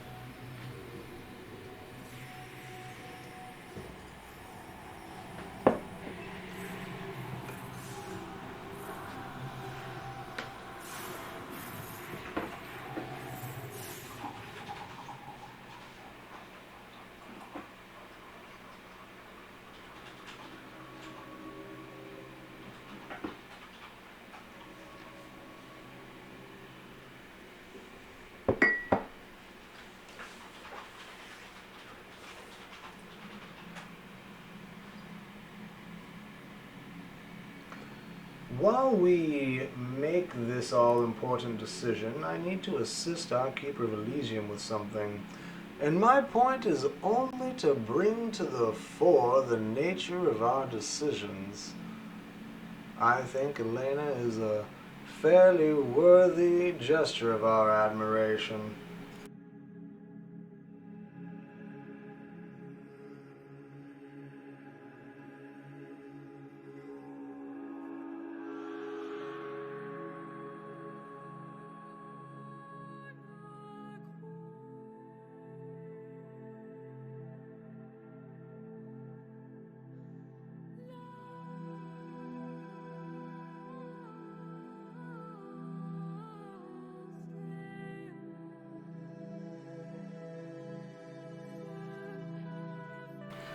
Thirst is a very worthy reason to make whatever decisions we find we must make.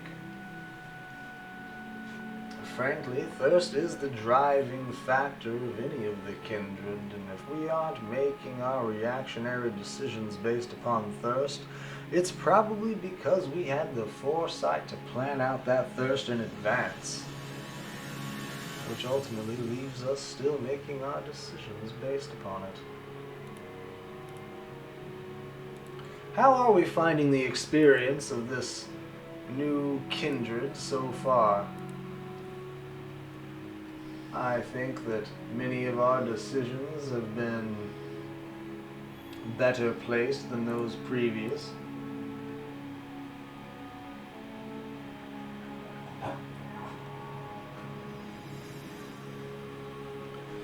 My hound makes her pleasure at our choices known.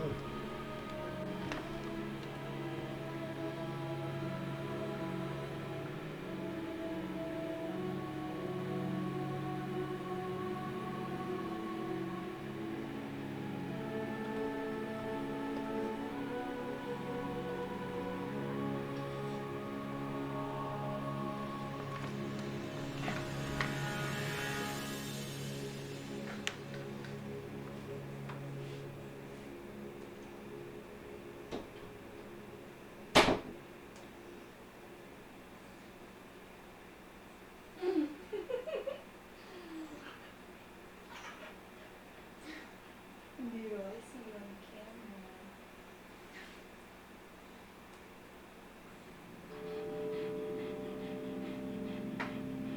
I leave for 2 minutes. You're in my spot.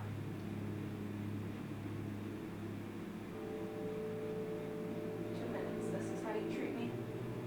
Go, child. Come on. I need to sit. I can move. Let me assist our Keeper of Elysian with refinding her position, and we'll be right back.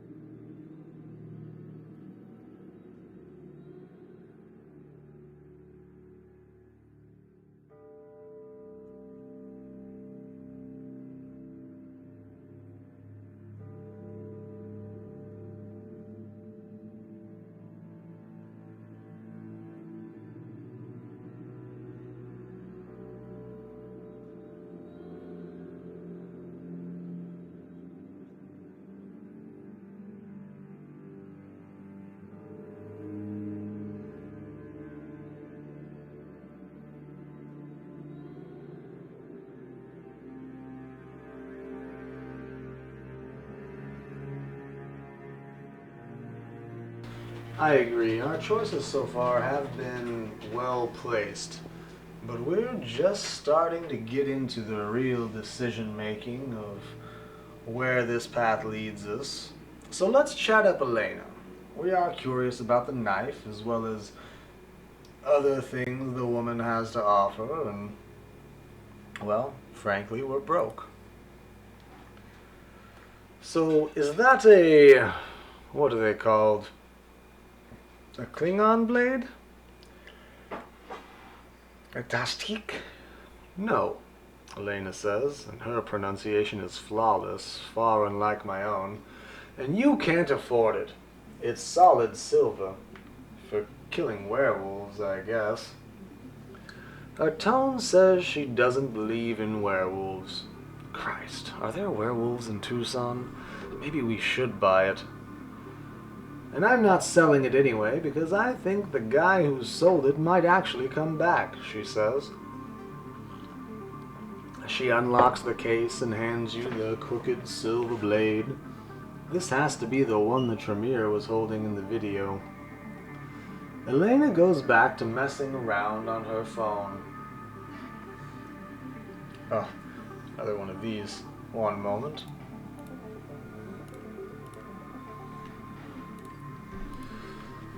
So how do we respond to Elena? Do we use our blood sorcery, knowing the exact ritual for this sort of thing? We'll step into the shadows and confer with the blade to unlock its secrets. Or do we think we're not paying this much for junk and we're not scared of Elena's Glock, so we lean on her to get her prices down? Maybe there are cheaper places nearby, so we'll roam up and down the block and look in on other pawn shops, other places that might get us what we need for cheap.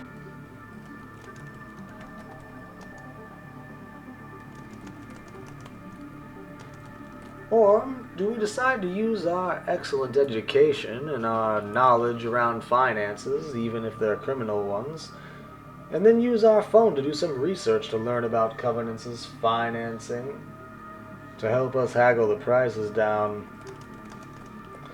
Do we think we need an ally in this city and then tell Elena that we might be down on our luck now, but we plan to move up fast? Our charm and leadership skills can certainly bring her around.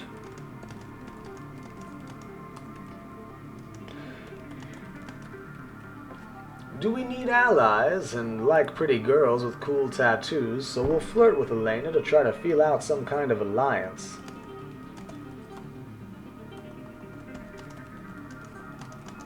Do we shake Elena down for clues, lying to imply we already know more than her about the silver knife?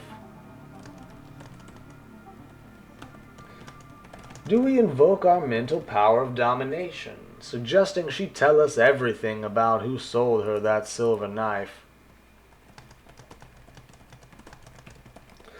Do we need to know more about the knife and take our time talking with Elena about it while paying attention to her body language? Or do we simply go back to shopping?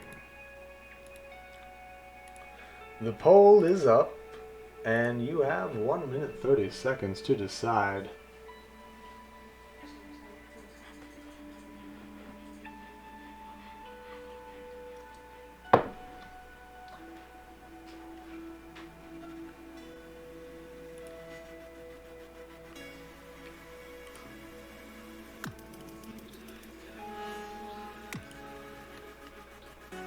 So far, we've 2 votes for our blood sorcery and 1 for needing allies and liking pretty girls with tattoos.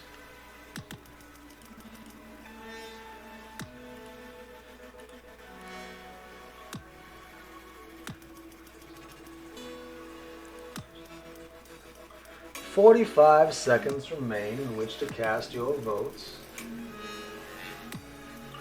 I wouldn't be surprised if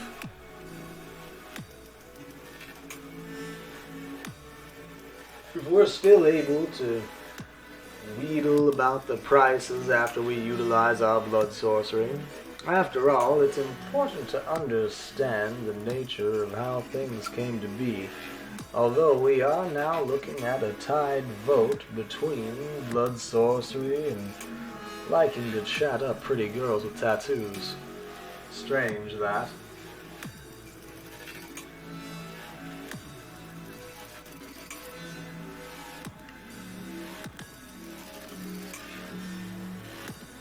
So, it looks like...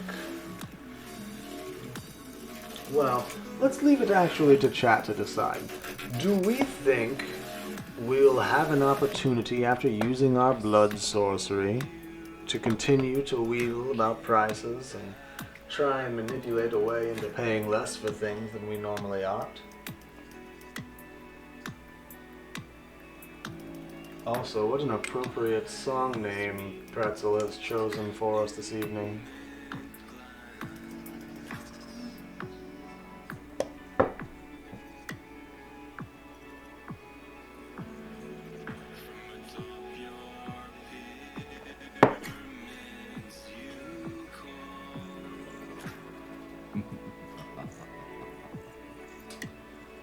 CJ, welcome and thank you for your interest in the veil between realities represented by the Masquerade.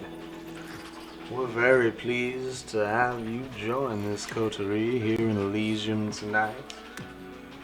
We're currently at the crossroads of a decision. And Astrophysicis does bring up a good point, one I should have mentioned prior. Any decision within the story itself that ends in an exclamation point does carry with it the risk of critical failure. Should the roll not go your way and end in success, the possibility of failure is that much greater than any decision prior.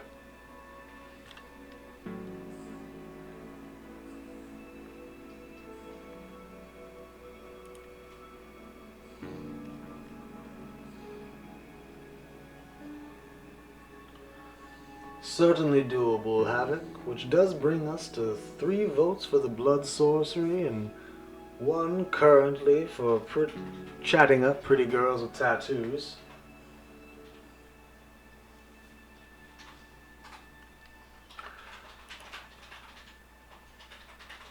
And another swap to the blood ritual.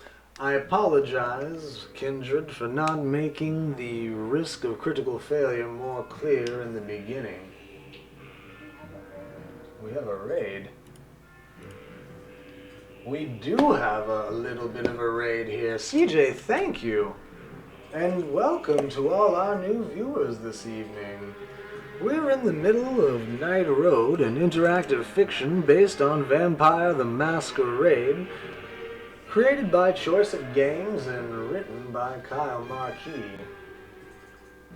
What a pleasure to have a group of raiders here with us this evening as we opt to use our discipline of blood sorcery to determine just where this silver-hilted and bladed knife comes from. Je suis toujours la même, je me préparais à aller manger en ville avec un ami.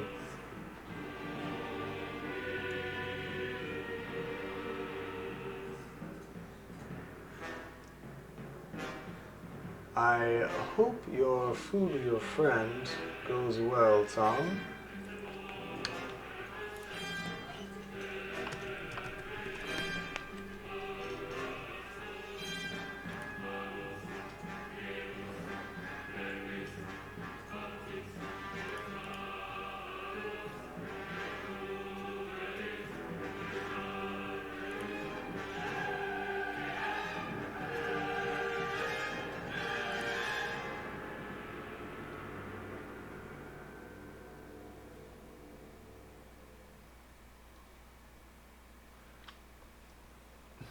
Do you think so, Havoc?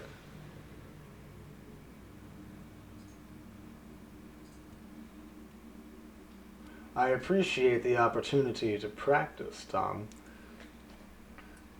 It's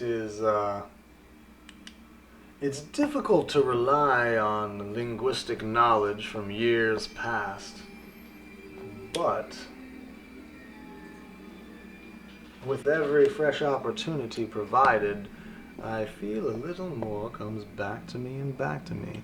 Un peu, mais some. Let us move forward with our blood sorcery and regale our new raiders with just what magic we're capable of.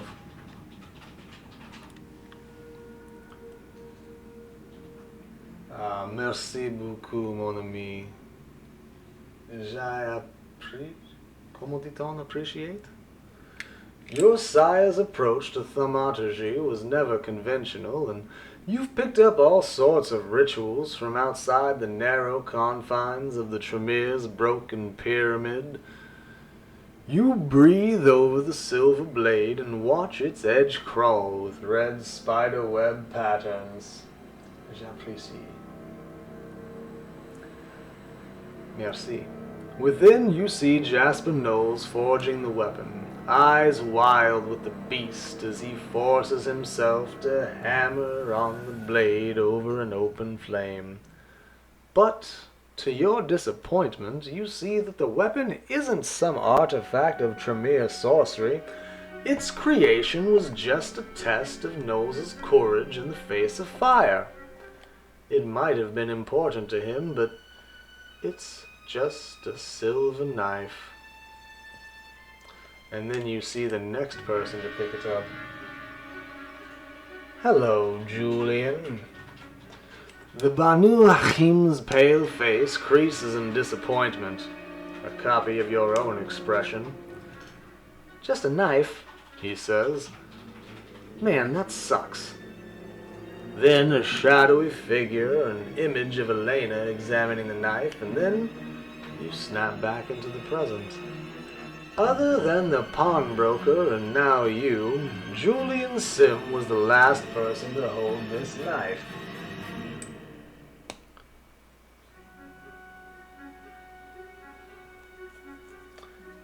You gonna kill werewolves or what? Elena says. You return the blade to its case, having learned all you can. Now, would the group like to move forward with trying our luck with Elena, or would we like to have the opportunity to vote on another option?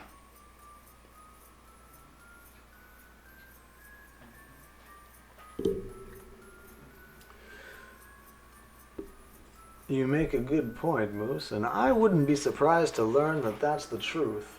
It does seem like that aligns with Julian's overall desires for things. It causes just the sort of chaos that man might desire.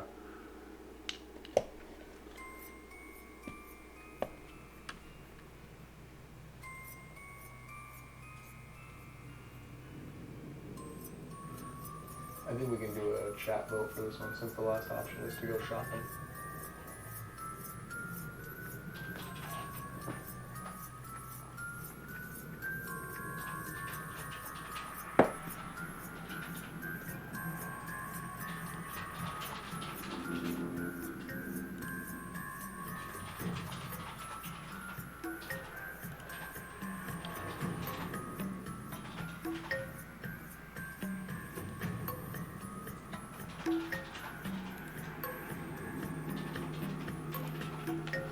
I agree, Moose. We're particularly good at anything involving academics or computers or any of those intellectual type pursuits.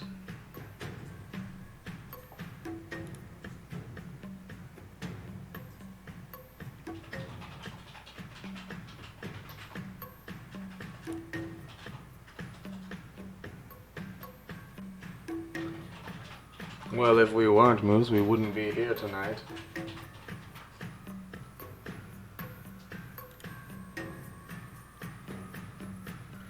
I'm going to let this vote stand for just a moment while I heed the call of nature. I'll return in just moments.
Well, what a vote it is.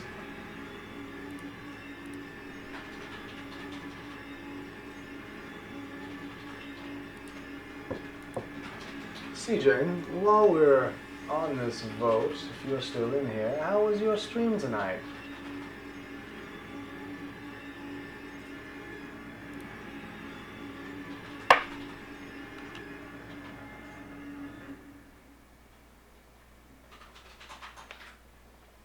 So it's intimidate, shop around, barter,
I believe our Keeper of Elysium is setting up another poll now to determine which option we're going to take.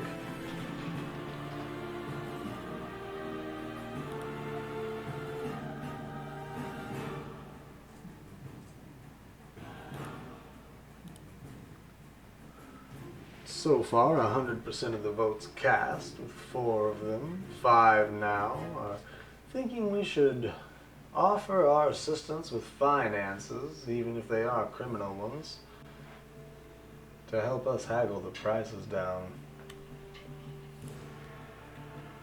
I'll put another 30 seconds on the clock, as I don't know that we'll get many more votes to sway this poll in the opposite direction. I could be wrong, though. We have quite a number of viewers. For those of you who can't, feel free to cast your votes in the chat as well.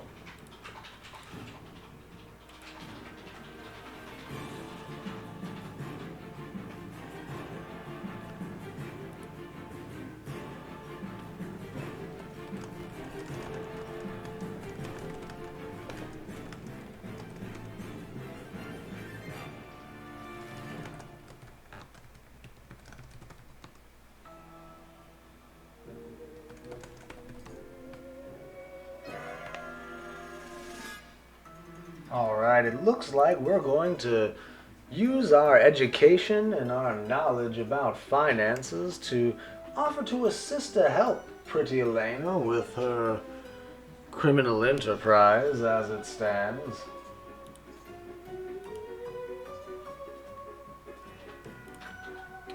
You ask Elena a few careful questions about her financing, just to give you a place to start. She seems more amused than worried by your questions, and soon you have a few search terms to enter. Even shying away from Elena's illegal activities, you see all sorts of inefficiencies in her business model. At least you think you do. You only have access to public information, like her lease. But when you ask Elena a few questions about where the money's going, you realize that while she's a capable businesswoman, you're just a little bit better. She chews her lip, then says, "Tell you what, you come back tomorrow and log in a shift fixing my payroll, and you promise not to act all weird, and I'll give you a discount." After a little more negotiation, it's a deal, and she agrees to give you a modest discount. Now, we could either flirt with her with either of the two options placed before us, or we could go back to shopping, depending on what our preferences are. These two flirting options do carry with them the risk of failure, however.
Now, our charisma is higher than our persuasion. Manipulation remains a little low, however.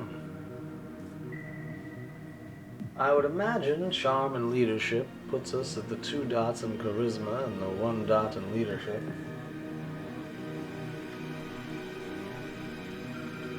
The other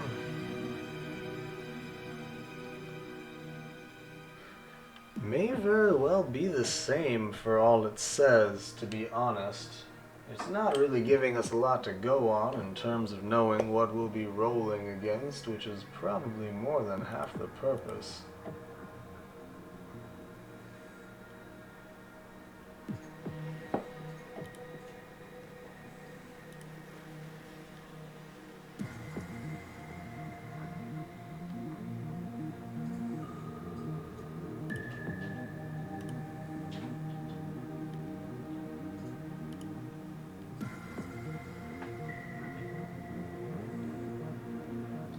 However, most of you know the old saying, little risk, little reward.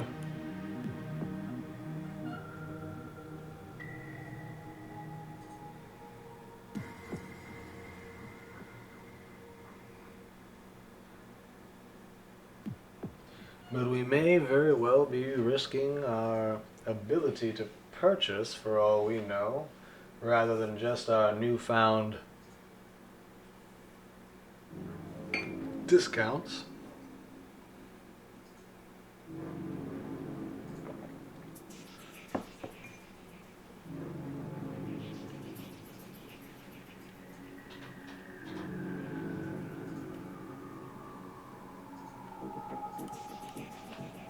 It looks like, so far, the majority of votes do roll in favor of going back to shopping, with 4 votes cast, and 3 of them for shopping itself.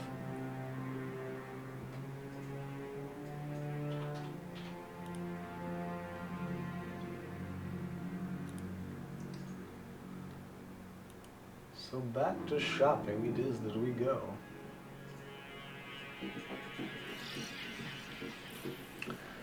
Now, the prices on our vehicles. $450 for the Mitsubishi, $540 for the Honda, $630 for the BMW, which leaves it still outside our grasp, or $315 for the Nissan. The Sword has also dropped to $270, meaning we could pick it up as well as one of the vehicles, the Nissan.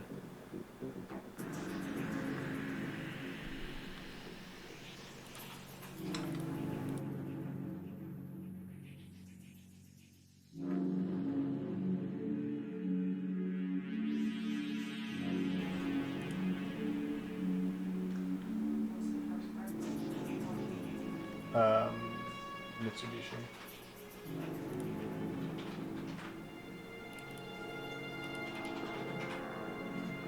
We will be absolutely terrible with that sword if we pick it up. But hell, what's not to like about a vampire with a sword, even if we are swinging it wildly like a buffoon at a piñata party who's had 3 too many tequilas?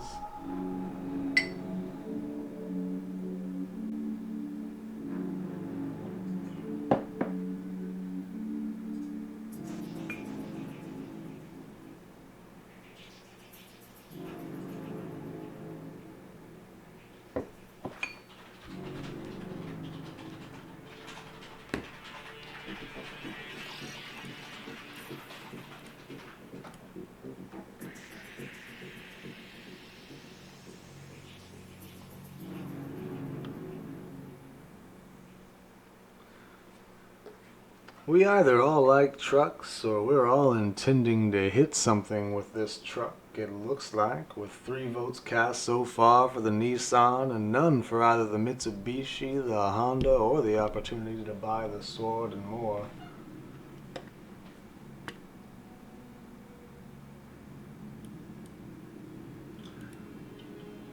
One road rage incident later,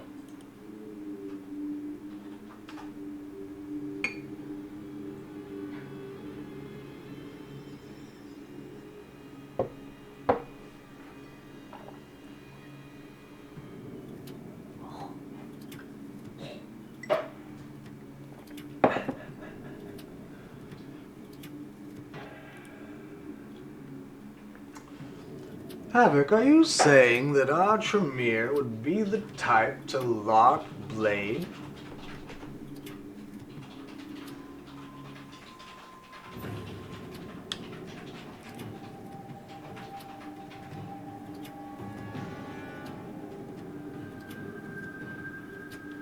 Buy a sword thinking you're Blade indeed. Turns out we're only a kid playing with a foam sword and beating ourselves with the weapon more than our enemies. This certainly doesn't hit home far closer than it ought.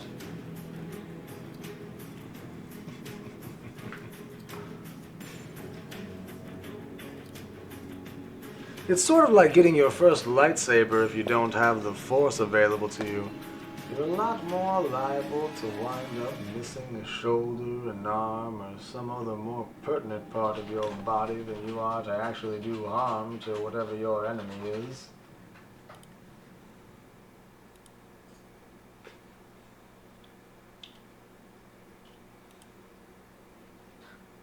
This is a lightsaber. It may as well be now.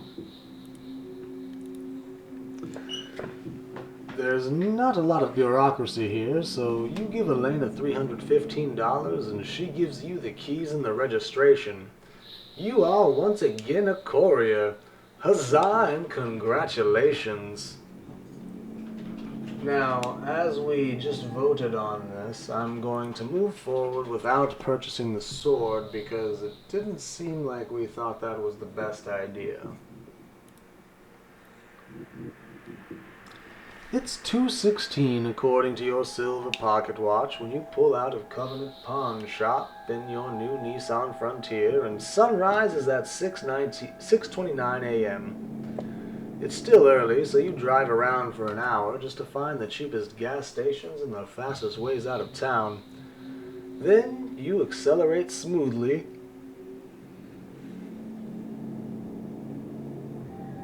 onto East Broadway Boulevard near a plasma center and head for the garage address you got earlier. When a shadow crosses the hood of your Nissan, you look up and catch a glimpse of a wing eclipsing a streetlight. Was that Riga, Prince Leto's eagle? You find your spot in the underground parking garage. Right in front of it is a metal door with a keypad. You grab everything from your Nissan, lock it, and enter the code.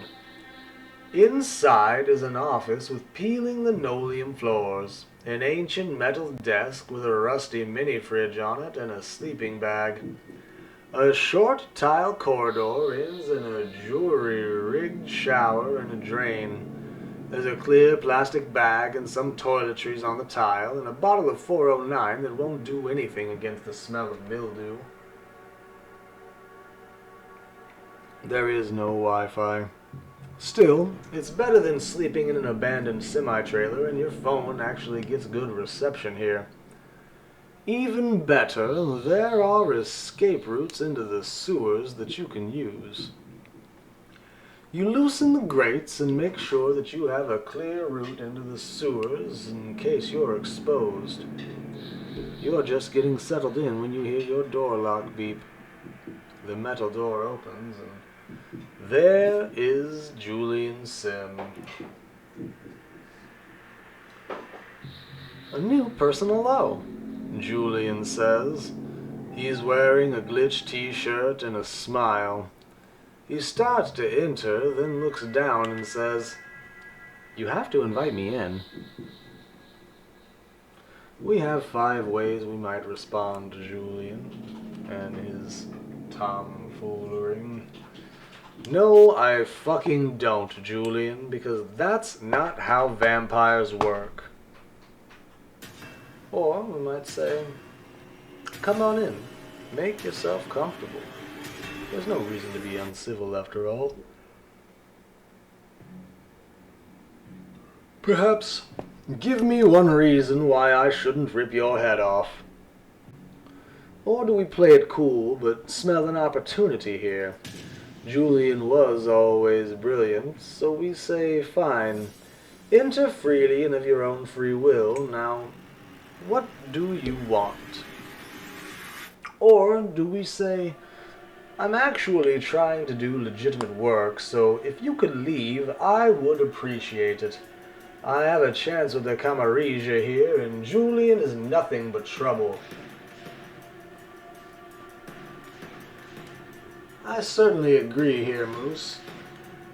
We don't owe Julian anything. We've started to make inroads with the Camarilla, but we did already try to side with Julian at the beginning, even though he abandoned us with nothing but work to do in a lime green geo-tracker while he sought out his investment opportunities in a company in Denver.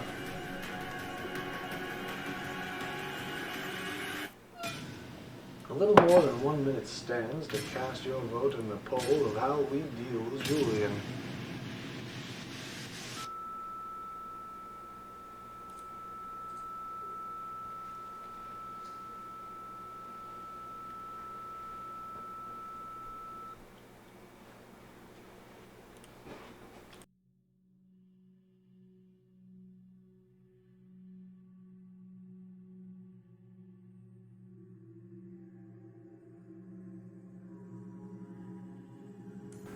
Also, while some of you have heard it already, before we end the night proper, which I believe happens at the end of this encounter with Julian, I'd like to share the intro we made tonight for the stream itself because, frankly, we're quite proud of it. If I seem to forget, please just remind me at the end of the stream and we'll be sure to play it before we sign off for the evening. At current, we've got a bit of a tie. 2 votes for A and 2 votes for C. Neither one is very lovingly endowed toward Julian. And Havoc, thank you so much. We do truly appreciate that. We really enjoy the opportunity to bring this content forward and to share the nightlife with the coterie we've built thus far. Your presence is duly noted and greatly enjoyed. And it is a blessing upon our time here.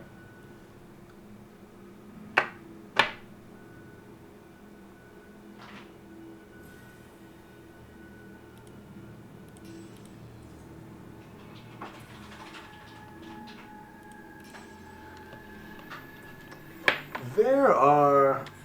Oh, and to be frank, I'm really excited about that damn cake.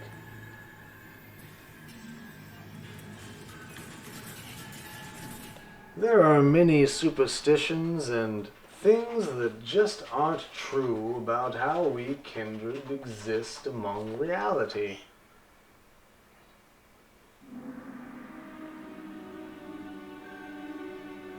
It looks like A has gotten 3 votes over 2 for C. One of those, much like the repellent of crosses and garlic for non-believers and the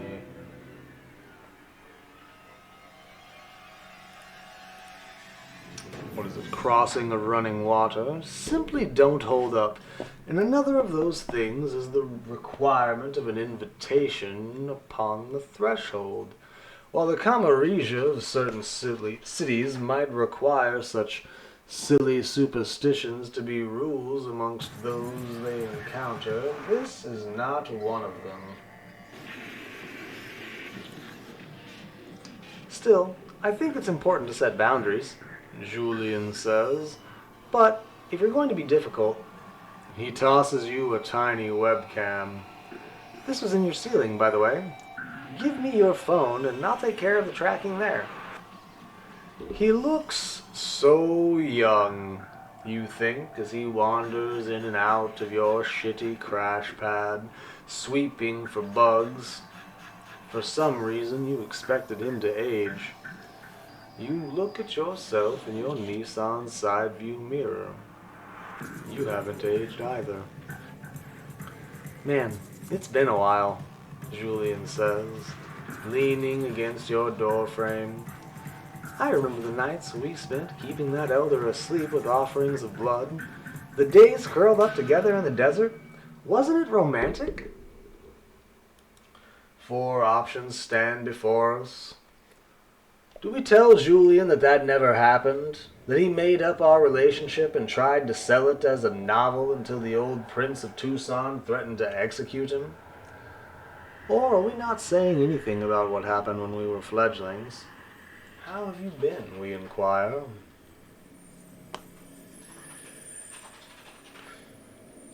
Do we say instead that we were a confused young fledgling and Julian was an elder and we thought that he was more mature? We won't make that mistake again. Or do we offer that it was until it suddenly wasn't? We're not willing to tell Julian how much we miss him. 1.5 minutes to cast your votes in the poll our keeper undoubtedly has available soon.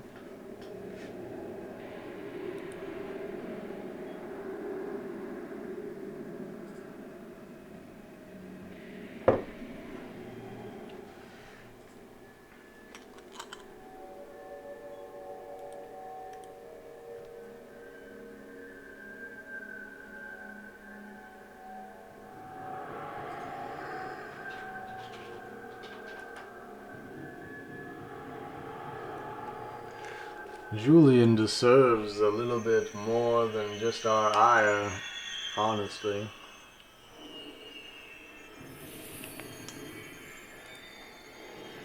He's always around when he's least desired and only seems to show up when it's opportune for him, when he needs something or thinks we might serve a purpose, like we're some pawn in his grandly cosmic game of chess.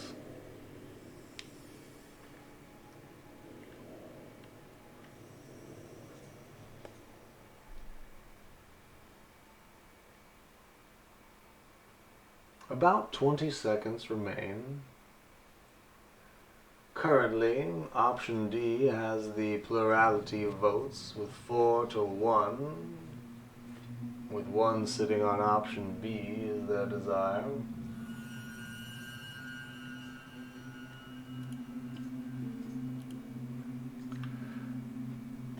It was until suddenly it wasn't. I had work to do, Julian says, which is the closest thing you think you'll get to an apology.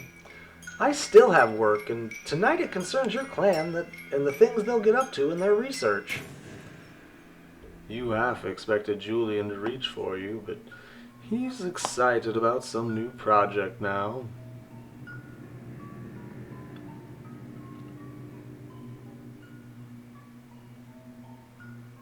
He was always like that. I've been working with Jasper Knowles lately. Terrible what happened to Jasper. Of course, it's also terrible what he did to that sewer rat. And that Outlander.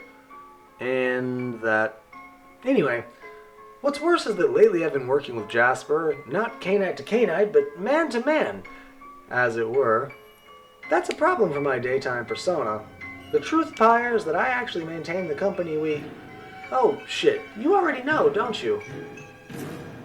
You remember seeing 2100X on those records on Prince Lato's table, but you don't say anything. You just shrug. Julian smiles and says, "Sometimes you really do impress me. I suppose you also know that I sold the silver knife he was using to Covenant Pawn Shop." Again, you refuse to respond. And again, Julian smiles. "You're too clever," he says. "The Camarilla would kill you for being that smart." The 3 options before us are telling Julian you're starting to monologue, which is a dangerous habit. Why don't you just tell us what we want to know, or what you want us to know?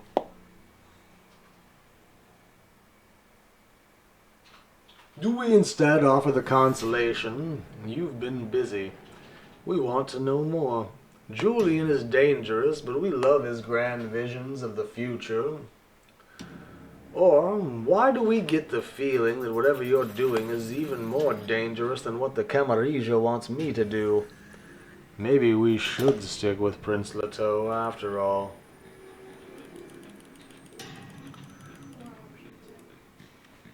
Three.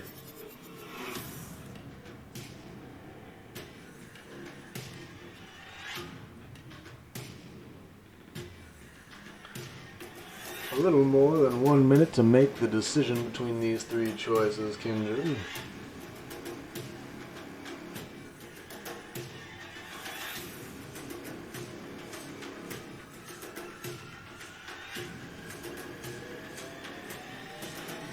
That's one vote for A.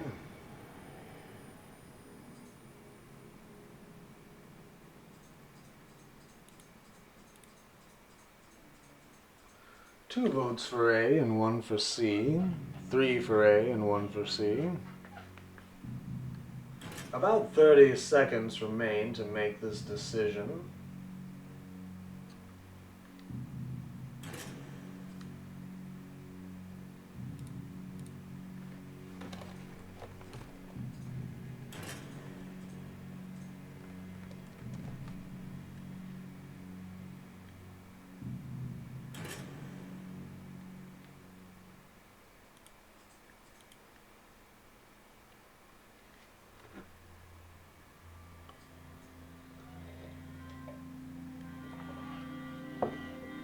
And with 4 votes for A and 1 for C, we move forward, telling Julian that monologuing is indeed a dangerous habit. Hard living has made you dull, Pyre, the Banu Hakim says. Fine. Since the Convention of Thorns, the Masquerade has protected us from mortal scrutiny. We hide what we are. We live in the shadows. But that can't last. He tosses the USB webcam up and down. The Second Inquisition should have taught you that. Should have taught us that. One day soon, humans will learn the truth. This is inevitable. Do you know why Jasper Knowles decided to end his experiments with that Nosferatu? Because someone filmed it when it got out. Then he called me to turn the video from a Masquerade breach into a trailer to a new student horror film. I had to fake some date stamps, but the Tremere paid me well. That's going to happen more and more, Pyre, and eventually it's going to be happening every night, all the time, always on, constant streaming. We must stop offering a hard wall against this inevitability and start creating a guided path for the mortals. Do we respond that you're talking about a whole new way that humans will be forced to view the world? That's ambitious, Julian, and fascinating. Or are we familiar with this kind of speculation?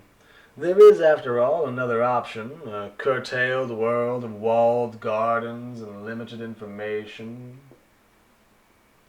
That's the route we believe the Kindred must take. Or maybe we offer that perhaps Julian's right, but that's all years from now. This year, this night, all we want is enough to survive. Or are we not turning humans into pets of the Kindred so we can eke out another 100 years of unlife?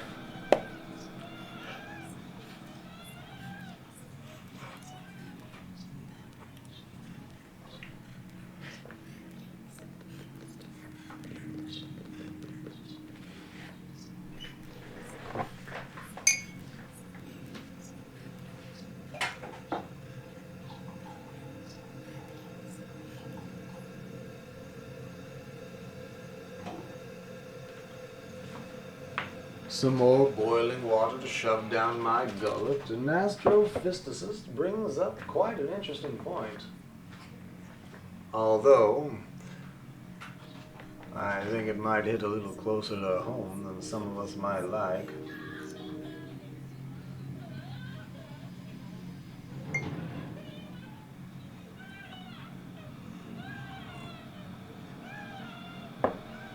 One vote cast for C and 1 vote thus far for B.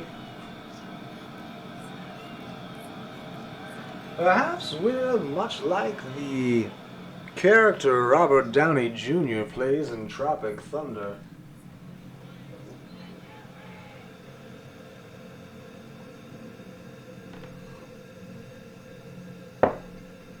We're just the dude playing another dude who's playing another dude.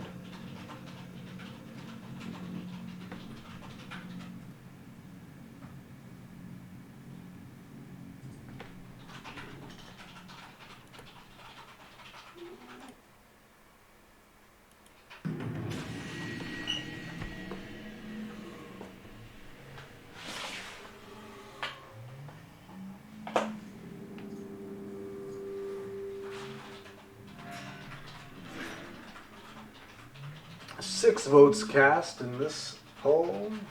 4 for option D and 1 each for B and C. We move on.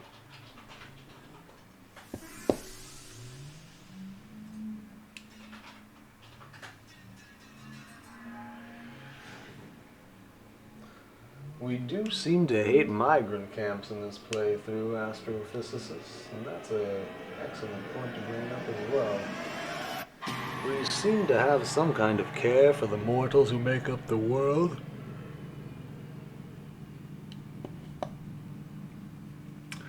That's just my point, Pyre.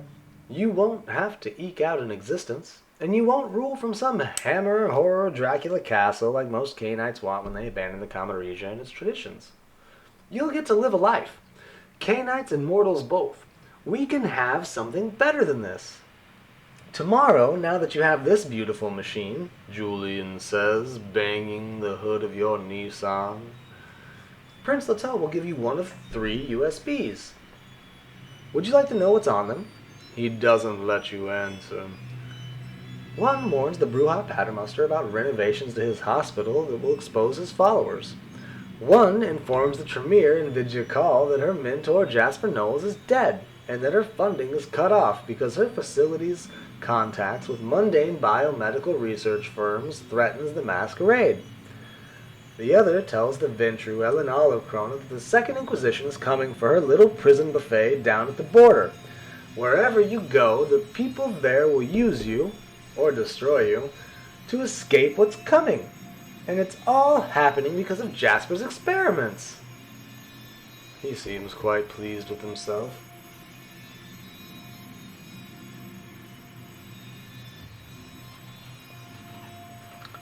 Do we tell Julian we already know that, and he only knows it because he was listening in on the prince? We honestly ought to tell Leto and cut a deal with the Camarilla. Do we ask why Julian's telling us this? We absolutely don't trust Julian, and however, once he starts talking, it's not like there's any way to stop him. Do we ask what Julian wants us to do? We're willing to hear the man out at least. Or do we inquire about the Second Inquisition?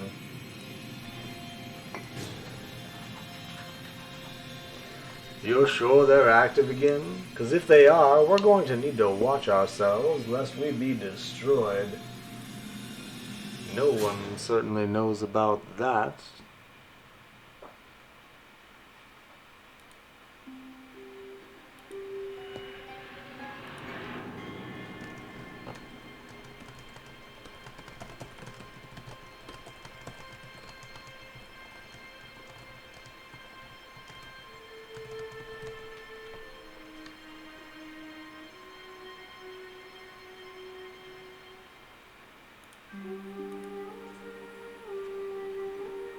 Two votes for A so far and 1 for D.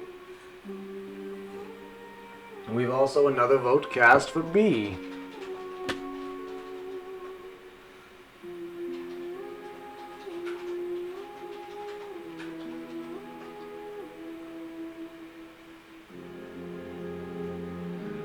So far, with 5 votes cast, we're tied between A and B with a 5th vote for D.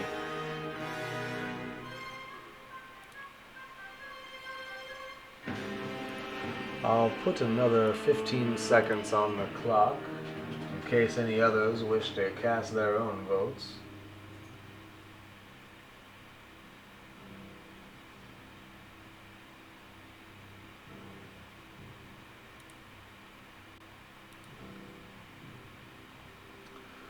and we've a tie. So, someone in the chat decide whether B will be evens or odds.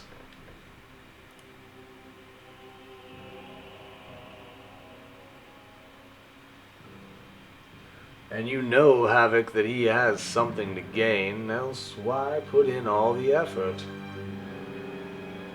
Evens for B it is. And we've landed on a 4, so we will move forward with option B. Where is So you can survive, so you can help me in the first phase of my work, and so you can stop the Second Inquisition. That's all. I won't even ask you to work against Prince Leto or the Camarilla. Just watch for the SI. But first, let me demonstrate how disposable you are to the prince. Now, think back to what I taught you. Where is the best place to begin, Pyre? The walls? Leto's thralls? His pet bird, Riga? Another damn test. Julian used to love these. But your relationship with the Camarilla and its traditions is cool at best. And Julian always had a knack for spotting spies. He watches you as you look around your little garage. Should we do some technical analysis on the webcam, flipping open our phone and starting to scrutinize it? Should we wonder if the eagle is watching us, and so head outside to employ our keen senses and nature lore to look for her? Should we bet the prince has set mortal spies to watch us, and so sneak out to hunt them down through the nearby streets, though we doubt it will be easy? Or do we tell Julian that we're not playing his games?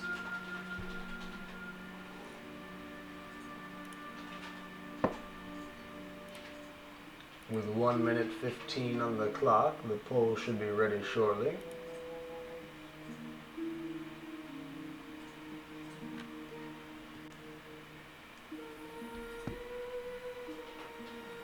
Greyjoy, it has been a pleasure.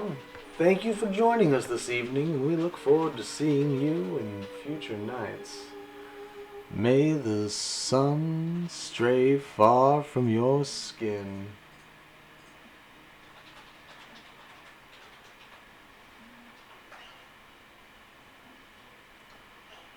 Good night and good fright, friend.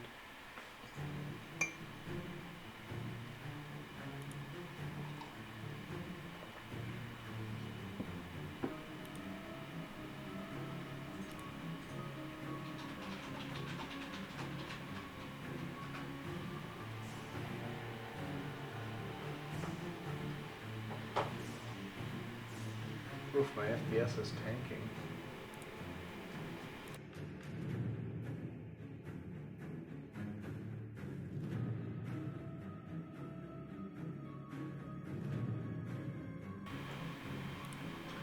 It looks like the majority of our votes are cast for A.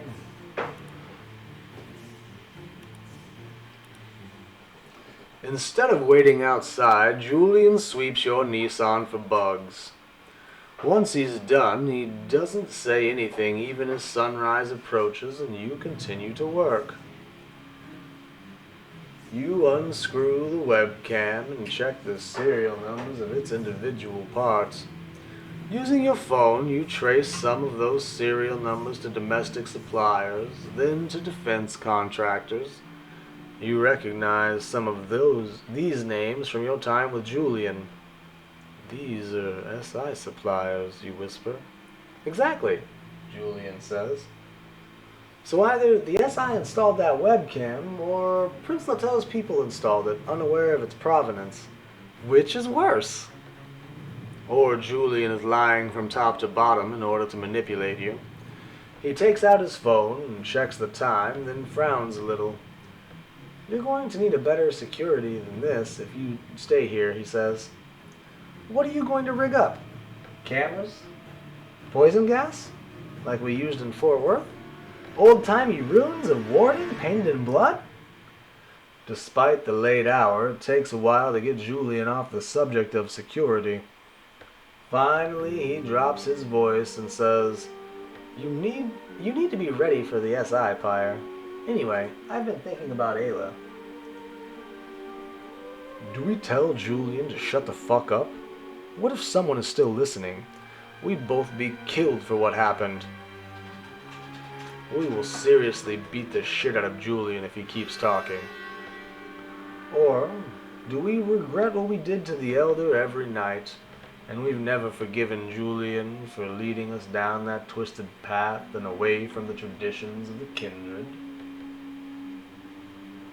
Not yet, Moose. I believe the next one is coming up in the next screen or two. Do we ask why bring up our crimes now? The black stains on our soul are what kept us from real power in the Camarilla. While we don't regret destroying Isla and taking her power, we only regret how useless it turned out to be. Or do we say let's not speak of those we've lost? We can still remember the incredible and perverse sense of power when we drank Isla's ancient blood, though we won't give Julian the pleasure of admitting it. Finally, we know there is true power in Diablerie, though it's heresy to say so, and ask if Julian is planning more of that sort of thing.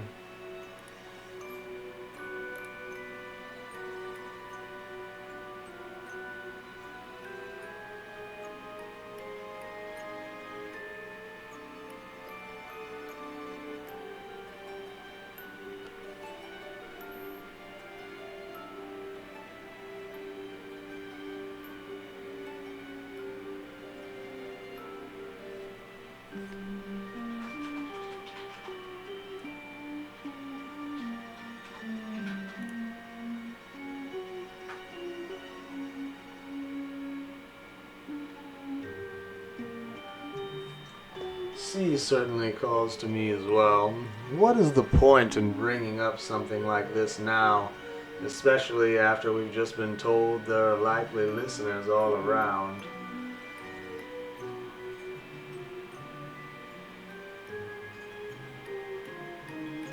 Though,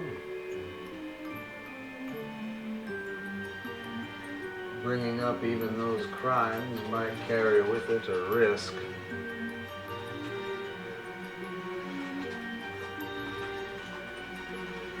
Of course, if we're being listened to here, we're probably already fucked.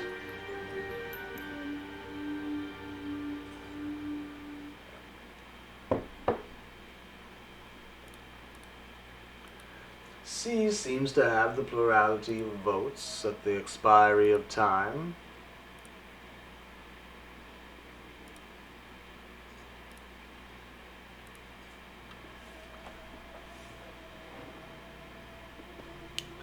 That withered old mummy got the last laugh, didn't she? Julian says. I'm just glad you're not full of regret. Her blood gave you strength, Pyre. Strength you needed to survive. To survive in exile. Because anyone could have seen the stains on my soul, you say. But they faded, Julian says. And the power you took did not. It's true. You can still feel Isla's stolen power, and sometimes, especially when the hunger is upon you, you can still hear her thoughts, screaming through your withered veins. It's almost sunrise, Julian says, checking his phone again. I'm late for prayer.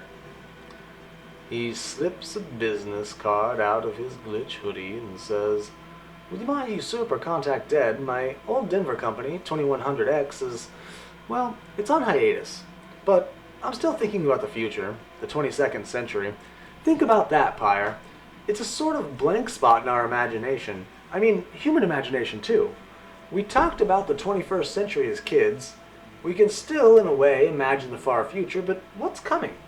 What's it going to be like 80 or 100 years from now? Because I plan to be there, and I want your help. You're getting the impression that the Camarilla wants you. Maybe Prince Leto just wants you as a patsy in case the Second Inquisition hits him like the fist of God. But he hasn't mistreated you yet, and you know that kindred of the Camarilla do not serve two masters. Feeding Julien to Leto would be a rather satisfying end to this, well, this masquerader. There are 6 choices before us now, so our poll structure will change slightly.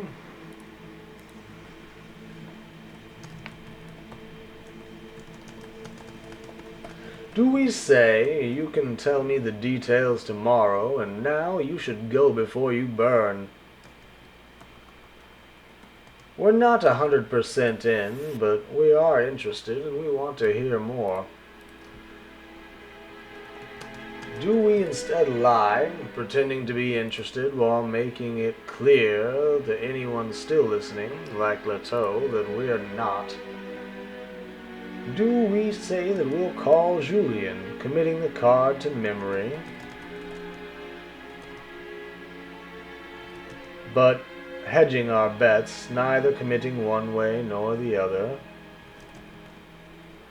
Do we ask Julien what scheme of theirs has turned out well, and then ask them to please just go?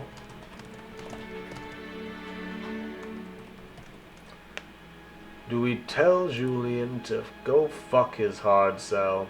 We're not saying no, but we get right up in his face to make it clear we won't be yanked around. Not again. Never again. Or, finally, do we invite Julien into our haven, suggesting that it might be better to discuss the plans there? After all these years, one does miss Julien. The poll ought to be up, and 1 minute 15 stands to cast your votes. Moose thinks that we should lie. If we do intend to turn Julien into Prince Leto, then it would be wise to lie and make it clear to any listening that that's what's going on.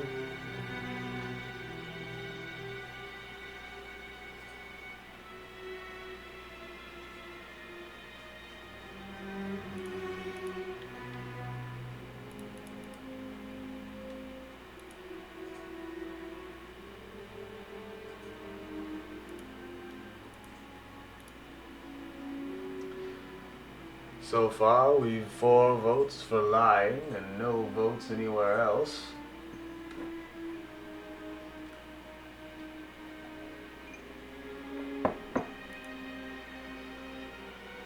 I cast that vote a little early, so I'm going to just kill the time as it stands.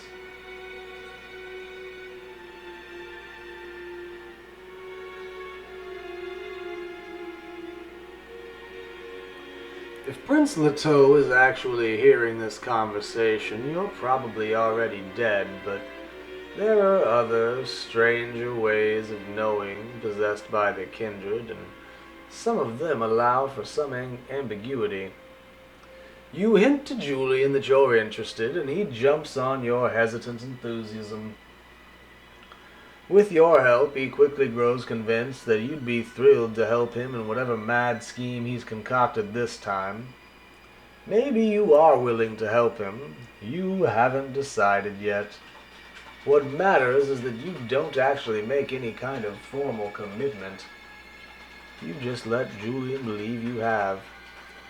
I still haven't decided on the details, Julien says, but I'll be in touch. Figure out where you're going first, and I'll try to help.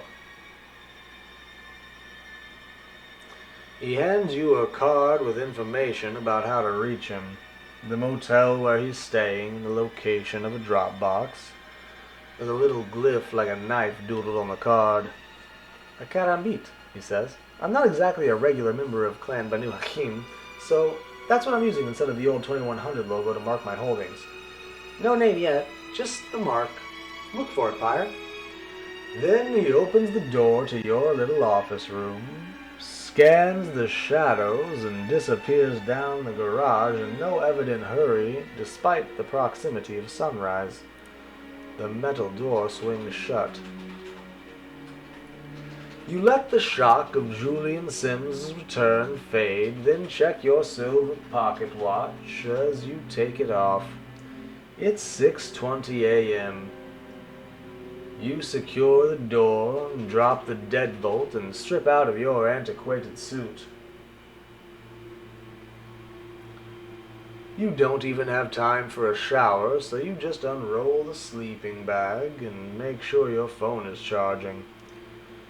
You dream of flying high over the Alps at night, the roar of a single-seater engine in your ears, and a silk scarf wrapped round your throat to keep off the cold, though you are already colder than anything else in these skies. Your dream shifts to a huge moon over a city you know so well that no name comes to mind. All turquoise domes and tall towers, black against the midnight sky. And then the same city, except it is only a village. Low mud huts, donkeys, children laughing. It's morning and the sun feels hot against your back and your bare limbs. Not dreams, memories. And one last memory, one that you know isn't yours. You remember forcing your eyes open after years of darkness and looking up at two eager fledglings, one from your own clan, one Clan Tremere. You remember watching, frozen as the Tremere's fangs slid out. You open your eyes for real and check your phone. It's 5:49 p.m. Sunset. Isla's asleep again. Your fangs are protruding. You shake your head until they go away, though you keep remembering that coating of dust on the elder's throat as you sank your teeth into her. You shake your head.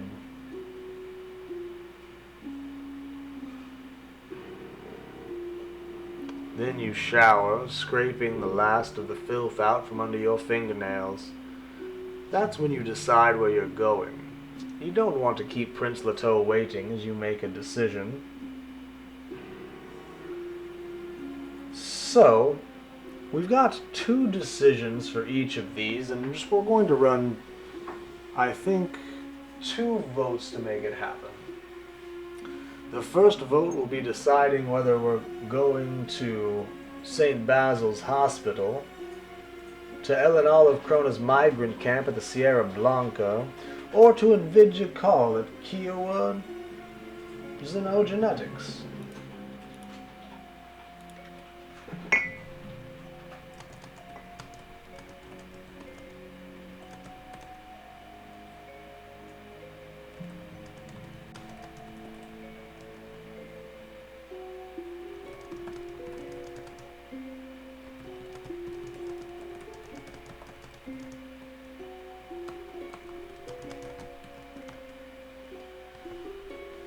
After we've decided which of the 3 we intend to start out upon next, then we'll determine the reasons behind that vote.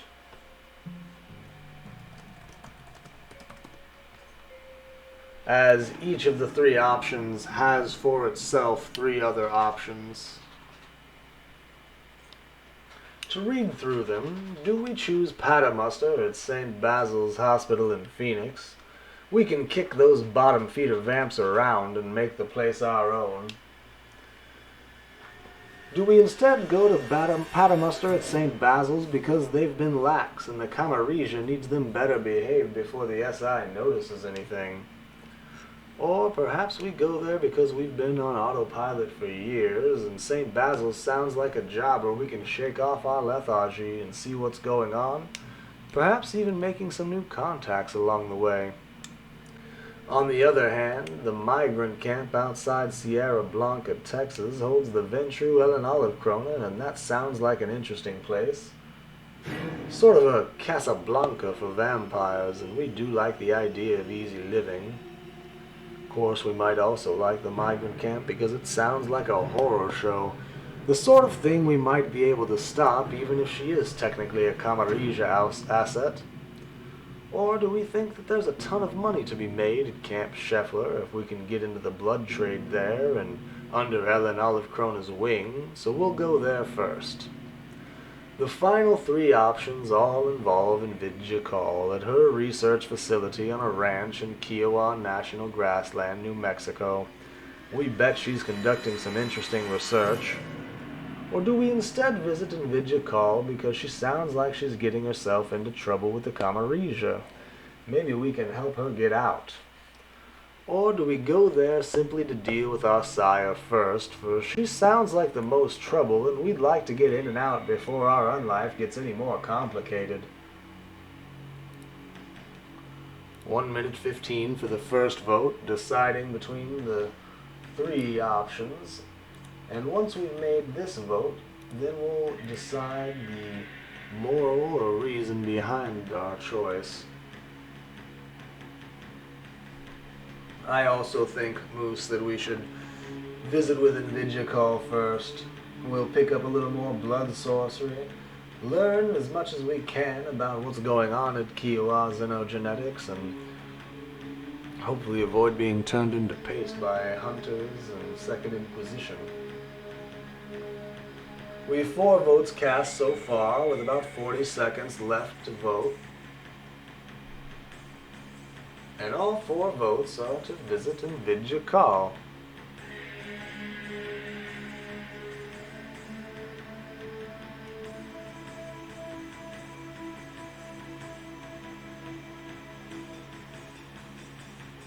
I don't know that anyone else will hazard. Oh, a 5th vote for Invidja Call. Well, that certainly makes it clear where we're going first.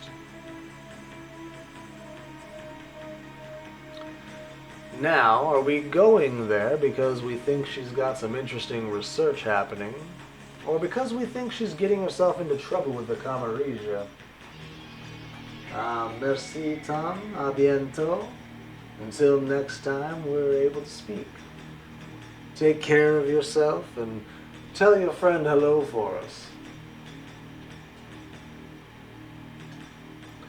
Or do we finally wish to simply deal with our sire first, for she sounds like the most trouble?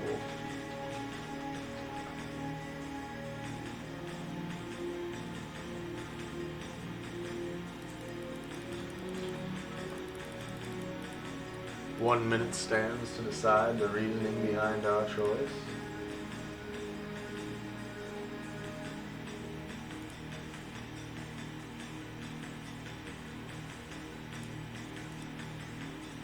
One vote cast so far for B and 1 for C.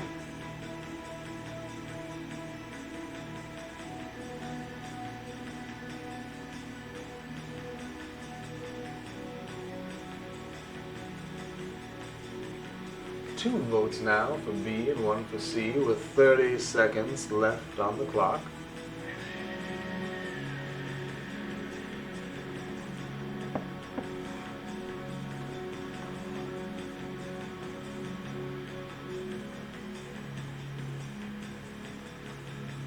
About 15 seconds remain, and 3 votes for B with 1 for C.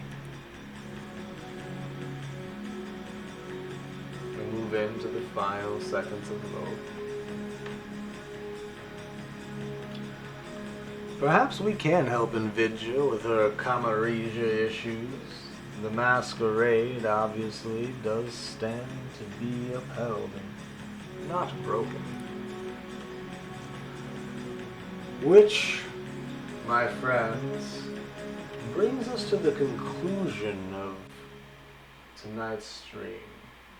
We'll be visiting Kiowa Xenogenetics on our next adventure come Thursday.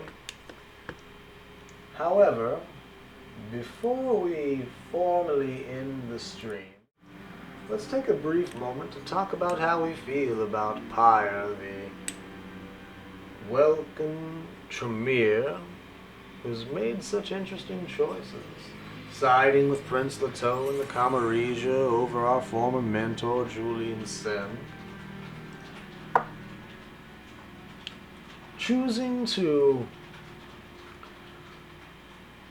face head-on the dangers of our sire rather than cutting our teeth on easier targets. How do we feel about the progress thus far, and how do we feel that our meeting with our sire will go?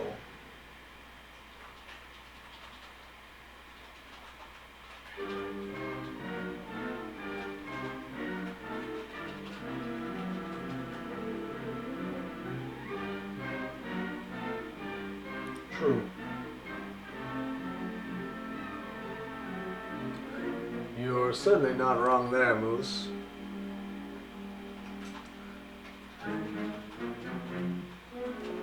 We would not stand up for a second in a one-on-one physical altercation with Prince Leto. Although we might stand a chance were we to hold a little bit of an advantage when it comes to blood sorcery. It will be interesting to see how things shake out if we're less likely to help Julian and more likely to give our assistance to the Camarilla.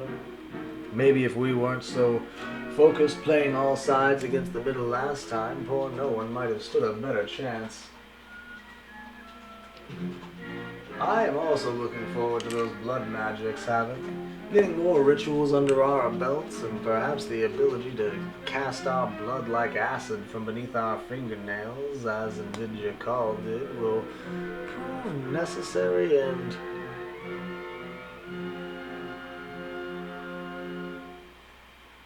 useful.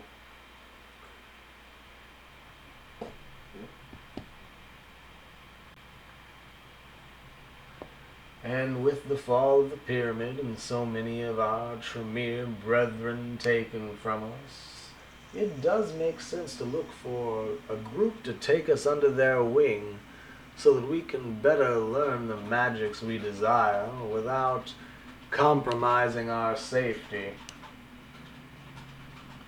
Now, traditionally, the thing that I'm going to show before we end the stream tonight will be played before each stream session. However, there are a few of us here this evening, and as we just made this audio tonight, I think it would be fun and exciting to share it with all of you because you've hung around with us for the last 6.5 hours.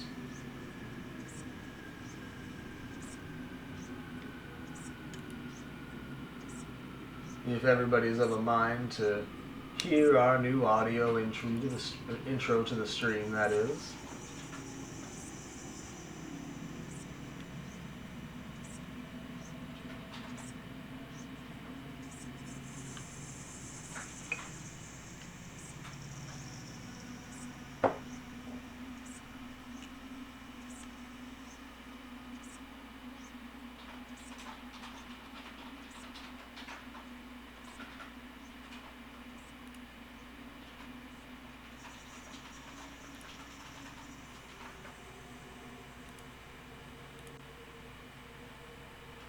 Alright, I'm going to pause our music and mute my mic so that we don't get any echo, and then I'll play the thing that we worked so hard on before coming live tonight. Then we'll go live for a little bit more microphone to wish everyone thanks and a good evening, and then off to rest lest the sun burn our skin.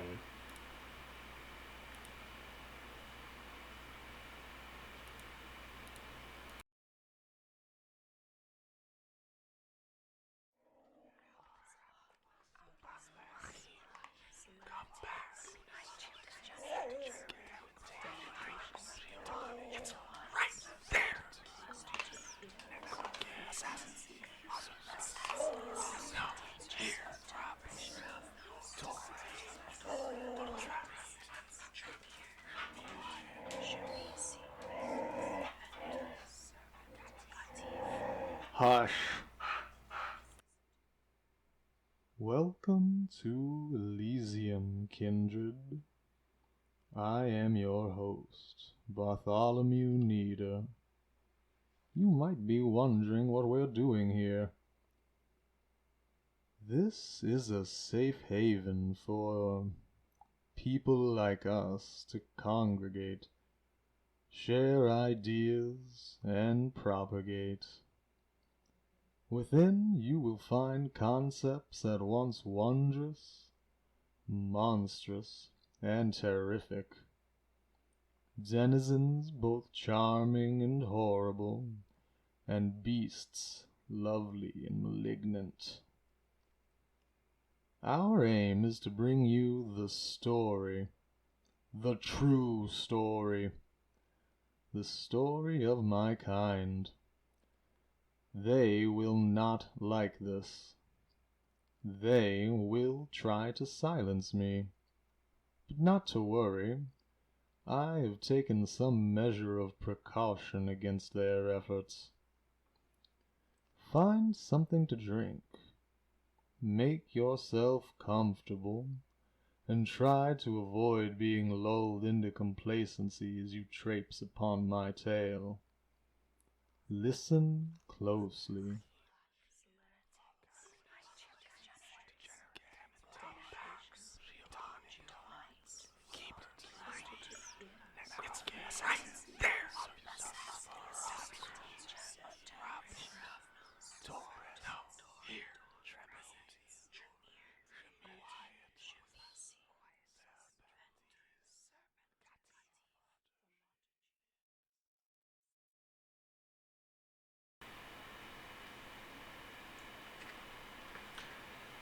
Just a little spookiness to draw everybody in at the beginning of our streams.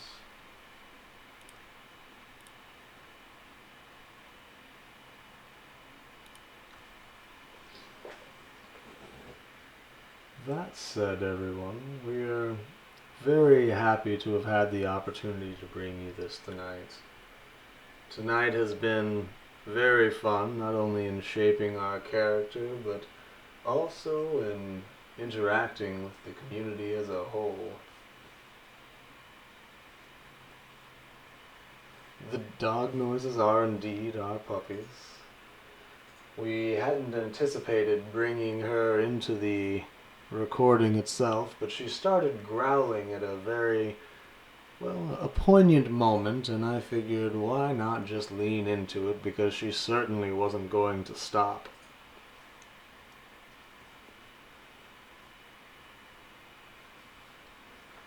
All of the whisperings provided by Astrophysicist and myself as well, and very happy with how it turned out, if I'm being quite honest.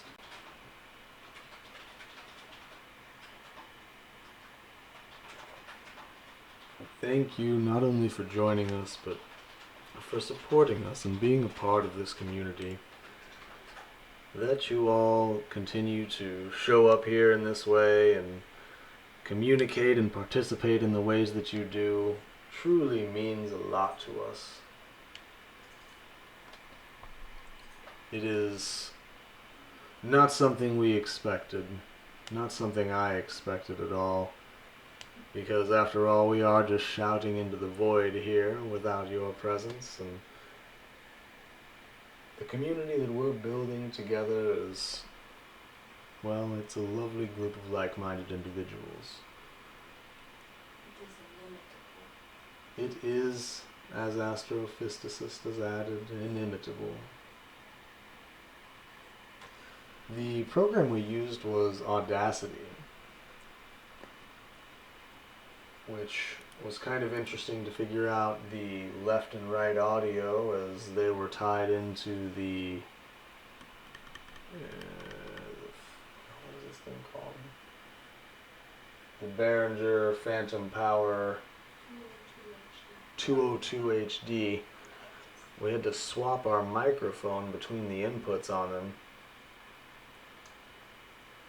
It was a lot of trial and error, if I'm being entirely honest. I think we recorded some 15 or 19 different tracks to piece everything together in the end and have it work.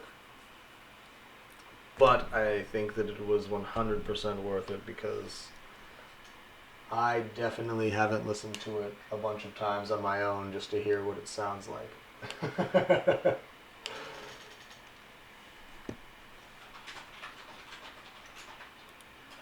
All that said, friends, thank you for joining us again. It's been a lot of fun to bring this content to you and to build this community up around ourselves. Yourselves included, because what are we but a part of us at this point? I hope you're able to get some rest. You have much to think on, as do we, on the plight of Pyre, our 11th generation Tremere, who's already undergone so much, and we all know how much more they have yet to pursue.